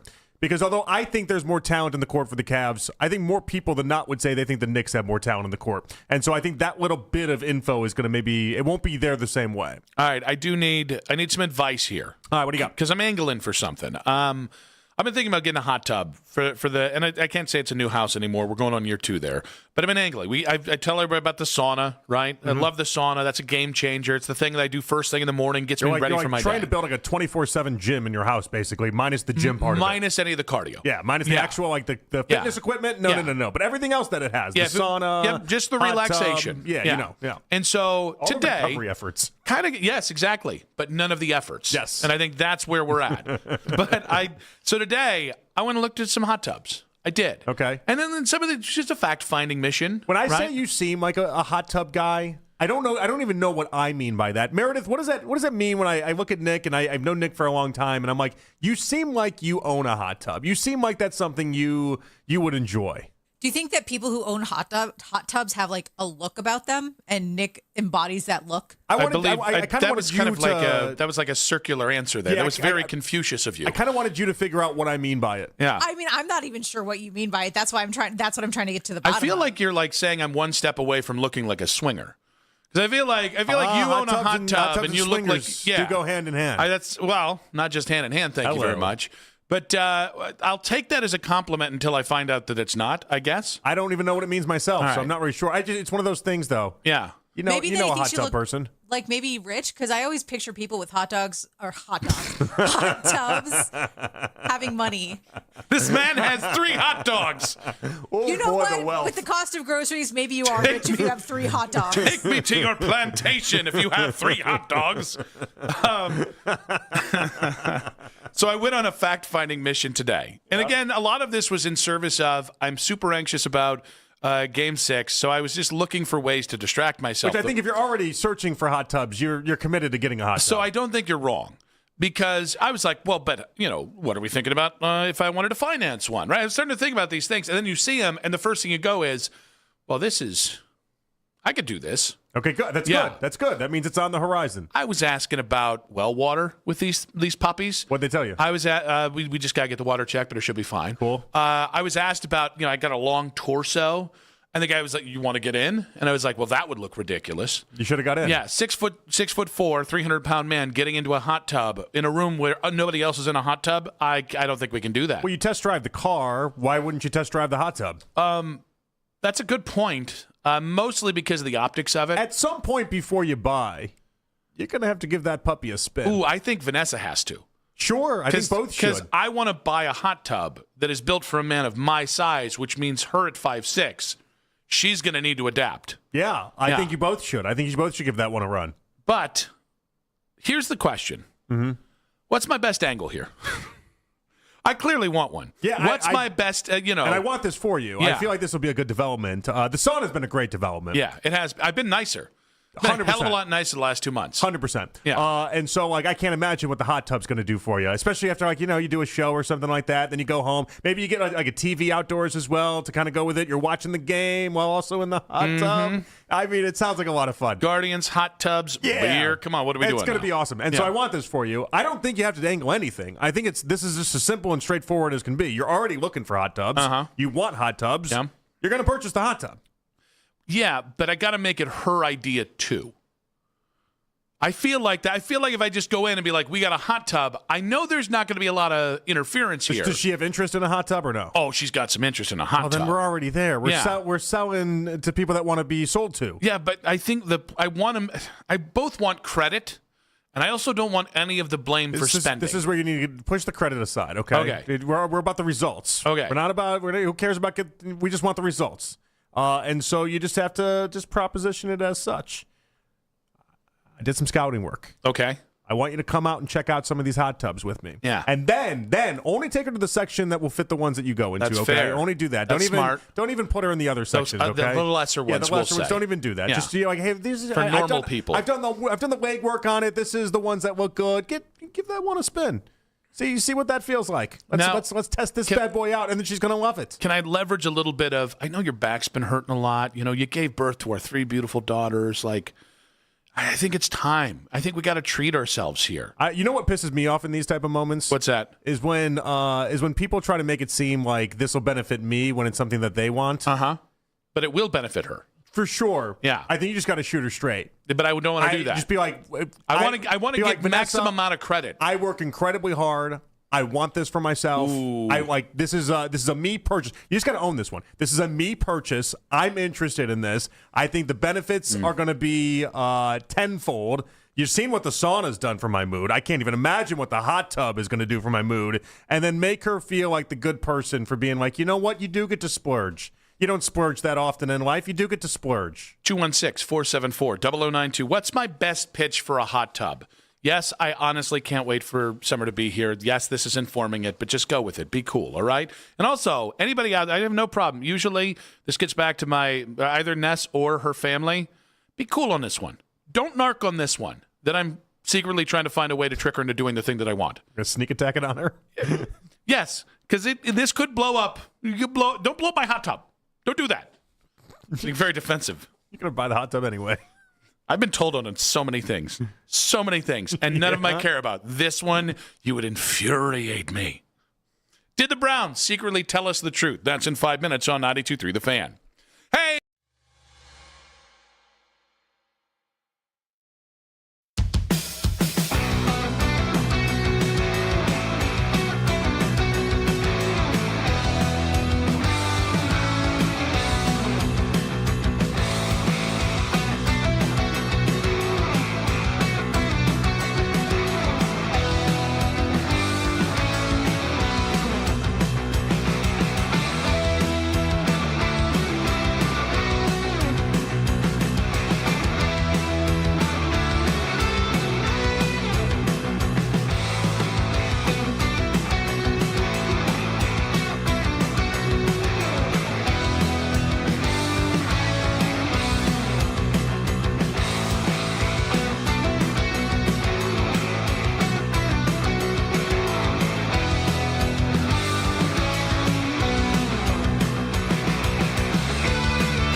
last 24 hours. Headline sports news every 20 minutes, right here on 92.3 The Fan. From the University Hospital Sports Desk, I'm Matt Corrali.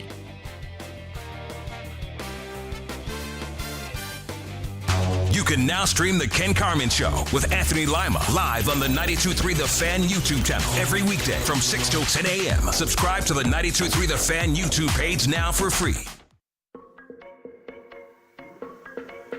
You can listen to The Fan anytime, anywhere on the free Odyssey app or by telling your smart speaker to play 92.3 The Fan. And now you can find The Fan on YouTube, including The Ken Carman Show with Anthony Lima, 6 to 10 a.m., Baskin and Phelps, 10 a.m. to 2, afternoon drive. Nick Wilson, myself, Jonathan Peterlin. We go from 2 to 7 each and every weekday on The Fan's YouTube channel. Subscribe to our channel for free. Watch all the best content from your favorite shows in The Fan live and on demand now. The Browns are extremely thoughtful about what they put out there on their social channels, and they don't make mistakes with what they put out there. It's really hard for me not to read something into that they promoted or mentioned Shedeur Sanders in this video, but they didn't mention Deshaun Watson. I think we know what part of it is, right? One kid's marketable, the other one not so much. It's not lost on me. I don't think that really influences anything that Todd Monken is thinking or what he's going to do or anything, but it's really hard not to try and read something into that he is the quarterback that gets the feature in the team video. I don't think that was done by accident. Again, everything they do is thought out. And there's a purpose behind it. Maybe I am giving them too much credit. And if I am, I'll admit it. Daryl Ryder there last night on the schedule release. I would say spectacular with Jake Volnick breaking down the Browns schedule release video, which... let's see. Quinshon Judkins mentioned. Myles Garrett mentioned. Schlesinger mentioned. Shedeur mentioned.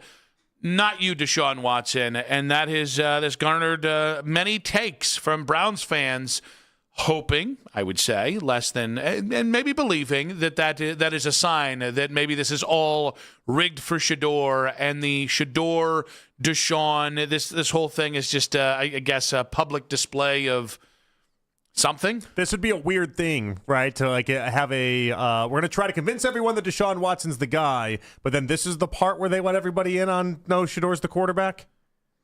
It does seem a little odd, does it not? It would be a weird way to tip your hand. It'd be a weird way to tip the hand. Yeah. And I tend to feel like this was just a lot of social media and a lot of whoever's in charge in the social media. Now, I guess I'd ask you, do you think Jimmy Haslam had approval of this before they sent it out? No, I don't think he did. I don't think so either. Now, maybe J-Dub.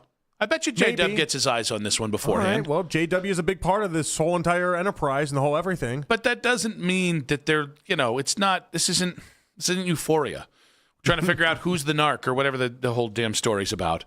Every other video I see, who's the narc? Yeah, well, there's one time you and I talked about Euphoria, or somebody and I talked about Euphoria. Yeah, I talked about it. Half of my reels are about Euphoria now. Yeah, I like it. I like the show. Because I clicked in on accident one day with my big fat paw, and now it's, hey, did you miss this hidden detail? It's that scene with Mac and It's Always Sunny in Philadelphia. They go for gasps. Yes, exactly. They go for gasps. And so, I just would be surprised if, guys, I think they just tried to make a really cool video. That's really the end read of that, right? And so I just, and here's the thing. When people go to this length, because this isn't the first time somebody's tried to use something that happened in a video to say, oh, this is what's going to happen. I get it. We all have very strong feelings over which way we want this thing to go. So I'm sure that there were a couple people who want Deshaun to win that were furious about this. Well, imagine if you're even Deshaun yourself, right? You're probably a little peeved you're not in this video. Maybe you just don't want any attention at all. He's in Abu Dhabi visiting. Not even paying attention to this stuff? He's probably got the whole get-up on. He's probably just enjoying himself. I mean, listen, do I think the Browns even know who their week one quarterback is? I think they have no clue right now. Mm-hmm. I think they're still waiting to kind of see what everything looks like in practices, waiting to see how this all shapes out. I don't think as of right now they know who their quarterback is going to be. And so I don't think they would be intentional within a video if I don't believe that they know who their week one starter is right now. The only thing I'm surprised about is knowing how how explosive the topic is of Shedeur versus Deshaun. There's a huge amount of people that just don't want Shedeur, who think Shedeur's, I guess, a Nepo baby, which is weird because it's the NFL. If he didn't have the talent, he wouldn't be in the league. Like I think nepotism rarely works in sports, and even like the Bronny stuff, I just don't buy into because Bronny's kind of shown he was worth being the 63rd pick or whatever. Also, Deion's not involved in the decision making. Yeah, I don't get that. Yeah, like if you could call him, if you wanted to call him a nepo baby because of how he got the jobs in college, okay. And then the NFL said, you're, in spite of anything else, you're worthy of being here. But the point is, there are people who think that Shedor's a nepo baby, or he's this, or he's a social media star, whatever, and they don't want any part of him. There's also people, as we've talked about, that don't want a damn thing to do with Deshaun Watson as well. The Browns know this. I think the Browns do understand, at a fundamental level, what an absolute touchy subject this is. Mm-hmm. So if I had a surprise in the whole thing, it's that either quarterback was mentioned. Also, put yourself See that put yourself into the social media person's brain for a second, right? And if I just think I'm operating with the idea that it's a social media team and they just came up with everything and that's just all they needed in order to run this through, because it seems like that's all these videos are, right? Who do you think is going to get you the most attention throwing them in there? That's Shedor. Shedor by a lot. And who's going to get you the most detractors and probably take you off of generic NFL websites post of, hey, top 5 fun videos I enjoyed? Probably Deshaun Watson. Mm-hmm. Like, Deshaun has that just ick to him, okay? It's attached to him. Does he still, though? Yes, he does. Yes. For national people, yes, he does. Not as many for the local people, but for... There seems to be a lot of national people. Not the Albert Breers, the people that have the websites that would rank this type of thing, okay? The people that they're not inside sources. Who are the people you're talking about? Yeah, exactly right. The people that spend their days ranking this type Looking of thing. Looking at you, Ben Axelrod, with awful announcing. Not doing a... Starting the feud. He's not even at awful announcing anymore. Front office sports, thank you. There we go. Nailed it. So the people that do these rankings, yes, there still is that factor of like, yeah, you throw Deshaun in a video. I went from liking this video, I thought it was creative, I thought it was fun, to now I just think this video kind of sucks. Meanwhile, with Shedor, you throw Shedor in anything, and it's a ratings bonanza. It's instantly, everyone in Colorado is sharing it. Everyone that loves Shedor is sharing it. Like, just from a pure metric standpoint, it is the wisest decision you can make to throw Shedor in something as often as possible and to leave Deshaun as completely out of it as you can. All right. Again, I'm trying not to put on the tin hat here.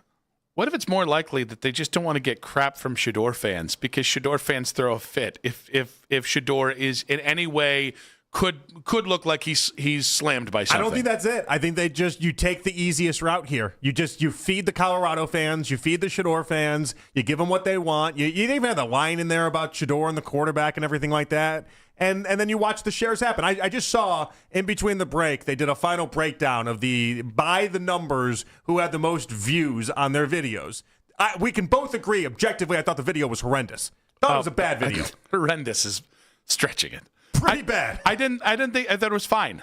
I thought it was okay. I thought it was non-offensive. I got what they were going for. I think it's really hard to be great now. I liked the actor. I don't know why. I thought the actor was pretty good in it. But so you just hated the production? I also like Euphoria. I hated the concept, okay? Yeah, so okay. I take that for what it's worth. But anyway. Now, did he also set his headlights on? I thought he was giving... Was there a part of that? I thought he was giving a bad script. Did you go Sidney Sweeney in there and you were just like, this guy's got it? He just did the best he could with what he was given, okay? It was a tough role for him, but he did the best he could. If you had seen what they left in the cutting room floor, you really would have seen his genius. Don't know why I'm defending this guy, but I did think, I was like, the acting's not miserable, but the rest of it is just crap. But anyway, they were top 5. They had number 5 most watched video, and it's like, well, all right, why? The video was fine. If we're calling it fine at best, I called it horrendous. You called it fine.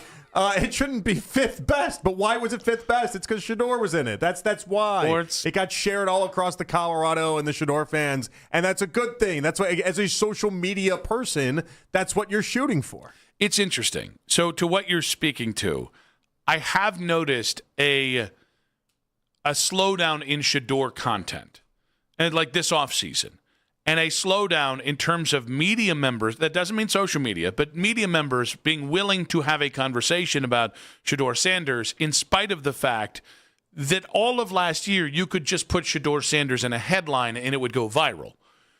I don't know if that's, again, fear of the Shedor hive, the Shahive as it were. I don't know if it's just maybe it has slowed some of the general interest because he maybe didn't play the best last year. I don't know. But I do think it's interesting that I think you're right about the social team, that is a plausible explanation. And I don't feel like from a media perspective, I'm seeing more people having takes on Shedeur or writing pieces on Shedeur. I mean, I just look at it like in our job, what do we get paid off of and how do we keep our jobs? You have to have ratings, right? That's the idea. And so when I thought it was I just did things. No, you have to have ratings that go with it. And so, like, if you're a social media person, you have to have views. You have to get clicks. You have to draw eyeballs in. That's the whole part of the game. What does that? You didn't have to do things to get this job? Things in a closet somewhere? You had to do things in a closet? Yeah. I guess I got lucky. I was told I had to keep the bosses happy. I guess I missed that memo. Did I not get the? Did I take that in the wrong direction? I think we have to have a conversation with HR. Okay, well, that's what I think. Is what I think. We don't have one of those anymore, so that's check that one off. Those other bosses are gone anyway. That's so true. Whatever happened in that storage closet? Yeah, but stays. I kept the services going on. Stays in that storage closet. I thought transferred over to the new bosses. Yeah, it was like a hazing ritual. Yeah, you just was like, this is. And what was it like? Thursday. Just so you know, Tom and I had this arrangement. Oh no! This now forwards to you there, Jeff. Don't bring names into the equation. No, those are just made up names. Oh, please tell me about the arrangement you have had with our bosses. I think I've told you enough. I'm oblivious to all of it. So you just got here on like hard work. That's it. And talent? Yeah, I don't know about the talent part, but the hard work maybe. Man. Yeah. No favors for anybody. I didn't know that was an option. Yeah, no, I know. What a world. Entertainment used to mean something. Yeah.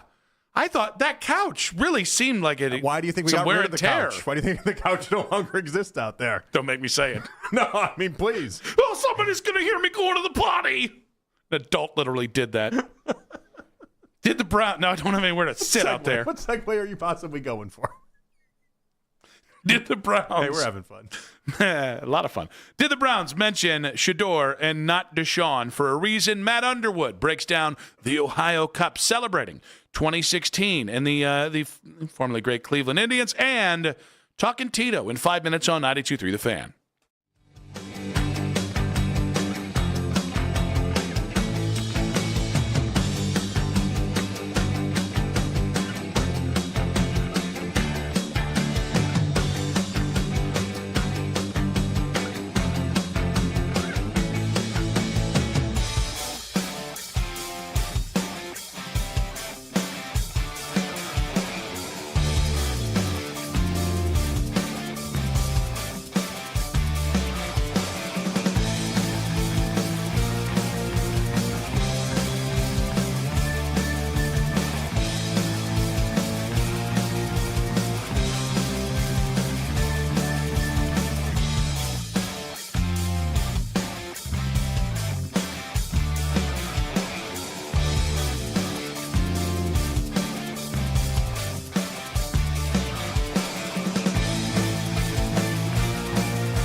lower auto rate that could save you hundreds.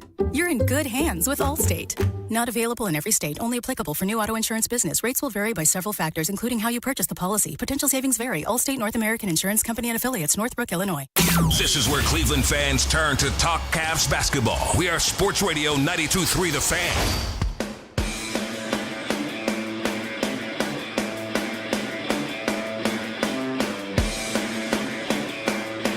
Back on Afternoon Drive, Nick Wilson, Jonathan Peterlin with you. Guardians, Reds, the Ohio Cup continues.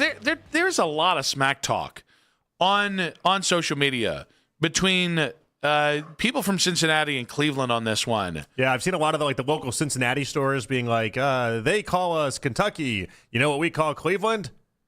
Cleveland. As if that's some sort of insult. Yeah, I think, and it's interesting. I want to encourage it because I do want. You want the rivalry to happen? Well, I want the Reds and Guardians in the same division once we get to expansion. Oh, that is part of your big baseball expansion plan. Yeah, it's and I think I'm doing this better than Manfred is, and I think many people agree with me. So yeah, I want some juice here. I want the Ohio Cup to mean something so that we get to do it about 4 times a year, and to go ahead and talk about the Ohio Cup, to talk about the return of Terry Francona to town, the celebration of the 2016 team as well, on the Wise Heart Right, We Make It Right. Call Kyle Wright hotline. Guardians TV play-by-play man, the great Matt Underwood joining us now. Matt, welcome to the show. Hi, thanks for having me, guys. How are we? We're doing very well here. I'm sure I've said this to you before. I'm not content with the Ohio Cup being played once a year.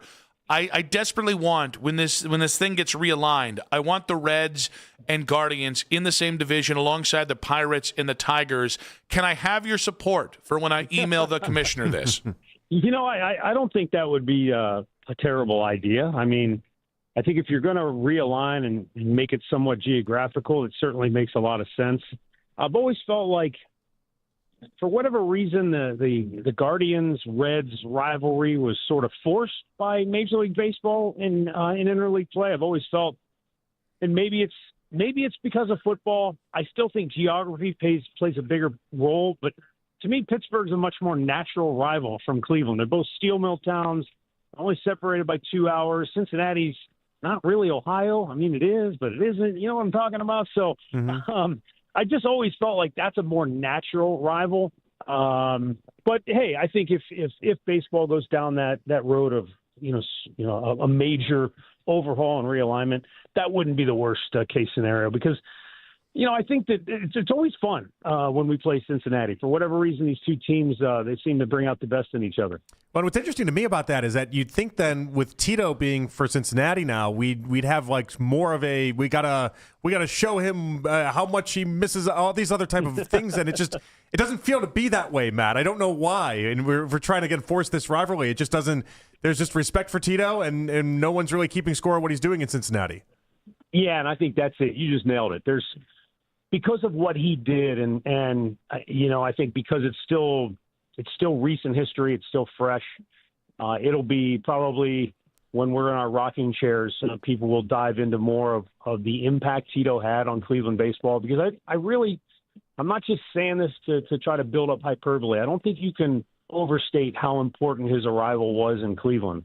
If you think back to 2012 and how that season ended and where this organization was, we were pretty doggone low. I mean, we were bottom of the barrel kind of low. And Tito's arrival changed everything overnight. And this has been a relevant baseball franchise ever since. And that's in no small part thanks to what he did to change the culture, to change the environment, to change what people outside of Cleveland thought about this franchise in baseball. So I think that's part of it. When you have that much admiration and respect for somebody, even if they come in and sweep you, and they took it to us last year. They won 5 out of 6. It's hard to be mad at him, though, because he's Tito. So it's interesting you're saying this, because 3 years into Stephen Vogt, my confidence in him, I do feel like I've somehow hit the lottery twice here, going from Tito to Stephen Vogt. We've heard a lot of people talk about the similarities between them and how they handle, the clubhouse. What do you see as the differences between those two managers, though? Well, Nick, you're not wrong, first of all. I mean, it is Cleveland fans should be very fortunate to have gone from Tito to Stephen Vogt. Most teams don't get that kind of break where you go from a Hall of Fame manager to a guy that wins Manager of the Year in his first 2 seasons in the big leagues. I think communication is a very big similarity between the two of them. Honest and open communication with players. I think that's one of the reasons why Stephen Vogt has excelled, because he understands, because he's so fresh from his playing days, he knows what players want to hear, which is open, honest dialogue. Don't tell me, hey, we really like you, and then you send me down a few days later. Tell me why. Tell me the reasons. I think he's been very, very good with the players in that regard. And I think, he has – look, to me, the sign of any great manager is buy-in. If you get your players to buy in, then you're doing something right. And he has been able to get this team to buy into, quote-unquote, guards ball, doing the little things. It may not always look pretty. They may have to scratch and grind and win a game. And, the other day is a great example. They didn't score a lot of runs. And one of the runs was, I think it was a walk. It might have been an error, a pass ball, a wild pitch, and you score a run without a hit. And that's the very essence of Stephen Vogt guards ball, is doing whatever it takes to succeed, whatever it takes to win. It's not a lineup laden with stars. You all know that. Jose Ramirez is still the linchpin, even though he's not having the kind of year he's having. But you're starting to see young players now grow in support in and around Jose. Chase DeLauder, he's moved up to the 3-hole in the batting order. Travis Bazzana has been really good. He's brought a lot of great energy to the club. So they continue to supplement with young players, and it's working. Yeah, and I want to ask you about some of those young players, but I do want to ask you about Stephen Kwan as well. He took a day off Wednesday. Obviously, he had a day off Thursday. But what do you see with his struggles? What do you think is happening to Kwan? It's just not a normal start for him. It's kind of mystifying because it doesn't look like, to the eye test, it doesn't look like there's a lot that's different. I think, if anything, we're just not seeing it. So the other day, he hit some balls more on a line drive to the opposite field rather than the weak pop-up flares. And early in the season, a lot of that weak pop-up flare contact to the opposite field. And maybe that's a product of him trying to drive the ball to the pull side. And maybe your timing's off a little bit, and the result is a pop-up. I think if he gets back to trying to stay on top of the ball and hit line drives, then we'll see the Stephen Kwan we've seen in his first 4 years in the big leagues. We've asked about the health. He says he's fine. Everybody says he's fine. So it doesn't appear to be a health issue, anything wrong with the hand or the wrist that bothered him before. It's just he's kind of been in a rut. And look, the one thing Rick Manning, bless him, I give him credit. He always says, just because you have a good year and another good doesn't mean you do it every single year. Those guys go right to Cooperstown. So he's entitled to maybe just a down year. Maybe that's all it is. I still think, though, that we'll see the best Stephen Kwan before the season's over. Matt, we don't expect Stephen to move out of the leadoff spot because we know how the organization operates. But if we got to that point, we've actually had, I want to say, 3 different guys we've debated that would make sense at that spot if they did get to a point, or if Kwani had to go on the IL, if there was some health thing for an amount of time. Who do you think would be the most logical person to slide into that leadoff spot? So I'm not going to dodge the question, but I do want to preface it by saying, the way I grew up thinking about lineups is so different nowadays. When you see Aaron Judge batting first or second sometimes, that just blows my mind. And in my day growing up, he would have been fourth every single game. Wouldn't have been a question about it. But, teams want their best hitters up in the top part of the lineup. So I don't know that there's a perfect guy to say, hey, if it's not Stephen Kwan, then it's player A, B, or C. I think even though he's a rookie with less than a month of big league time, I think Travis Bazzana could handle it. I think Angel Martinez could handle it. I think there's a number of guys that you could probably tab. Those would be my first 2 that I would kick the can around and think about. But just like Stephen Vogt, I don't know that it's going to make Stephen Kwan any better to knock him down on the lineup. I don't know that that's the problem. Now, if Stephen Vogt and the hitting guys, if they see that the problem is he needs to get out of the leadoff spot, then certainly I think they make that move. But I don't think that moving him out of there is going to suddenly, turn the light on for Stephen Kwan. Yeah, I think Bazzana, if you're more old school with your lineup construction, would have been almost perfect with the idea that he just gets on base a ton, he draws a lot of walks, he steals a lot of bases. What have you seen out of Bazzana early on that you've been impressed with? an exceptional eye, an exceptional understanding of his strike zone and what he is looking for. So, there's guys who have a good eye at the plate and draw a lot of walks that aren't necessarily good hitters or great hitters. I think Travis Bazzana he dives so deep into this stuff, and he is so obsessive about hitting that he really has an understanding of what he needs to swing at. And so he may take a strike, but it's not what he can, drive or do damage with early in a count. So I just think he's a very disciplined hitter. And for a guy that young, that's a pretty rare skill set. And I think there's a lot of potential. There's certainly a lot to like about his game. As I said before, energy is what jumps out first and foremost. He gets on base and he's ready to run. He's not afraid. I mean, he plays with no fear. So that's another good quality for a rookie. Matt, obviously the Guardians have won 3 straight here. We've had some up and down here recently, but they've really held their own in a tough start to the season here. So as we look at this team, what has to click next to set off this win streak even further? Like, what's most important here, the lineup, the rotation, or the pen?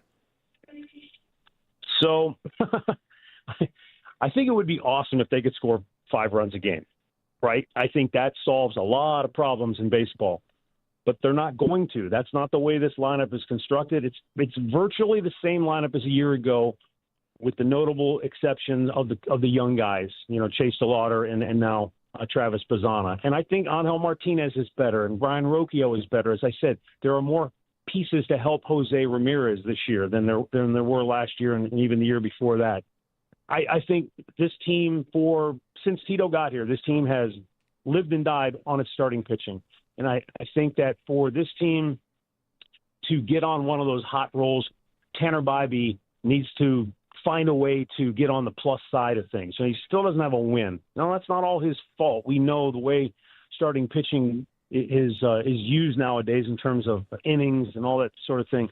Wins and losses they don't carry the same weight for a pitcher that they used to. But we need to see him kind of step forward and be the guy. And I'm not saying he has to do anything differently. I think sometimes it's just, he needs some good luck. He needs some good fortune. But I think if he gets on a roll, this team gets more confidence, right? When you show up as a lineup, these offensive players, I've heard it so many times, there are certain guys where if so-and-so's pitching, they just show up, we're going to win today. They just have that belief. And I think if Tanner gets on a roll like that, then that feeds the rest of the guys feed off of that. Gavin Williams has been tremendous. Joey Cantello, I think, has been really good. What Parker Messick has done. If Tanner Bybee gets hot, if he gets on a roll pitching, then I think the rest of this rotation falls in line. And I think that's one of the things that will help the team get on a run.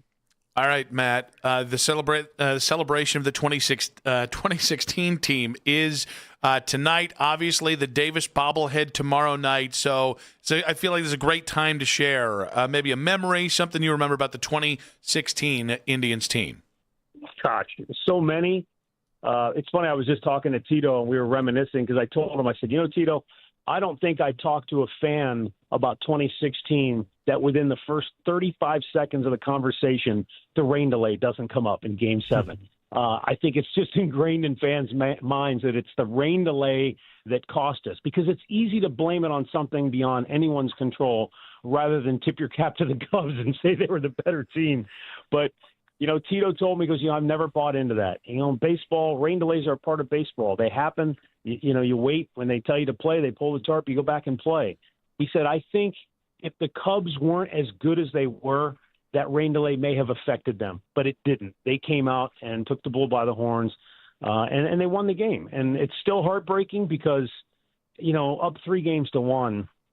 Look, It's just kind of shattering. I was there in Game 7 in 1997 in Miami. I was there in the locker room. I know that pain and that hurt and what it feels like. And that 2016, that's another one that will haunt me until this team is able to finally raise that flag someday. Yeah, Matt, I remember being at Wrigley after Game 4 and on the field because they didn't even go to the dugout because the away team dugout at Wrigley is so tiny. And Jason Kipnis, I was talking to Kipnis, and he made some comment about how basically it was something to the effect of how he didn't say it was over because you never say it was over, but it was such a commanding lead and the way that everything looked to then have the series go the way that it did, it's got to still surprise you to this day. Yeah, I mean, because to your point, I remember interviewing Kip. I mean, he's the hometown kid. He'd come back. He'd hit a home run.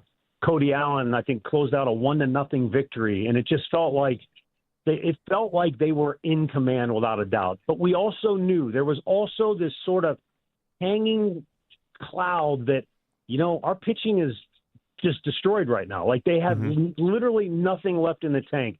You just need one more good one, and they just couldn't get it. I mean, Corey Kluber was on fumes. You got everything you could get out of Josh Tomlin, and they just couldn't close it out. It's heartbreaking, and it always will be. But the one thing that Tito did say about that group that may sound cliche and sound like a manager, but I agree with him 100%, is that he said pride is what supersedes everything. He's just so proud of that group because of how hard they fought. And against the odds, and with all the injuries they had in the pitching staff, that they left it all out there on the field, and that's all you can ask as a fan. That's all you can ask as a competitor. Yeah, everybody wants the ring. Everybody wants to say we're number one. But I think there is an overwhelming sense of pride in just how hard those guys fought and how well they represented the fans of this community and of this team. Matt, you're a local legend. You're a man of integrity. And I come to you as a man with no integrity and who is not a legend. I'm trying to get the wife to buy a hot tub. You seem like a man who's very persuasive. What's my best pitch? Yeah, good luck. Well, yeah. Luck's never been on my side, Matt. The only shot you have is it's got to be an indoor, like one of those jacuzzi tubs, and you say it's just for her. It's her hot. You make it all about her. It's her hot tub, and then every once in a while you sneak in there, and you get a little hot tub action. I don't know if you know this, Matt. I'm a very large man. I don't sneak well. I think that's going to be a problem for me, especially I feel like we're going to have a Howard Taft situation. I don't want to be stuck in a tub there. Matt, you're the best, buddy. Appreciate you. Thanks, guys. Have a great weekend. Matt Underwood there on the Wise Heart Right. We make it right. Call Kyle Wright hotline. You think he's a hot tub guy?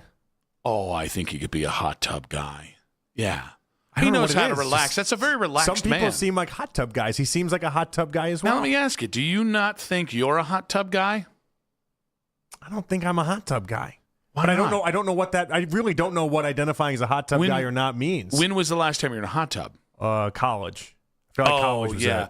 No, see, we've got to become men of leisure in our middle aged here. We had a buddy that had a hot tub in college and got a lot of use out of that hot tub. Well, we use it differently now, but the same way, just with one person now. Is that right? Yeah, that's the goal.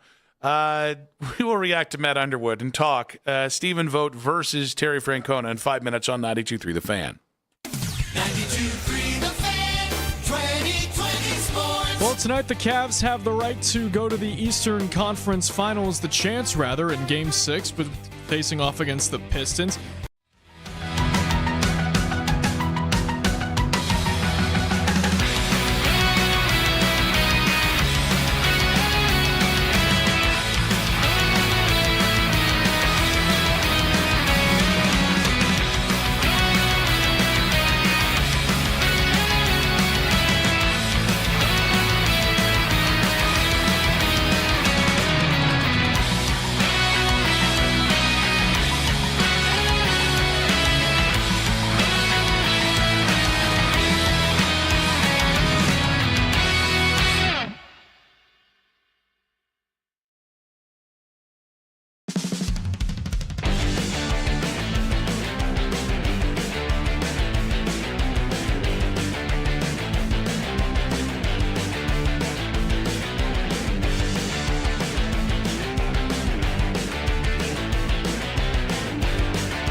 trust, choose Consumer Tire. Featuring top quality Bridgestone and Firestone tires, plus expert repairs to keep you driving safe and smooth. Honest pricing, fast service, and locations near you. Consumer Tire, where your ride comes first. ConsumerTire.com. Your plans this fall just came into focus. That is fantastic. Tell your family to download the Browns schedule from 923thefan.com. Cleveland fans should be very fortunate to have gone from Tito to Stephen Vogt. Most teams don't get that kind of break where you go from a Hall of Fame manager to a guy that wins Manager of the Year in his first 2 seasons in the big leagues. I think communication is a very big similarity between the two of them. Honest and open communication with players. I think that's one of the reasons why Stephen Vogt has excelled, because he understands, because he's so fresh from his playing days, he knows what players want to hear, which is open, honest dialogue. Don't tell me, hey, we really like you, and then you send me down a few days later. Tell me why. Tell me the reasons. I think he's been very, very good with the players in that regard. And I think, look, to me, the sign of any great manager is buy-in. If you get your players to buy in, then you're doing something right. And he has been able to get this team to buy into, quote-unquote, guards ball. The lead coming up in about 15 minutes here. Nick Wilson, Jonathan Peterlin back on Afternoon Drive. We just had Matt Underwood of Guardians TV on with us. That was his take on kind of similarities and differences of Stephen Vogt and Terry Francona. And in our conversation with Matt, you made a point that I agree with. There's not been a lot of looking over our shoulder and saying, like, man, bleep Tito for coming back a year after saying he was retiring or however he was handling that. And there hasn't even been any jealousy with that. No. And there's no, like, scoreboard watching. There's no, like, oh, how are the Reds doing? Are we seeing none of that? A shockingly low amount of that, if any. And I think that's actually a credit to Stephen Vogt. Like, he's kind of made everyone not say forget Tito. That's not fair. And I'd hate if people forgot about Tito. He's just made the transition feel like almost like we got a young Tito still coaching. Yeah, and it's interesting. Like, I think at the time, my biggest concern was if you get this wrong, you will derail everything that Tito built. And I do think there's something like, I think it's, I understand there was some cynicism at the end. Tito had some health issues. We got close. We had a couple nice years, and then the last year was a down year. I get a lot of the conversation around Tito. I don't think people quite remember back to 2012 and the end of the Manny Acta era. And the Guardians had problems beyond that, by the way. They had problems drafting and developing at the end of the Wedge era. And at the, kind of that going from Shapiro to Antonetti era. And so Tito just stabilized this thing and built it. But I got to tell you, what Stephen Vogt has done the last 3 years, Tito walked into a bad situation from where the organization had been baseball-wise. But financially, that was as good as that franchise had been because they had sold Sports Time Ohio to Fox Sports Ohio, and because they immediately went and spent on Swisher and Bourne. Even in the 2016s, you had the Encarnacion deal and a high payroll. It's been $155 million in 2017. And part of the reason that I think Tito was ready, not just the physical stuff, I think Tito was exhausted at just how slim the pickings were starting to get financially. And I think Vogt has come in, and he's taken over these 3 teams. Each team, by the way, has been a different team. Each team has had a different backbone to it. I also think Tito just kind of thought that the end was kind of coming. And what's been impressive about Stephen Vogt is he's continued this forward in a way where there isn't an end, and it doesn't seem like there's an end. Even in a year like this, Nick, they're leading the Central right now. This was supposed to be a fact-finding year. This was supposed to be us, hey, DeLauder's up, hey, Bazana's up. All these guys are coming up, and we're going to find out about them, and they're staying afloat. And I think it's so funny. Like, there are ways in which Vogt walked into an easier job because of Tito. But in this era, I mean, in the post-COVID era, the post-regional sports network era, to have 3 straight, so 2 winning seasons to start in the playoffs, and it looks like you're going to have a third.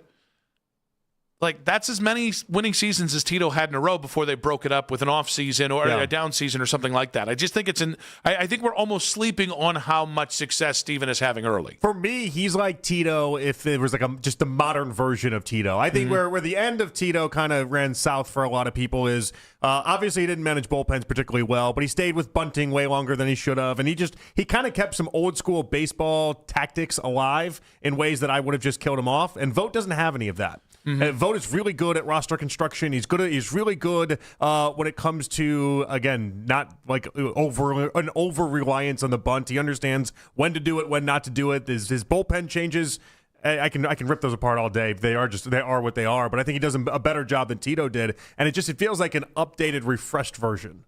I think Tito's very much in game. I would say hands-off manager. But he had a lighter touch. I think Vogt is really aggressive. And there have been times, by the way, where I think that has caused people to get frustrated with him.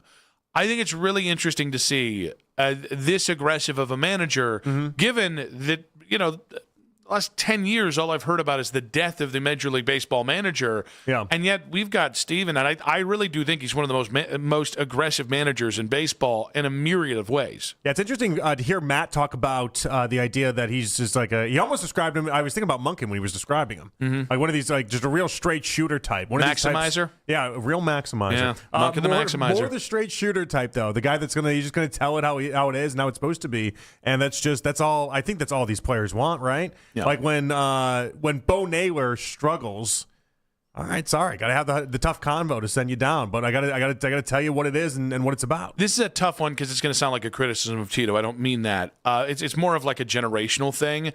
I think there's more, hey, we need you to grab the brass ring from Tito's era, and it doesn't mean that they're not straightforward with you, but you don't kind of know how to do it. Whereas I do think that this era of manager, skipper, whatever, coach, because I've seen this not just here, but it goes back to the idea of the maximizer there. It's the directness of here's A, here's B, here's C, here's D. If you do that, you'll get where you want to go. Yeah. And I think there's a little bit of figure it out yourself with some of the older guys, which is funny because Munkin is also older, but you get what I'm saying. Yeah, no, definitely. And I think Hedges also helps out in this equation too. Like you can tell, Vogt has had a nice supporting cast to be able to do this, but it's not a surprise as to why he beat out 45 other people to get the job. And Hedges has made about $20 million to be there for a skipper. This year he's worth every penny, right? Like the 300 hitter, Austin Hedges, come on now. We paid you to be a glorified rah-rah man, and you're actually hitting now? But keep hitting, please. You got to keep hitting. Please. It's going to get really awkward for everybody. Between you like and Patrick Bailey, I can only take one of you. If you're both going to hit $150. 216-474-0092. Why do you think Stephen Vogt has had as much success as he's had taking over for Terry Francona? The lead. And we'll lead with some Game 5 talk in about 5 minutes. Game 6, rather. In about 5 minutes on 92.3 The Fan.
University Hospital Sports Desk, I'm Matt Corrali.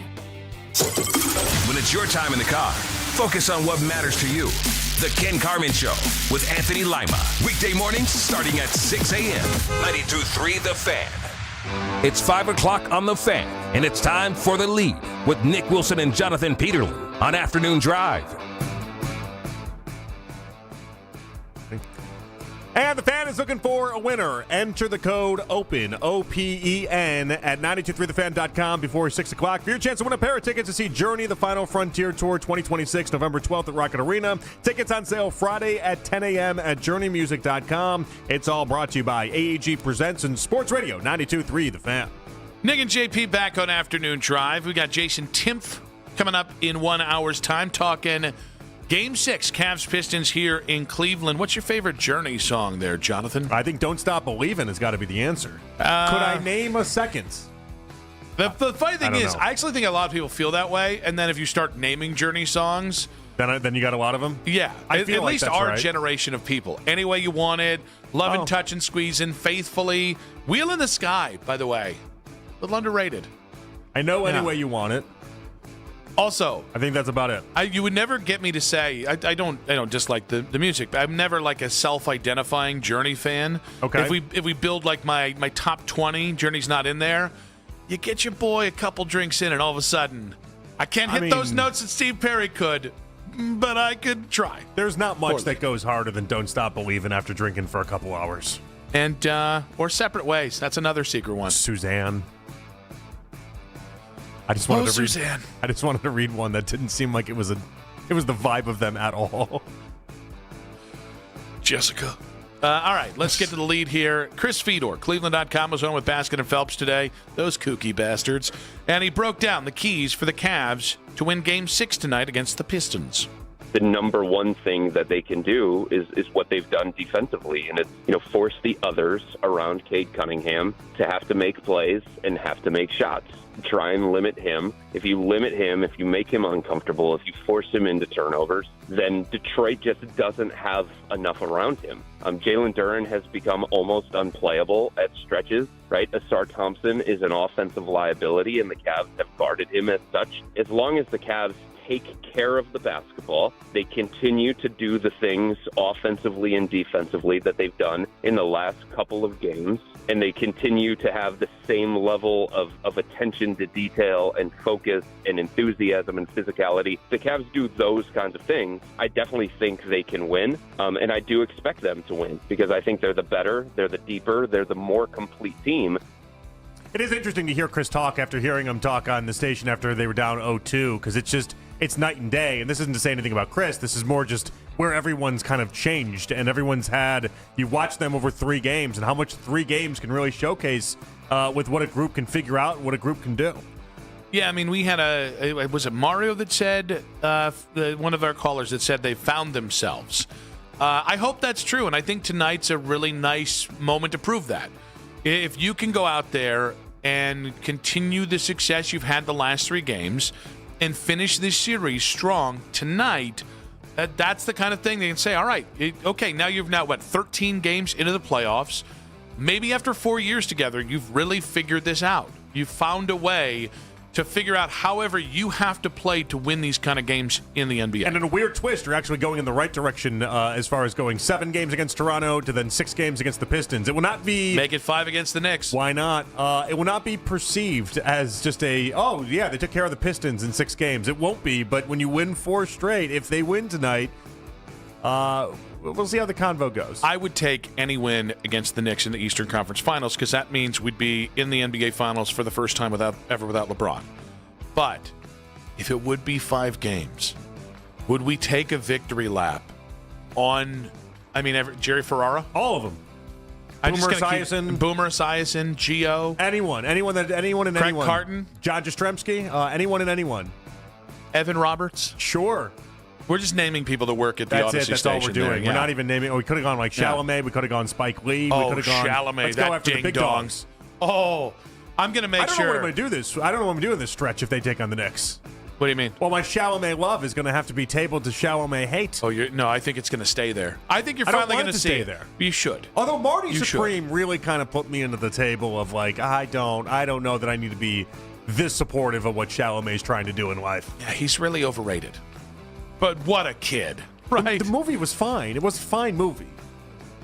It was great. Incredibly overrated. It wasn't great. That's it what was I'm saying. incredibly. It was a fine movie. Like people were talking Oscars with it. They were I talking don't see all Oscars this in stuff. that at all. Oh, but he's 25-year-old French kid that loves ping pong. That one, I watched the Bob Dylan one too. That sucked. That was just not a good movie. Yeah. Honestly, so did the Bruce Springsteen one. And I like Bruce more than I like Bob.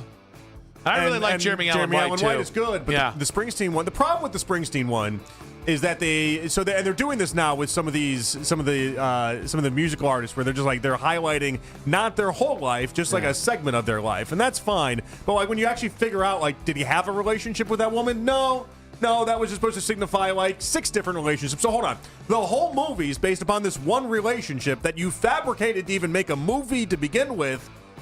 What are we doing? I think we've reached a point where maybe all biopics suck.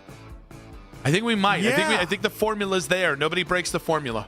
It's awful development. Greg Schwartz, Bleacher Report, joined us today at 3. He talked about what James Harden has to prove tonight in Game 6.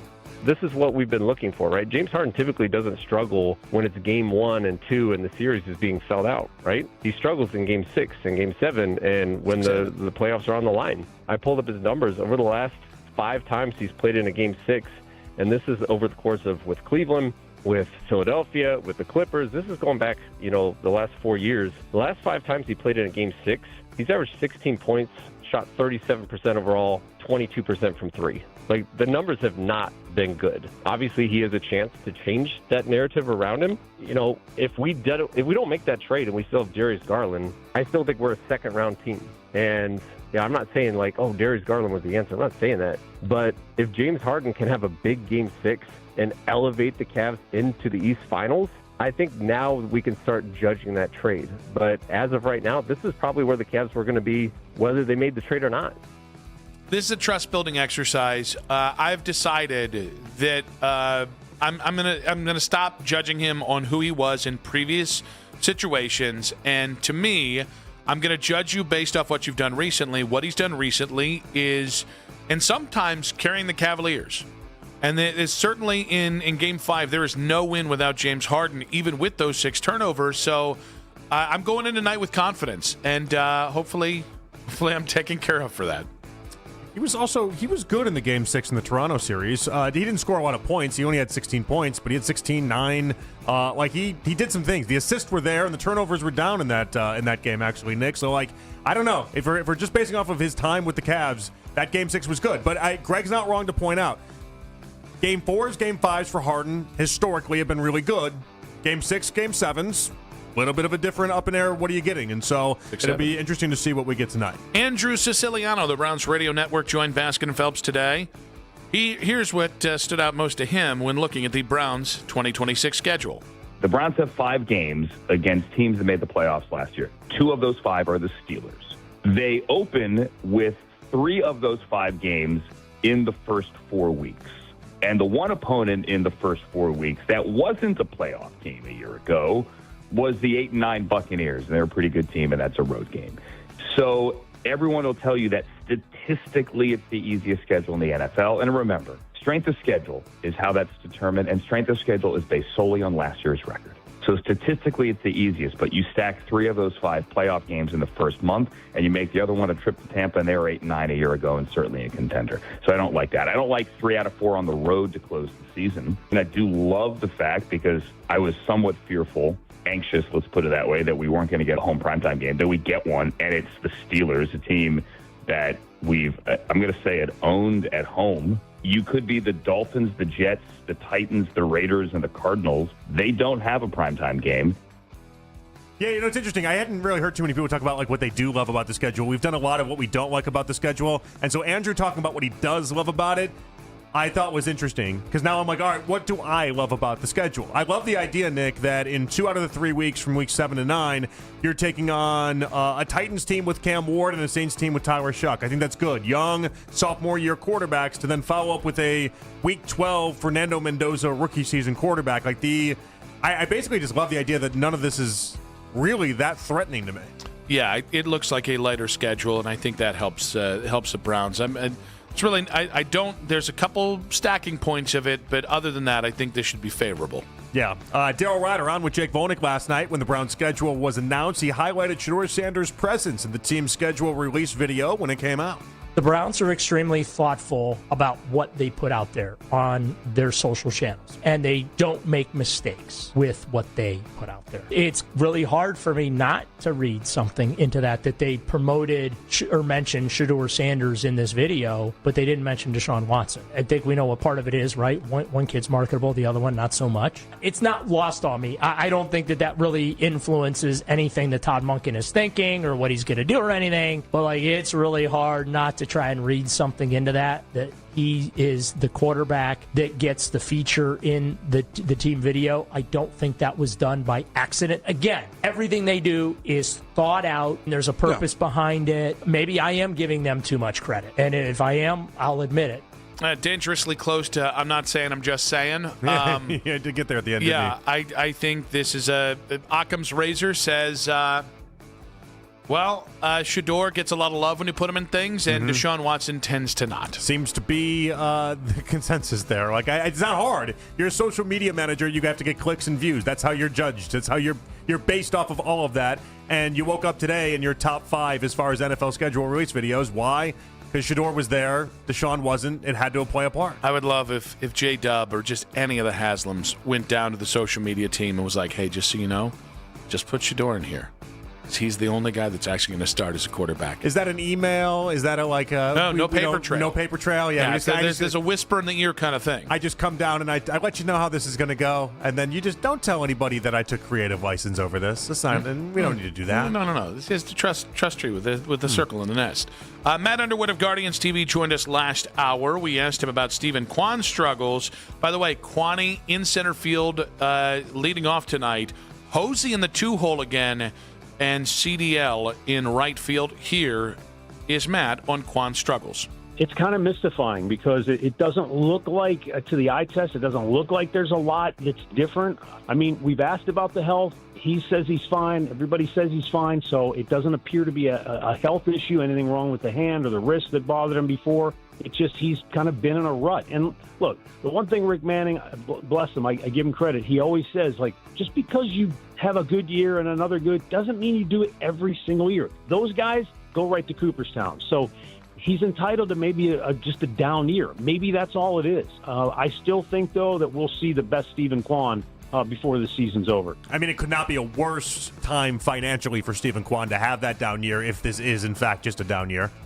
Miserable timing. I did think it was interesting that Matt touched on the idea that Hosey is struggling. And I don't know at what point we have that convo. He's definitely been given the benefit of the doubt, but now we're getting into 45 games. We're getting into the territory where it's getting uncomfortable that Hosey has not yet really turned it around. I think the Guardians' actions will always tell you how they really feel, because the Guardians themselves, they're like most baseball teams, they're not really that outwardly truthful about things. The fact that Kwan got the extra day off before the day off is a sign that they know he's struggling and they're trying to get him righted. The fact that Hosey's back in the 2-hole, a spot that he's previously tried and has said, nah, not for me, I think that's also a tell that they know. And it's funny because Matt was like, well, I think we know what the lineup's going to be. I actually vehemently disagree.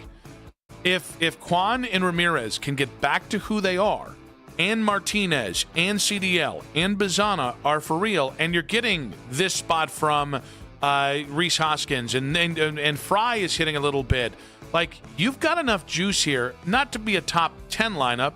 Could you be a top 15 lineup? Absolutely. And that's enough with a good rotation to really do some damage, not just in the regular season, but in the postseason as well. So I do wonder how much of this is the Guardians. Again, I read that article in The Athletic. I'm not sure if you caught it or not, but they did like a deep dive into Stephen Kwan. And the Guardians have been asking Kwan to do some things that I just don't think is necessarily Kwan's strengths, going the other way and trying to hit for power the other way. And I just wonder if the Guardians are maybe recognizing they've asked Kwan to do some of these things and the struggles are happening because of their asks. And so maybe they're taking some ownership attached to this. A little bit of guilt. Yeah, so he's going to get a little bit of a longer runway. If we're asking you to swing for power in a way that you typically don't and drive the ball the other way in a way that you typically don't, maybe that's our bad for the struggles. Now we can correct it at some point. That is the lead Cavs trust for Game 6. Want to hear from you guys in 5 minutes on 92.3 The Fan. Feel the power this month and beyond, because if you're looking at new trucks this month, you know a Ram truck should be at the top of your list. And speaking of the top of lists, when it comes to power, there is no comparison here. There's only a Ram truck, because you can choose from Ram's legendary 5.7-liter Hemi V8 or the 420-horsepower Hurricane.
for the weekend because there's slow traffic between West 150th and 71. With your Odyssey Cleveland traffic, I'm Matt Corrali.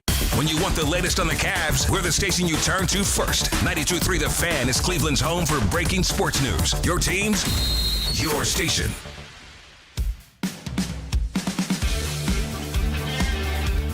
As always, you can listen to this show and all of our local shows on The Fan on Apple Podcasts, Spotify, or wherever you get your podcasts. There's a good delay there as I try to get back. Yeah. The foot's feeling better. My mobility right now, it's like Zydrunas Ilgauskas after he took those 3 years off with the foot issues. Yeah. He wasn't what he once was, but he was as good as he's ever going to be. Yes, he was a Toby Keith song. I was going to say, that's a Toby Keith song. Funny, I'm not even a Toby Keith fan. May he rest in peace. Yeah, I love Toby Keith. You know I love Toby Keith. I did not know you actually loved Toby Keith. Did you not know that? I did not. I love Toby Keith. I remember when I was so my mom was in country radio, and I liked Toby Keith. He was my favorite artist, but it was before Toby Keith became Toby Keith, really. Oh, it's when he did the cowboy hat and the mullet? Yeah, that was around that time. Yeah. That was the version of Toby Keith I loved the most. Toby Keith, before boots and asses and whatnot. And so there was a whole meet and greet and everything, and so my mom got me to go to the meet and greet. She used her connections, and it was what it was. And I went up to Toby Keith. At this point, again, really not a big star at all. Mm-hmm. Very tiny. He was not like the main act at the concert or anything like that. And I remember telling him, so I asked him a question. You want to ask a question to these guys, right? Yeah. And I was like, well, I'm like 8 years old. I'm like, who's your favorite country music artist? And he goes this really long answer, and he was great about it. And then he goes, well, who's your favorite country artist? And I'm like, you. And he had no idea that was going to come. Oh, and he loved it. Look He at absolutely loved it. And so that was a great moment. That's probably the only time you've pandered in your life, by the way. It was the right answer. Yeah. It was the honest answer. And I'm I sure just it was. Wink, wink. That was it. Toby Keith was always my guy. That was it. Yeah. Well, may he rest in peace. That being said, Game 6 tonight. He's yada yada to death. I did. It's been a while. Yeah. I'm not celebrating it, but I can't mourn the man forever. You know what I mean? I'm not expecting you to. Yeah. I mean, these boots, they're made for walking? They're not going towards anyone's ass. Is that right? I have a half boot salute, right? But that's as much as I can go there. Man, I really feel like there's a part of you that should just love country music, and you just don't, and I don't know why it's so upsetting to me. Is it because I'm a big hillbilly? That's the funny thing about our dynamic, because I'm the one that loves country music, and you, the hillbilly, you're just like, nah, not your thing. So I like country music. You and I just I like Willie Nelson. Yeah. I like outlaw country, Okay, right? yeah. I like Johnny Cash. So did you like more in the passing of David Allen Coe? No. Which, by the way, no, I like David Allen Coe. I can't look past some obvious things there. Yeah. I respect. I mean, that's a long ass career, by the way. I'm just about the music. That's Yeah, all. That's all it is. I treat my musicians by the way, which part of the music? Because he's got some songs where it's in the music. No. By the way, wild take of I'm just about the music with David Allen Coe because It's really just the one David Allen Coe song. Okay. That's really all it is. Thank you for reframing. That's really just the one David Allen Coe song. When I think outlaw country, that's where my brain goes. Okay, I think of Waylon and Chris and all those guys. Yeah. Oddly enough, on the way into the station today, I just kept, the All My Rowdy Friends Have Settled Down song. That's what I kept thinking of. Yeah. And I was doing it in response to sports radio. In my head, I was like, I was making the connection of sports radio used to have all these different people, and now All My Rowdy Friends Have Settled Down. Now, I was going to go, should we settle down? Cavs, Pistons, Game 6 tonight. It is interesting. You said something earlier that we didn't get into at the moment. We were talking about, can you trust James Harden? I think tonight is going to be an interesting trust exercise for Cavs fans, not just with James Harden, but also with Donovan Mitchell. I think this has to be a massive Donovan Mitchell game. I'm expecting a massive Donovan Mitchell game. After Game 5, this has got to be vintage Donovan. This has got to be remnants of what we've seen earlier in the series, at least in the second half of the game in Game 4. This game isn't going to revolve around whether James Harden steps up or anything like that. This game is going to be, is Donovan back to prime form? Because if Donovan plays like he did in Game 5 and they still escape with a win, I think the mentality is going to be, okay, good, you advance, but against the Knicks, it's got to be Brunson versus Donovan, and he's got to prevail more times than not. Yeah, so I think specific tonight, I think James Harden can have a nice night, and people will still say, well, but Look at the history. You know what I mean? Like, I think people have built such a case against James Harden, of which, by the way, I have testified in some of these cases. But people have built such a case against James, even if he has a good game tonight. That guy, for the rest, from the major NBA media, he's really only as good as his last game. They want perfection, and if it's not perfection, they're just ready to just throw all sorts of stones in his direction. With Donovan, it's wild. I think people really forgot about the bad first half in Game 4 because he was electric in the second half. I think people around the NBA have not given up on Donovan, and they desperately want Donovan to ascend this mountain. And so I think it's important from that side, too. Well, but it's also important that Donovan feels like he was the reason why. I know psychologically there's a lot to the idea, at least I feel like, that if Donovan gets there because it's Mobley and Harden and Allen having great games, and Donovan was more of a passenger like he was in Game 5, then I don't know. He'll advance, but I don't know that it'll feel like the accomplishment that maybe he once dreamed it would be. Oh, see, it's interesting because I don't think Donovan's eyes are ahead. That's not what I'm trying to say. It might come out that way. But I think Donovan knows he could have a bad game tonight, and if he goes out there in Madison Square Garden, Game 1, and drops a 43 burger again, I think the narrative changes very quickly on him. But I do think tonight, in terms of how people think about the Cavs, again, yeah, but imagine if he doesn't drop that 43 burger that we're discussing. Mm-hmm. Imagine if he just goes through the Knicks series and is just kind of ho-hum. The rhetoric and all the conversations go from, well, Harden dragged you to the Eastern Conference Finals. He's the one that got you over the hump. You were a no-show in Game 5. You were a no-show in Game 6. Like, you just got lucky to get there. I think that might be a Cleveland narrative. I really think – I think Donovan's going to get a Peterlin pass because nationally people – I don't know what James can do to get people nationally to believe in him. Or to talk about him the way you're talking about him. Oh yeah, that ship has probably sailed. People just don't want to give him any credit at all. But like the idea that you could have such a highlighted bad Donovan game, and like part of this is it's a weird thing that he's doing with his career right now, is because for so long it was Donovan just putting everybody on his back in these playoff games, and in this one it's everybody else putting and saving Donovan, and I just don't know. I think he needs a big game. Only thing I'll say about that is he knows he needs a big game. I think some way that we get siloed in the NBA playoffs is we act like when our superstar isn't doing 35 points a night, we act like every other superstar is. SGA has had some moments in this postseason where people are saying, what's happening to SGA?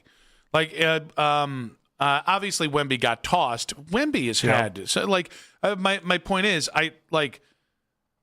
we get spoiled by guys like LeBron, by guys like Jason Tatum when he's at his very best. Anthony Edwards has had some stretches like this. Kevin Durant certainly had some stretches. Steph, we act like everybody in the postseason is consistently scoring 40 points a night, and that our superstar isn't.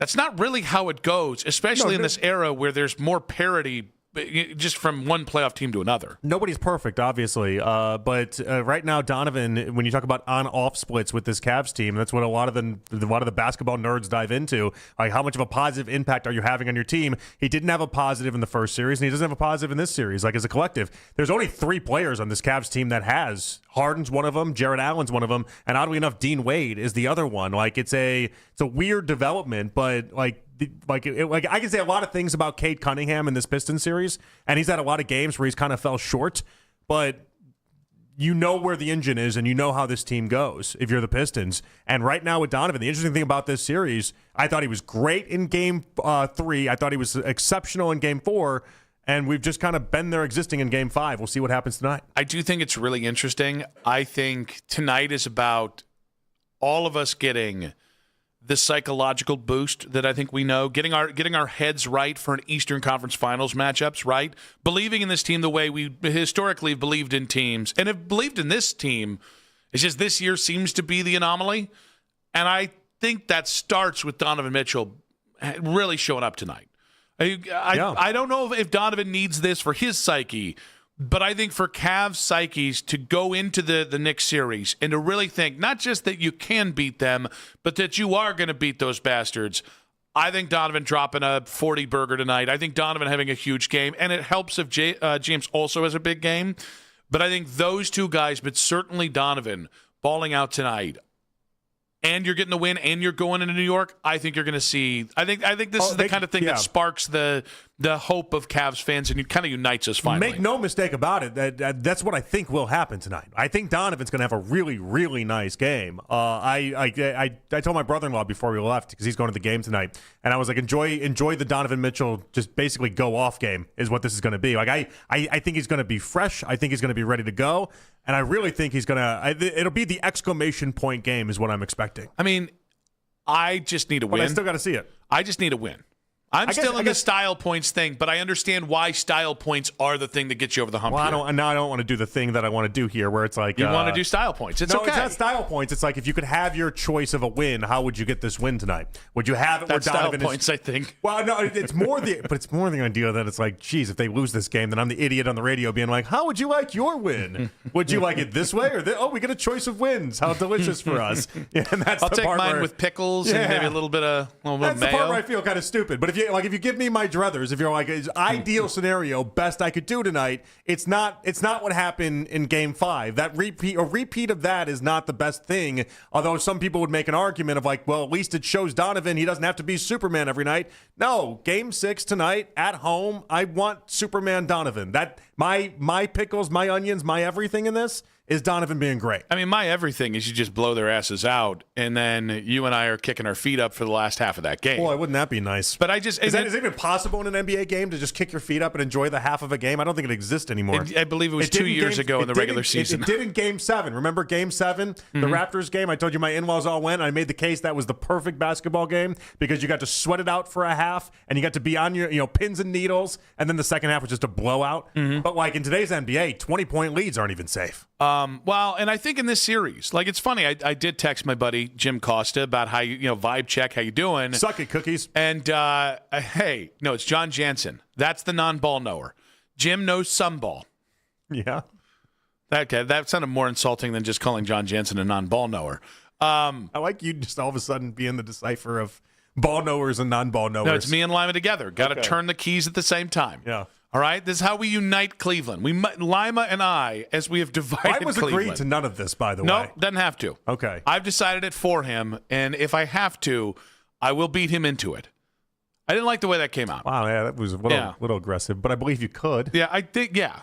I think me and Ken, that's a couple brontosauruses. You want to we'll talk see. about like a hot tub, buddy. No. Well, I was a hot tub, Not buddy. a chance in hell. No, not sharing No. that? No. I will lock keys with Lima. I am not getting a hot tub with that man. That man loves a hot tub. You know yes. that man loves a hot tub. He's got 3. I would think so. This one's for early in the night. I was going to say, does he alternate days? This is my Monday hot tub. This one has to be cleaned every weekend. You did that to me. I didn't do it. You led me there. Yeah. What were we talking about? Anyways, talking with Costa, and he's like, basically vibe check. He's like, I don't think they can win. And I'm like, man, if you listen to Cade Cunningham post-game in Game 5, yes, he sounded like a guy that just lost a heartbreaking game. He didn't sound beaten.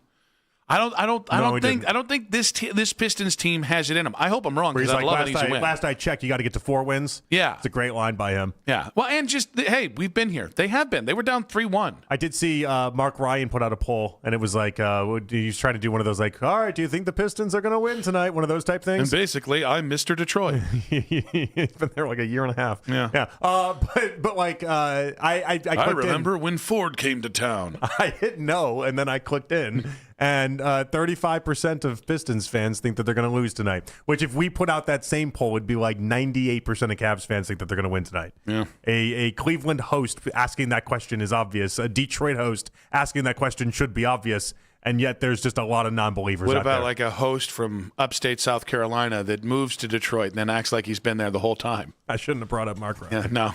That's not a good time. No. But he's great. He is great. I'm sure he believes you after that lead up. He's very nice. He actually is very nice. I've never met him. Neither have I. Yeah. I've just heard nobody say anything nice about him. But other than that, like my interactions with him have been very good. Stop it. Yeah. 216-474-0092. I'm sure he's great. Who do you trust more tonight? Donovan Mitchell or James Harden? Mike, Dick, you guys stick there. We'll be back in 5 minutes on 92.3 The Fan.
expertise today. Visit the Warrensville Heights showroom or choicecabinet.com. There's an accident on 90 East that has the right lane blocked before Ontario. With your Odyssey Cleveland traffic, I'm Matt Corrali. Headline sports news every 20 minutes from the University Hospital's sports desk. We are Sports Radio 92.3 The Fan. Uh-oh, JB Bickerstaff making comments.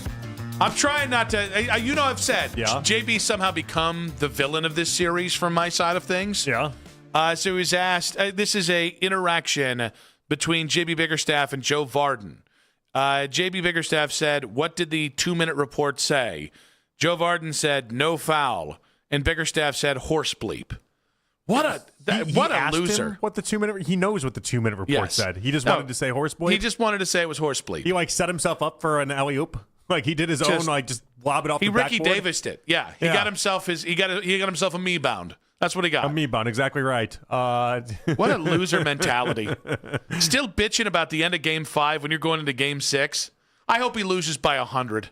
I want to bury him tonight. I got a lot of respect for what he did here, and I will respect him as an NBA coach because what he's done in Detroit is incredibly respectable. This is loser mentality if you're still talking about the 2-minute report and calling it horse bleep. And then he said I don't like to read those things. Yeah, okay. Yeah, right. He obviously knew what he was doing. He wanted Varden to be able. Okay, listen. I understand what he's going for in the idea that if every Pistons fan we talk to is going to just sit there and whine about the foul calls, they probably find this endearing. They probably think, oh, hell yeah, JB, get on their ass. Make sure that we get the calls tonight and all that stuff. And I'm telling you, it's just you lost the game for a million other reasons outside of that. Yeah, I can't wait for the first time where James Harden induces a foul. The foul merchant gets his foul. I can't wait for all the crybaby crap. Again, it's an IQ test. Mm-hmm. It's not like there's no surprise that James Harden is going to bait you into a foul. It is, are you dumb enough to actually do it? I'm really enjoying the commentary online about people that are just shocked that James Harden would induce a foul. Yeah. And think it's some sort of affront to basketball. It's like, guys, shut up. What are we doing here? And by the way, you watched him play in the NBA for so long. You can't have these thoughts. There actually is a thought that I had today while going for my second walk.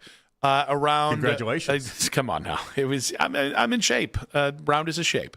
But I was going for a walk and I was like, the only way this season could make sense is if it was like the original foul merchant in James Harden versus what I would say is like his young Padawan SGA in the NBA Finals. Yeah. Right? And it involves two James Harden teams, that his OG team and now this team.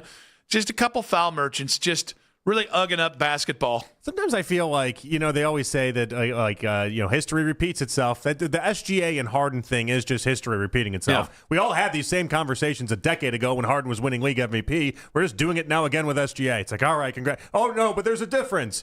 SGA dominates the mid-range. Okay, great. All right, fantastic. Also, SGA had a lot better defense early in his career than James did. James was Mr. Six Man. I'm going to get 30 points off the bench. But he can do it. I do love the people who just want to have James Harden actually was good defensively in that game, and That's a weird thing to. It's a weird. Nobody cares if James Harden is great at defense. We don't need to stick up for him with the defensive side of things. Also, he might make five good defensive plays if he lets Jenkins in, just olay his ass. I can't give you. You did a good when you need to stop, and he just lets Jenkins by him. I'm sorry. And by the way, it's just totally an effort thing. It's like, I don't want to catch this youngster. No, I'm sorry. I will give you he had good defensive moments, but he had a good defensive game. I thought he did a great job on Tobias Harris. And oddly enough, the NBA.com data shows, he was actually on Cunningham more than he was even on but the Jenkins stuff, he just went right by him. Yeah. Like a traffic cone. Yeah, that's okay. You're going to have that. That's fine. No, it's one of the things that James will still do that infuriates me. Mike, in Cleveland, welcome to the show, buddy. What you got for us? Hey, you basically were talking the same thing. I remember watching Harden and how Reggie Miller did the same thing with that leg kick out thing, and I hated it all so much, But now it's working for us. So you know what? I'll take anything I can get at this point. If you have to put a wig on and look like Morgan Fairchild. Or who was that Morgana, that big breasted woman? you know what I mean, to run out on the floor during the timeouts or what have you. I'll take it. I mean, you talking about the kissing bandit? I want to win. I want a finals win. Why? Did he swear? Well, Why is it two times, Mike? That was on me. We knew that one was coming. When he went to Morgana, I should have just cut it there. That was on me. Meredith, how much do you know about the kissing bandit? This is the first I've ever heard of it. I know nothing about this. He was not wrong in saying big-breasted, okay? But it was this woman. Wait, that's what we got him. Well, he's not wrong. He wasn't wrong. I'm trying to be descriptive here, okay? Trying to be descriptive. Anyway, so there is using medical terms over here so we don't get in trouble. And it was this woman that would just run on during sporting events. She'd just run on the field and she would just give athletes kisses on like the cheek and everything. And some athletes got really into it and would like kiss her back. And it was like a whole thing of like, so in the history of time, if somebody runs on the field, security guards tackle them, right? For some reason, the kissing bandit just got away with everything. Yeah. She'd run in the field, and instead of players being like, oh, no, this is disrupting the game, everyone would laugh and be like, oh, this blonde woman wants to give you a kiss. All right, right here on the cheek, come on. And then she would just give him a kiss, and then she'd like wave her hands up in the air and be very like celebratory about the whole thing, as if like she was asked to be there, and then the game would just continue on. As if it didn't happen at all. I still don't need wild. I still don't know why we needed to clarify that she was a big-chested woman. Well, I didn't want Meredith to think that part of the story was just fake. You know, because of all of the parts of the story. Yeah, I needed you to know that was he was not inaccurate. The caller was not inaccurate about that. She also kind of maybe just say it.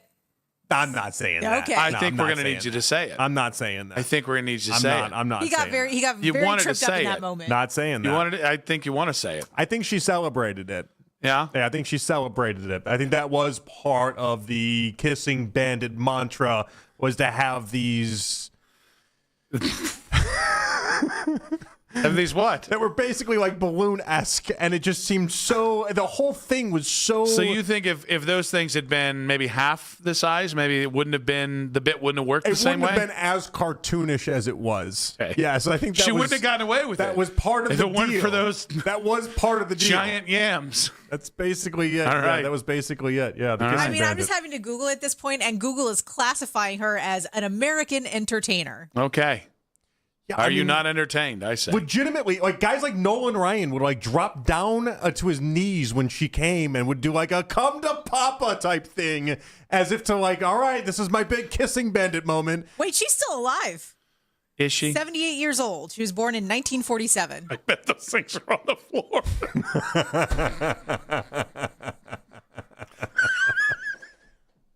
I'm just imagining her. I just kind of thought she was corking her back, so to speak. You know what I mean? I'm just imagining her running onto an NBA floor and tripping over them on her way to James Harden. Oh, no! We have an injured elderly person. It's just such a thing that like you can't explain it to people and have them take it seriously at all. Oh, my God, she has an Instagram. Okay. Wow. I need to close Google. No, I actually think you need to click in there, and I need to know. Is she doing dances? What is she doing on Instagram? She's 78. I don't know. I haven't clicked on it. I just saw the link for it. She has her own dance partners. I hope she's making like sourdough bread or something. You know what I mean? And just like, this is how I make lemon squares when my grandkids come over. I'm trying to find it. I don't need sultry kissing bandit content on Instagram. I need like there's some things that I just need to leave back in the 90s and 80s and then really 70s. She went on for a long time. Yeah, I bet she did. It's a really long run for the kissing You've already bandit. mentioned that she's, well chesty. It was like one of the But you said she went on for a long time. Yeah. We know. Out of the talking points about the kissing bandit, it's like one of three. She's blonde. She got away with it. And she got him. That's basically it. You nailed it. Yeah. 216-474-0092. Now we're getting videos, as Nick Wilson says, of the kissing bandit.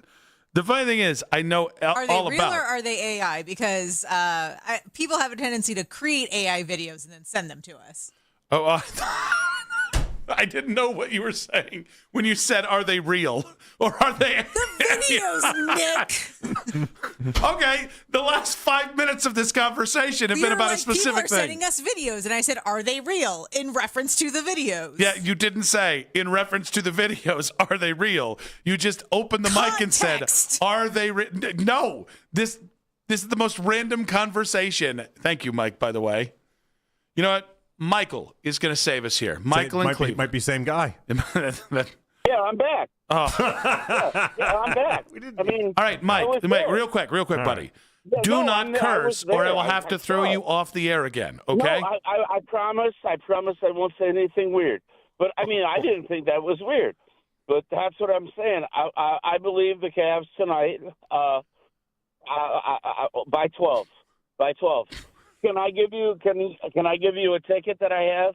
No. A $3 ticket? No, a parlay.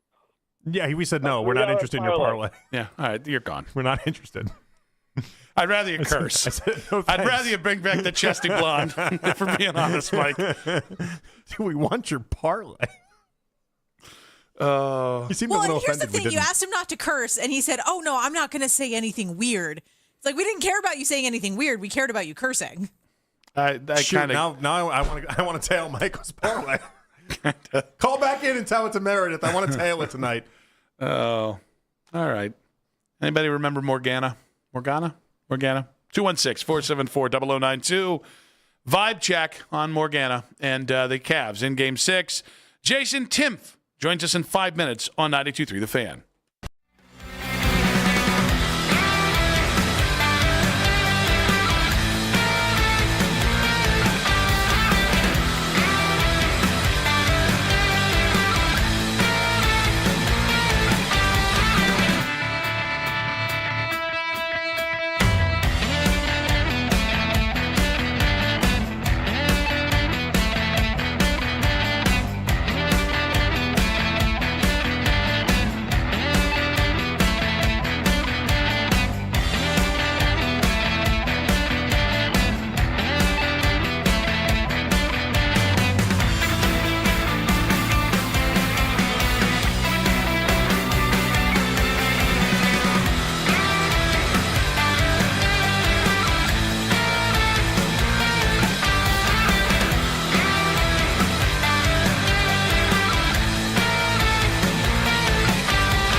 Charles Woodson won the Heisman Trophy and a national title back in 1997. Jason Timpf of Hoops Tonight joins Nick and JP next. Headline sports news every 20 minutes. Right here on 92.3 The Fan from the University Hospital Sports Desk. I'm Matt Corrali. Talk sports deep into the Cleveland night. Overtime with Jake Volnick. Weeknights at 7. Sports Radio 92.3 The Fan.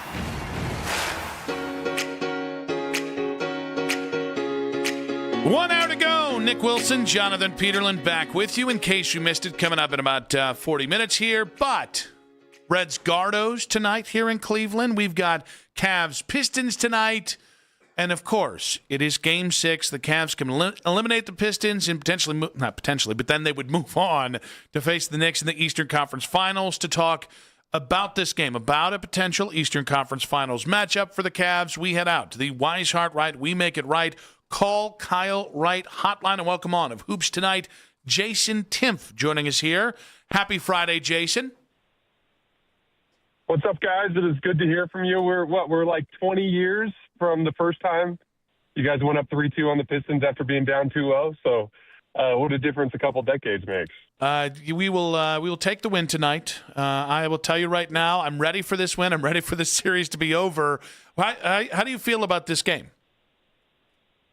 I feel pretty good about it. You know, one of the things so obviously when the Pistons went up 2-0, you couldn't feel good about the Cavs' chances just from what NBA history tells us about being down 2-0.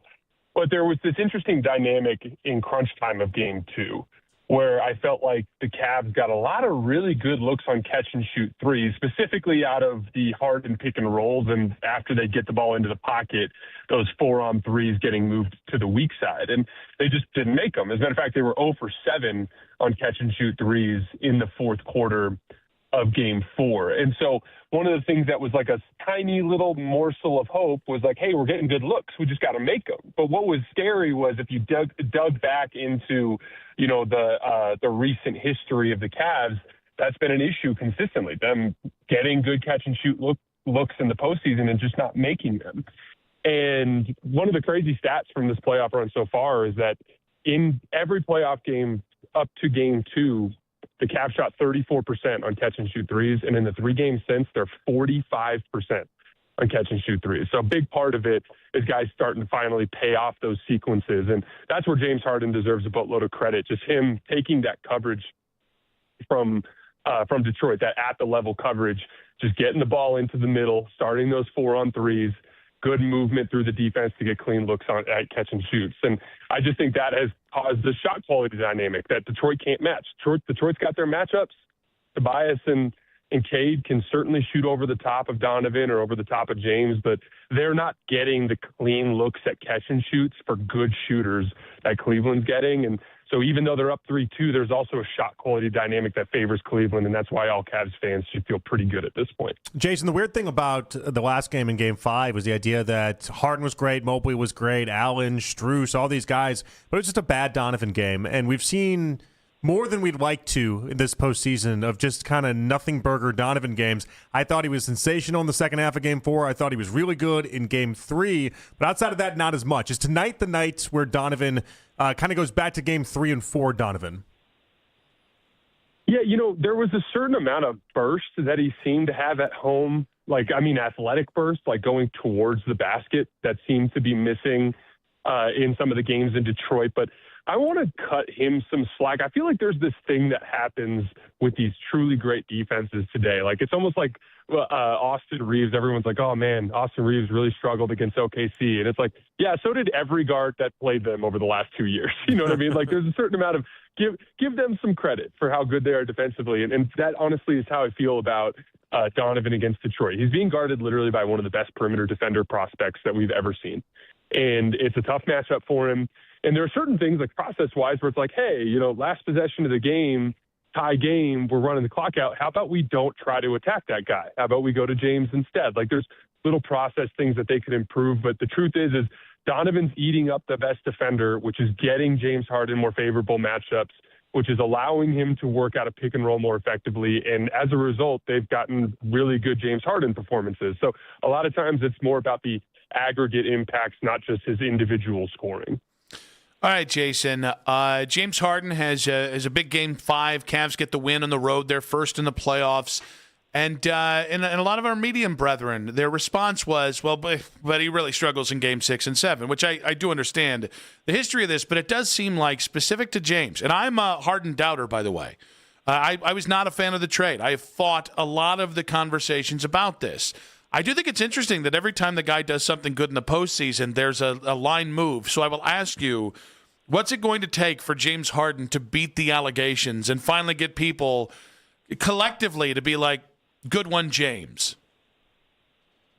So this is where the matchup is fascinating to me because, again, there's a certain amount of, like, we think this is ethereal, right? We think, like, oh, he just doesn't have this gene to be able to succeed in late rounds of the postseason. But usually it's more basketball related. Like usually what happens is he's being guarded by great defenders, and over the course of a series, people get a little keyed in on some of his tendencies. Like, okay, I get the timing down on his step back three, or I get the timing down on his, a left to right crossover, whatever it might be. And it's actually been the opposite in this series, to James's credit. Like, he has kind of solved both the coverage and the matchup. And what I mean by that is he found a matchup he really likes, Tobias. He gets Tobias on him. Tobias is a little too upright. His center of gravity is a little too high. He feels pretty comfortable getting into his bag, into his off-the-dribble game against Tobias Harris, right? So he's found a one-on-one matchup he likes. And then he's figured out the coverage, which is J.B. Bickerstaff got asked about this. He's like, why are you bringing your bigs up? And he said it's because he doesn't want Cleveland's guards getting downhill, which is fair. But that plays directly into the strength of James, which is his passing ability. As a matter of fact, in our series preview over at Hoops Tonight, I actually was hoping for JB's sake that he would run deep drop on James and run the high drop against Donovan, because it makes more sense to emphasize Donovan's passing and it makes more sense to emphasize James's scoring. And instead, he's stuck with this high drop coverage, and James is just too good of a passer for it. He's eating the coverage up and making the right read, which is constantly generating these quality threes. And then on the other side of it, when he needs to find a matchup to attack between Duncan, who obviously didn't play in Game 5, but Tobias especially, he just is very comfortable getting into his, off the dribble game. And so he's kind of figured out a couple of things that work. And until Detroit counters, that's not going to change. I don't think he's just going to magically start to struggle because he's got some problem in late series. It's usually a basketball background for that. Dean Wade doesn't fill up the box score, but the on-off numbers are really impressive for Dean, and he's done a really good job, obviously, defensively on Cade Cunningham. And the other side of that is Max Strus, where Max Strus had a really, really strong Game 5. But how do the Cavs balance that out between the two of them and even throwing Tyson in the mix? So Max has just done a good job of just being a pest. It's been really fascinating to me because he doesn't really have any athletic advantage over Cade, right? He's smaller than him. He's not as strong as him. He's not as fast as him. But what he's doing is he's just poking at the basketball constantly and gambling here or there, which is actually playing into one of Cade's weaknesses, which is that he can be mistake prone. He can turn the basketball over. Dean has been super fascinating in this entire playoff run with his ability to guard some of these bigger ball handlers. And I think part of it is he's just very good at playing more of a positional brand of defense. What I mean by that is it's the opposite of Strus. Strus is gambling. Dean is always keeping his body in front. He's taking good angles. He's taking contact in the center of his chest, and then he's just getting good contests, which is an emphasis on one of his strengths, which is he's got long arms and good size, right? So, it's in a weird way, it's two very different kinds of looks. Max is gambling and being a pest. Dean is taking good angles, beating him to spots, and forcing him to score over the top. And so it's allowing them to take two very different approaches with Cade and played him into a much worse series than he had in the last round. All right. I'm trying not to look ahead, but I would like to look ahead now because I'd like the series to be over. What would a Cavs-Knicks matchup be about? Oh, man, what a fascinating series. I will say, as a basketball fan, I'm just super excited for both of the conference finals rounds, assuming, as you said, Cleveland advances and San Antonio advances. Obviously, with the way the matchups work, the Knicks present a very, very different amount of skill, right? So, one of the things that's been working for the Cavs defensively in this matchup is Kenny Atkinson is leaning more into the too big look, and he's layering his rim protection, right? that's a fundamentally different type of challenge when you play the Knicks. And so I think where you're going to see a different challenge for the Cavs defense centers around Harden and Mitchell defending an off-ball action. So the way that the Pistons have been attacking them has been more on ball. There's been the occasional, like, we'll target Donovan Mitchell with, like, Duncan Robinson coming off of a double wide pin down or something like that. But for the most part, it's Cade or Tobias hunting them in one-on-ones. The Knicks have changed their offense completely from previous seasons, and they are running a lot of off-ball action with just Cat having the ball up top. And that is a very different type of challenge for James and Donovan because it emphasizes their focus rather than their physical traits. And as you guys know, that has not exactly been the strength of Donovan and James this season. So it's going to be one of those things where I wouldn't be surprised if, especially early in the series, they get picked apart a little bit defensively by all of that off-ball action, like Jalen Brunson screening for OG Anunoby and screening for Mikal Bridges and things along those lines. Like, it's going to be a very different challenge. And then on the other end of the floor, they have the targets, which also give James and Donovan a very different type of challenge. Detroit didn't really have weak defenders to target, whereas Cat and Jalen Brunson are guys that they can target. So I think some things will actually get considerably easier for them on offense, but things will get considerably tougher for them on defense. It's going to be a very, very different series. Have the Knicks fallen into this, like, false sense of belief in themselves? Like, it's not as if no Joel Embiid and the 76ers are the hardest thing in the world and the Hawks the hardest thing in the world. I just feel like everyone has just already announced them as one of the best teams and they're going to advance. And it's a lot for me is what I'm trying to say, Jason. I get that. I do. And trust me, you know how you guys were saying you guys are Harden skeptics. I am a Knicks skeptic. Like, I have been consistently over the years, just because I just have these memories burned into my head of Karl Anthony Towns making incredibly ridiculous defensive mistakes in big playoff spots and costing his teams games. And it's just hard for me to get over.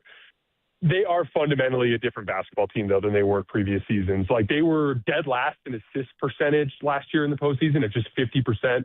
This year, they're up at 61%. Brunson last year, 71% of his made field goals came out of on-ball action. This year, that number has dipped all the way down to 56%. That's how often he's working off the ball. Karl Anthony Towns is averaging 6 times as many assists as he did last year in the postseason. They are running a fundamentally different offense. And the thing with the defensive end of the floor is last year and the year before, they kept struggling against teams that could really space them out, like the Celtics and the Pacers, that constantly were putting out lineups with 5 shooters. That's not really the way Cleveland plays. So, like, for instance, now Evan Mobley just hit the biggest 3 of his career on that pick and pop in Game 5. And if Mobley shoots the ball effectively, then maybe they'll be able to space them out. But this playoff run has provided them like a line of opponents where Cat and Jalen don't necessarily have to defend in space as often. So that's created some easier, more achievable defensive jobs for them series to series. So things are kind of lining up for them, and they're moving the ball extremely well. And this is just so different from previous years that I'm forcing myself to recalibrate. But to be clear, to your point, those core weaknesses still exist. It's just up to Cleveland to kind of inflict those. If you defend the off-ball action super well, maybe they'll retreat back to Jalen Brunson hogging the ball. If on the other end of the floor, if you're able to, through either Evan Mobley at the 5 lineups or if Mobley just shoots the ball really well, if you're able to really make them defend in space, maybe you can get them to make defensive mistakes again. The core weaknesses still exist, but you just have to find a way through your game plan to actually force them to play into those weaknesses. Jason, great stuff, buddy. Appreciate you. I'm sure as this thing goes on, assuming we get through here, I'm sure we'll have you back on and bug you once again. Would love to come back on, guys. Good luck tonight, and I'll see you next time. Thank you so much. Jason Timp there. Hoops tonight on the Wise Heart Right, We Make It Right. Call Kyle Wright hotline. We'll react to what he had to say and get into a potential disadvantage for the Cavaliers in 5 minutes on 92.3 The Fan. Feel the power this month and beyond, because if you're looking at new trucks this month, you know a Ram truck should be atop your list. And the truth is, guys, many years ago, I did the old Ram side-by-side with the alleged competition, and I drive a Ram. Why? Well, let's start with power. where there is no comparison here, right? You can choose from Ram's legendary 5.7-liter Hemi V8, which I have in my Ram, or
humans, we're all moving differently. Driving, biking, walking. Slow down. Watch for people biking and walking. When you pass a bike, give 3 feet. It's the law. Look out for each other, because roads are for everyone. Learn more at LoraineCountyHealth.com/saferroads.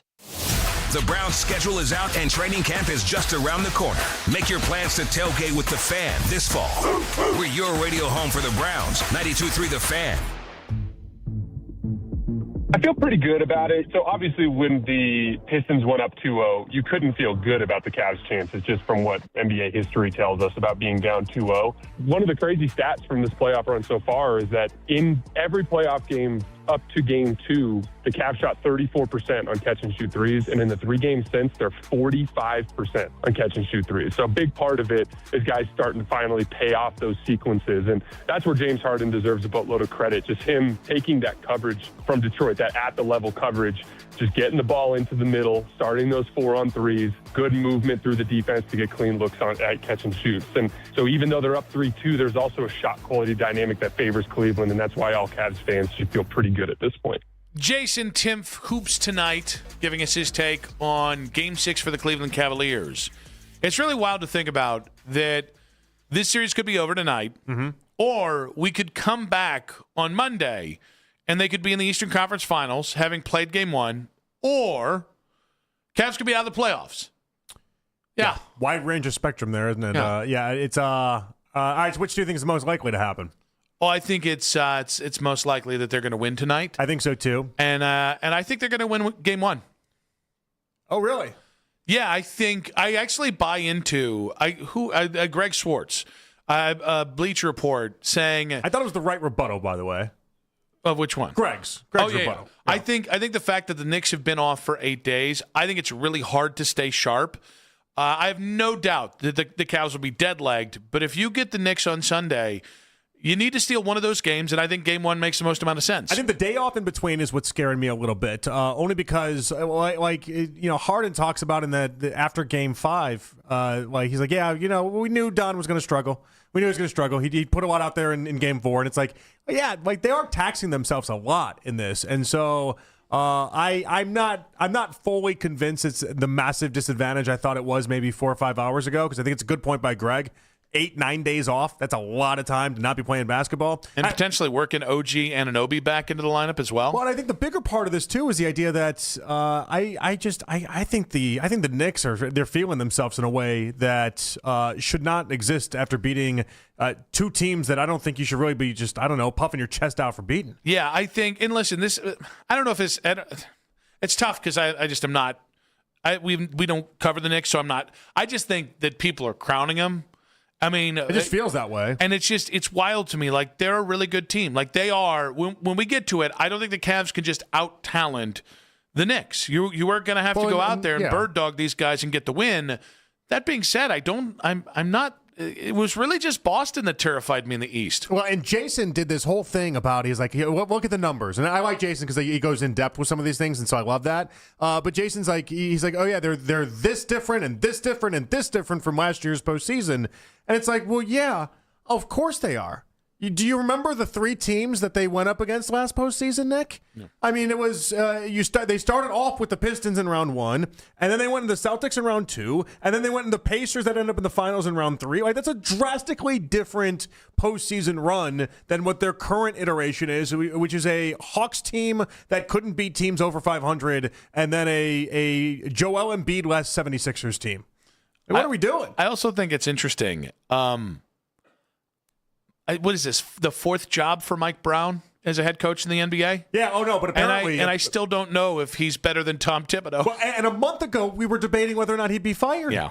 Because again, the Knicks went through that stretch where I was convinced they were just trying to tank for seeding. I couldn't figure it out, but they weren't beating teams that were over 500. They weren't really doing much of anything. They went a whole month and change without beating a team with a 500 record or better. Like, they looked lost, and now all of a sudden they're crediting some Karl Anthony Towns told Mike Brown adjustment as the reason why it all flipped. Okay, sure. There's a lot I just don't buy into. I think they're a good team. I'm not saying they're not a good team. I think they're a good team. They can win. They can go to the NBA Finals. Definitely. All those things 100% exist. I just think they're getting very fat and happy off of 2 postseason series that I wouldn't be getting fat and happy Also, about. you gave a stat. Was it the ESPN Analytics stat where it gave it like the Knicks a 70% chance to win a hypothetical matchup against the Cavs? 71%, yeah. Like, that's insane. Again, that was Vegas odds, by the way. Vegas odds. Again, like, the Knicks are a good team. And I'm even saying, by the way, they shouldn't be maybe 60-40. They were here last year. They've got guys that have proven that they can do this repeatedly. Certainly Jalen Brunson has been one of those guys.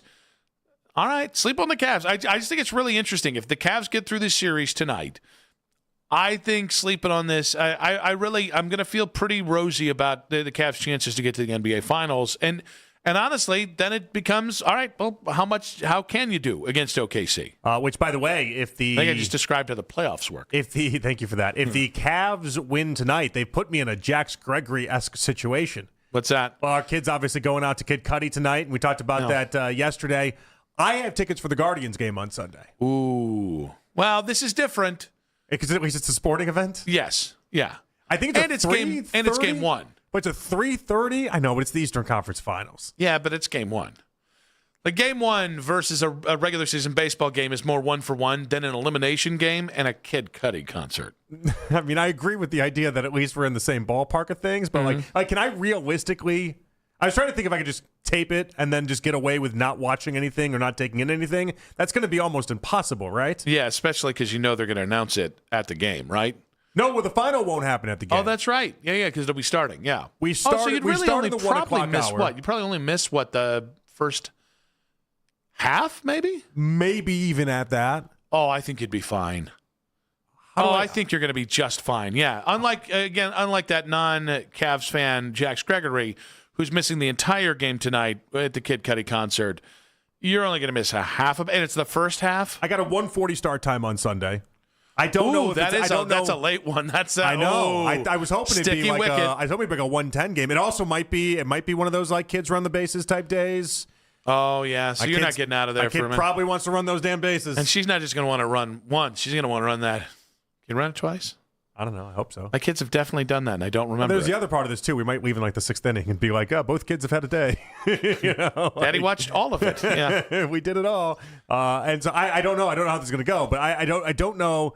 I have watched Cavs playoff games at Guardians games with my phone before. Oh, that's too much. No, I've done it. I've like had it. I can't there. be two places at once emotionally. I've had it in front of me as if I'm at like a sports bar and the baseball game is just TV number one essentially, and you're just sitting there and you're watching both, and you see people around you. Then the funny thing about when you do that at a sporting event, you see people around you if it's a big enough other game where they then try to like clock. How is he doing that right now? Can we be doing that right now? And within a matter of I don't know, like 10 minutes, I had everyone around me also having their phone out watching the Cavs game as well. My favorite thing is when you do stuff like this, like trying to explain this to somebody that isn't a diehard sports fan. Like my in-laws, I think, like sports. Meaning, like, if it's on, if the NFL's on, they'll watch it. Mm-hmm. They're Steelers fans, but only when the Steelers are, winning Super Bowls. JK, LOL. They're always Steelers fans, but they're not diehards. Okay. But, like, when it's like, I got to choose between, this took a long time in Vanessa and my relationship. I got to choose between going to this party and watching this game in real time. They do not understand that. And to this day. And so, like, I've even been at games with, like, somebody that's like a casual baseball fan, and they will observe somebody 3 rows down watching a basketball game, watching whatever on their phone. They're like, what the hell are they doing? And it was like, it's actually a really important game. Like, but it's you're at this game, and it's like, you just don't get it. You don't get the love of the game. They don't get it. And also this, like, 2 TV world that I've grown up in, it's not, like, the hardest thing in the world. Now I'll have my kids, too, so that might be tough. It's going to be a rough one. That's going to be tough. The biggest adjustment to becoming a parent and being a sports fan is reminding yourself it's okay if you leave after the 5th inning. You know what I mean? Like, no, these are good seats though. Like when we go with the girls, I don't baseball the way I do when it's just me and my boys or me and Vanessa. Like when I go to if it's me and Vanessa, I'm staying the whole damn game. I'm gonna have my food. I'm gonna have this. I'm gonna do this. When it's the girls, if one of my daughters says, I'm kind of bored, okay, you want to go for a walk?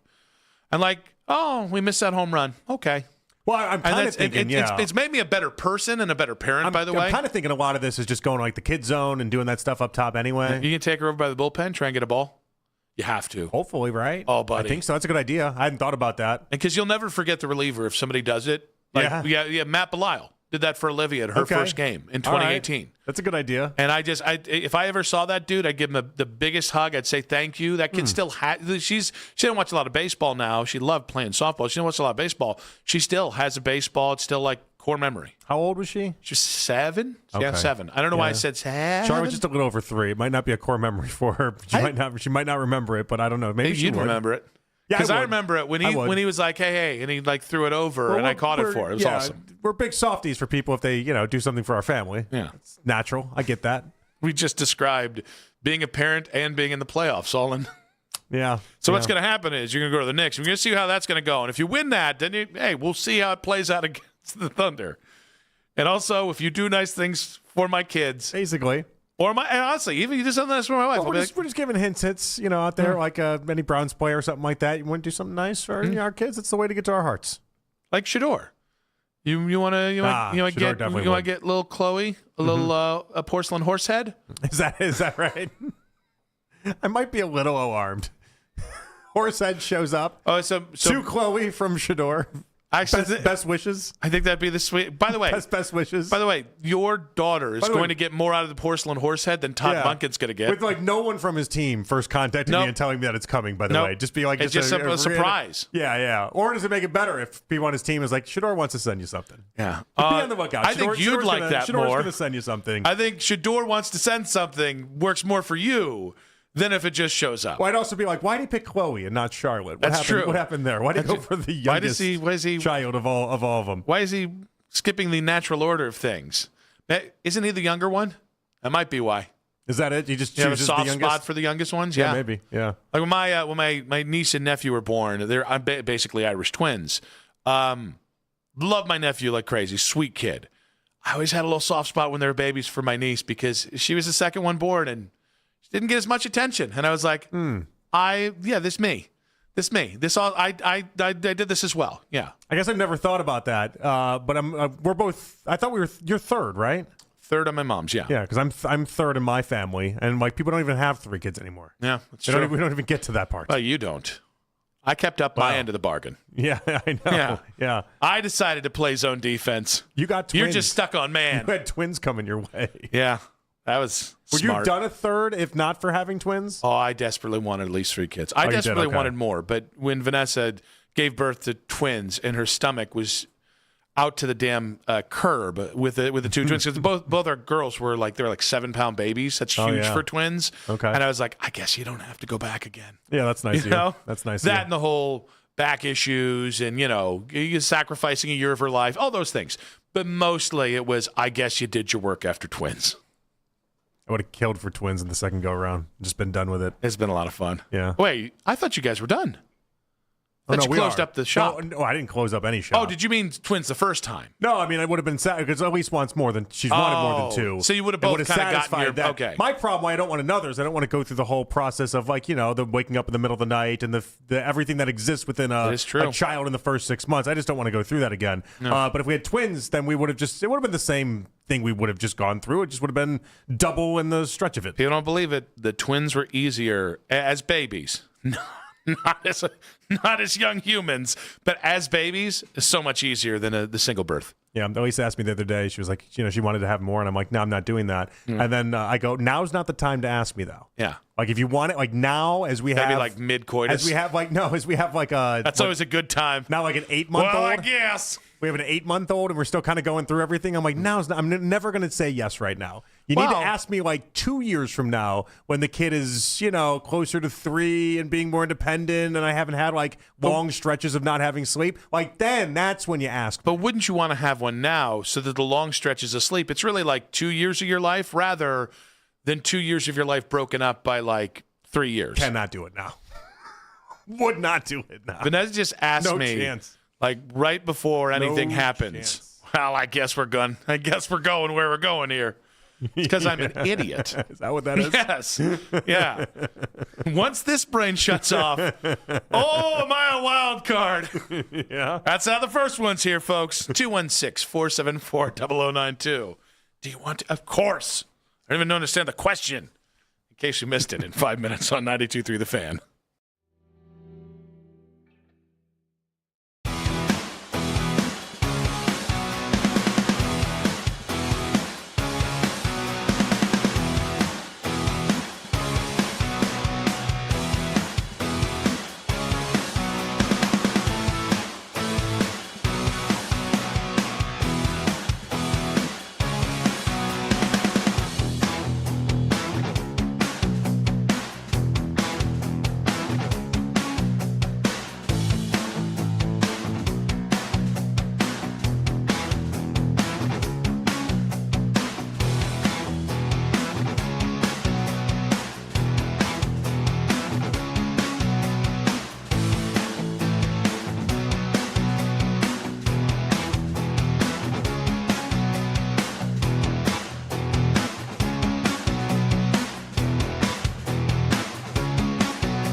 25th. Wayfair, every style, every home. Partly cloudy overnight, low of 56. Weather brought to you by Capital One. Capital One offers no fees or minimums on checking accounts. What's in your wallet? Terms apply. See CapitalOne.com/bank guide. Capital One NA, member FDIC.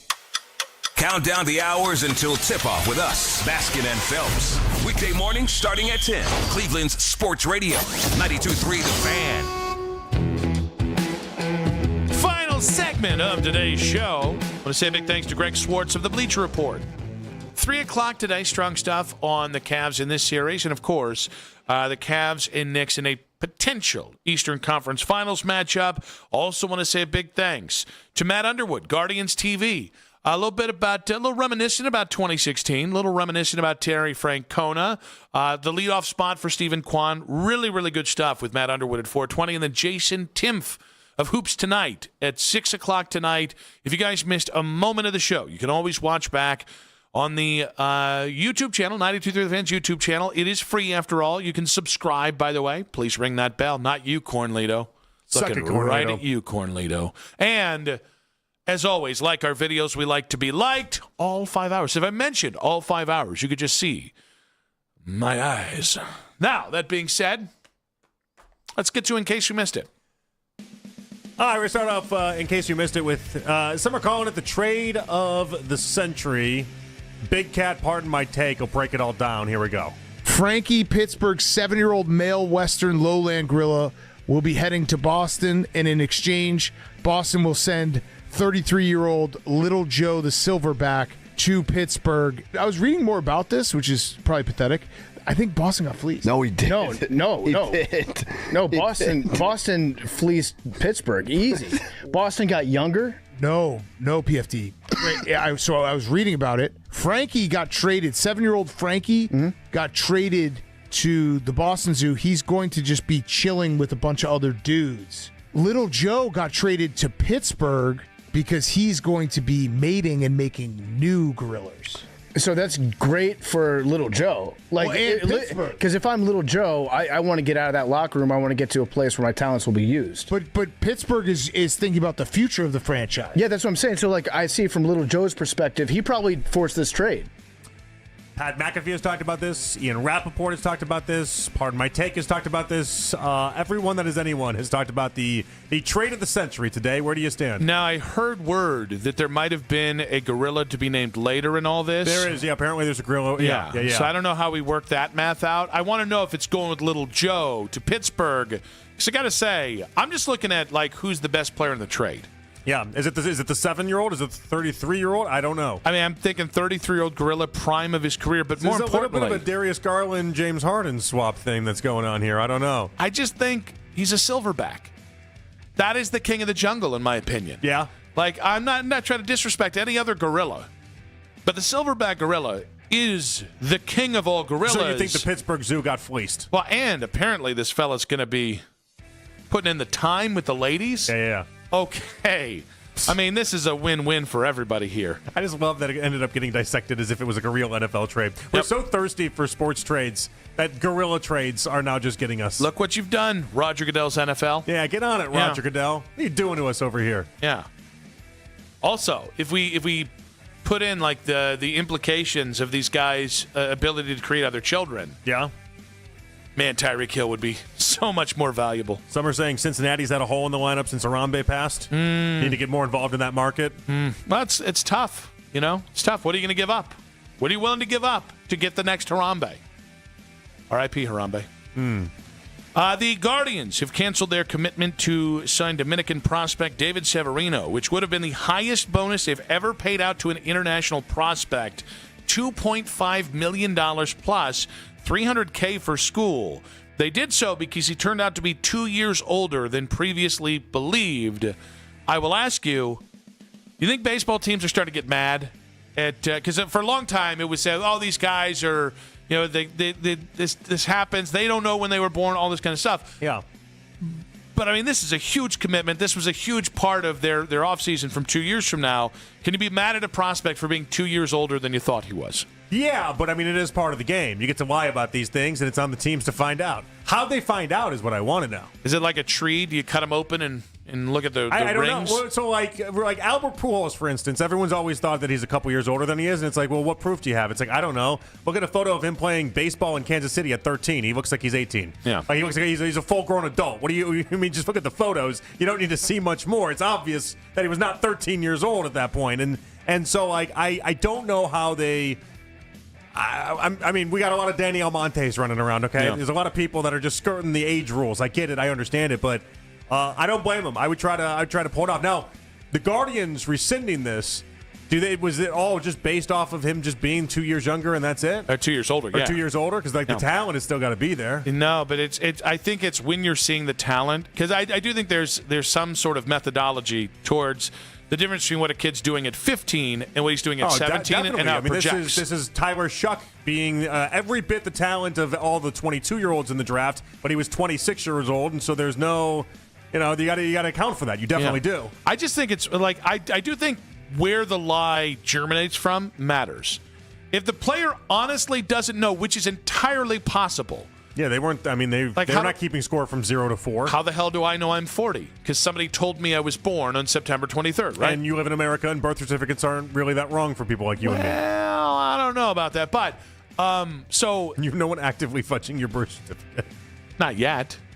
Not that I know of. This opens up a real case here. A little bit better baseball, maybe they would be. I wish they would have lied for me. But I don't know, I feel bad for the players, even if they're lying. You're just trying to get $2.8 million in the Dominican is an incredible amount of money. Incredible amount of money. I don't blame them for the con. I really don't. Miles Turner's very specific complaint about Giannis. I want to see what you think about it. Okay. So he was on his podcast, and he basically called out Doc Rivers. But, like, in part of this, he says, if the plane took off at 2 o'clock, we weren't leaving until 4:30. He goes, it was crazy. Guys were hours late to the plane. It got to the point where I just knew not to show up until an hour after what they said the plane was taking off. And Giannis was a clear violator of this. Giannis would just show up whenever Giannis wanted to. Ooh. That's not great for Giannis. I mean, is Giannis more of a problem than we realize? This is the first in like 13 years. Is the first time anyone's publicly been like Giannis ain't great. Yeah, and so, but like clearly things have been happening for a while. Miles Turner suggesting that basically it was just people doing whatever the hell they wanted. And I think showing up late is all-time bad teammate stuff. In the event that you're like getting ready to depart a city, yeah. If it goes at 2 and you're not getting there until 4:30, I couldn't handle it. I couldn't. How did anybody handle it? I know he's Giannis. I get it, but like 2.5 hours? I can't believe they have. I mean, I'd be Bobby pissed. Portis. Like, think of some of the KPJ at one point. Think of some of the generational crazies they've had as teammates, and none of them went up to Giannis and said, "What does 2 p.m. mean to you?" It's not 2 p.m. Greek Standard Time. It's 2 p.m. Maybe that's why Thanasis was on the team. He would step up and be like, "You want to have this convo?" It's just both the Antetokounmpo brothers. By the way, I'm very excited about the 2016 team being celebrated. Percy Garner was there. 8 appearances, Percy Garner. I think he just wanted a free meal tonight. I don't blame him. I think Percy was like... I hope he lives in the area. I hope they didn't fly him out for this. I hope he doesn't live in the area because his family might hear this. Big thanks to Meredith Kane on the board. Yes. Big thanks to Jake Murrin, man on the 92.3 The Fan YouTube channel. Andrew Miller, you god. You stallion, you. Big thanks to Matt Corrali, baby doll. JP, productive day. Very, very productive day. Let's get that Cavs win. Had fun. Enjoy the weekend. Go Cavs. See you guys on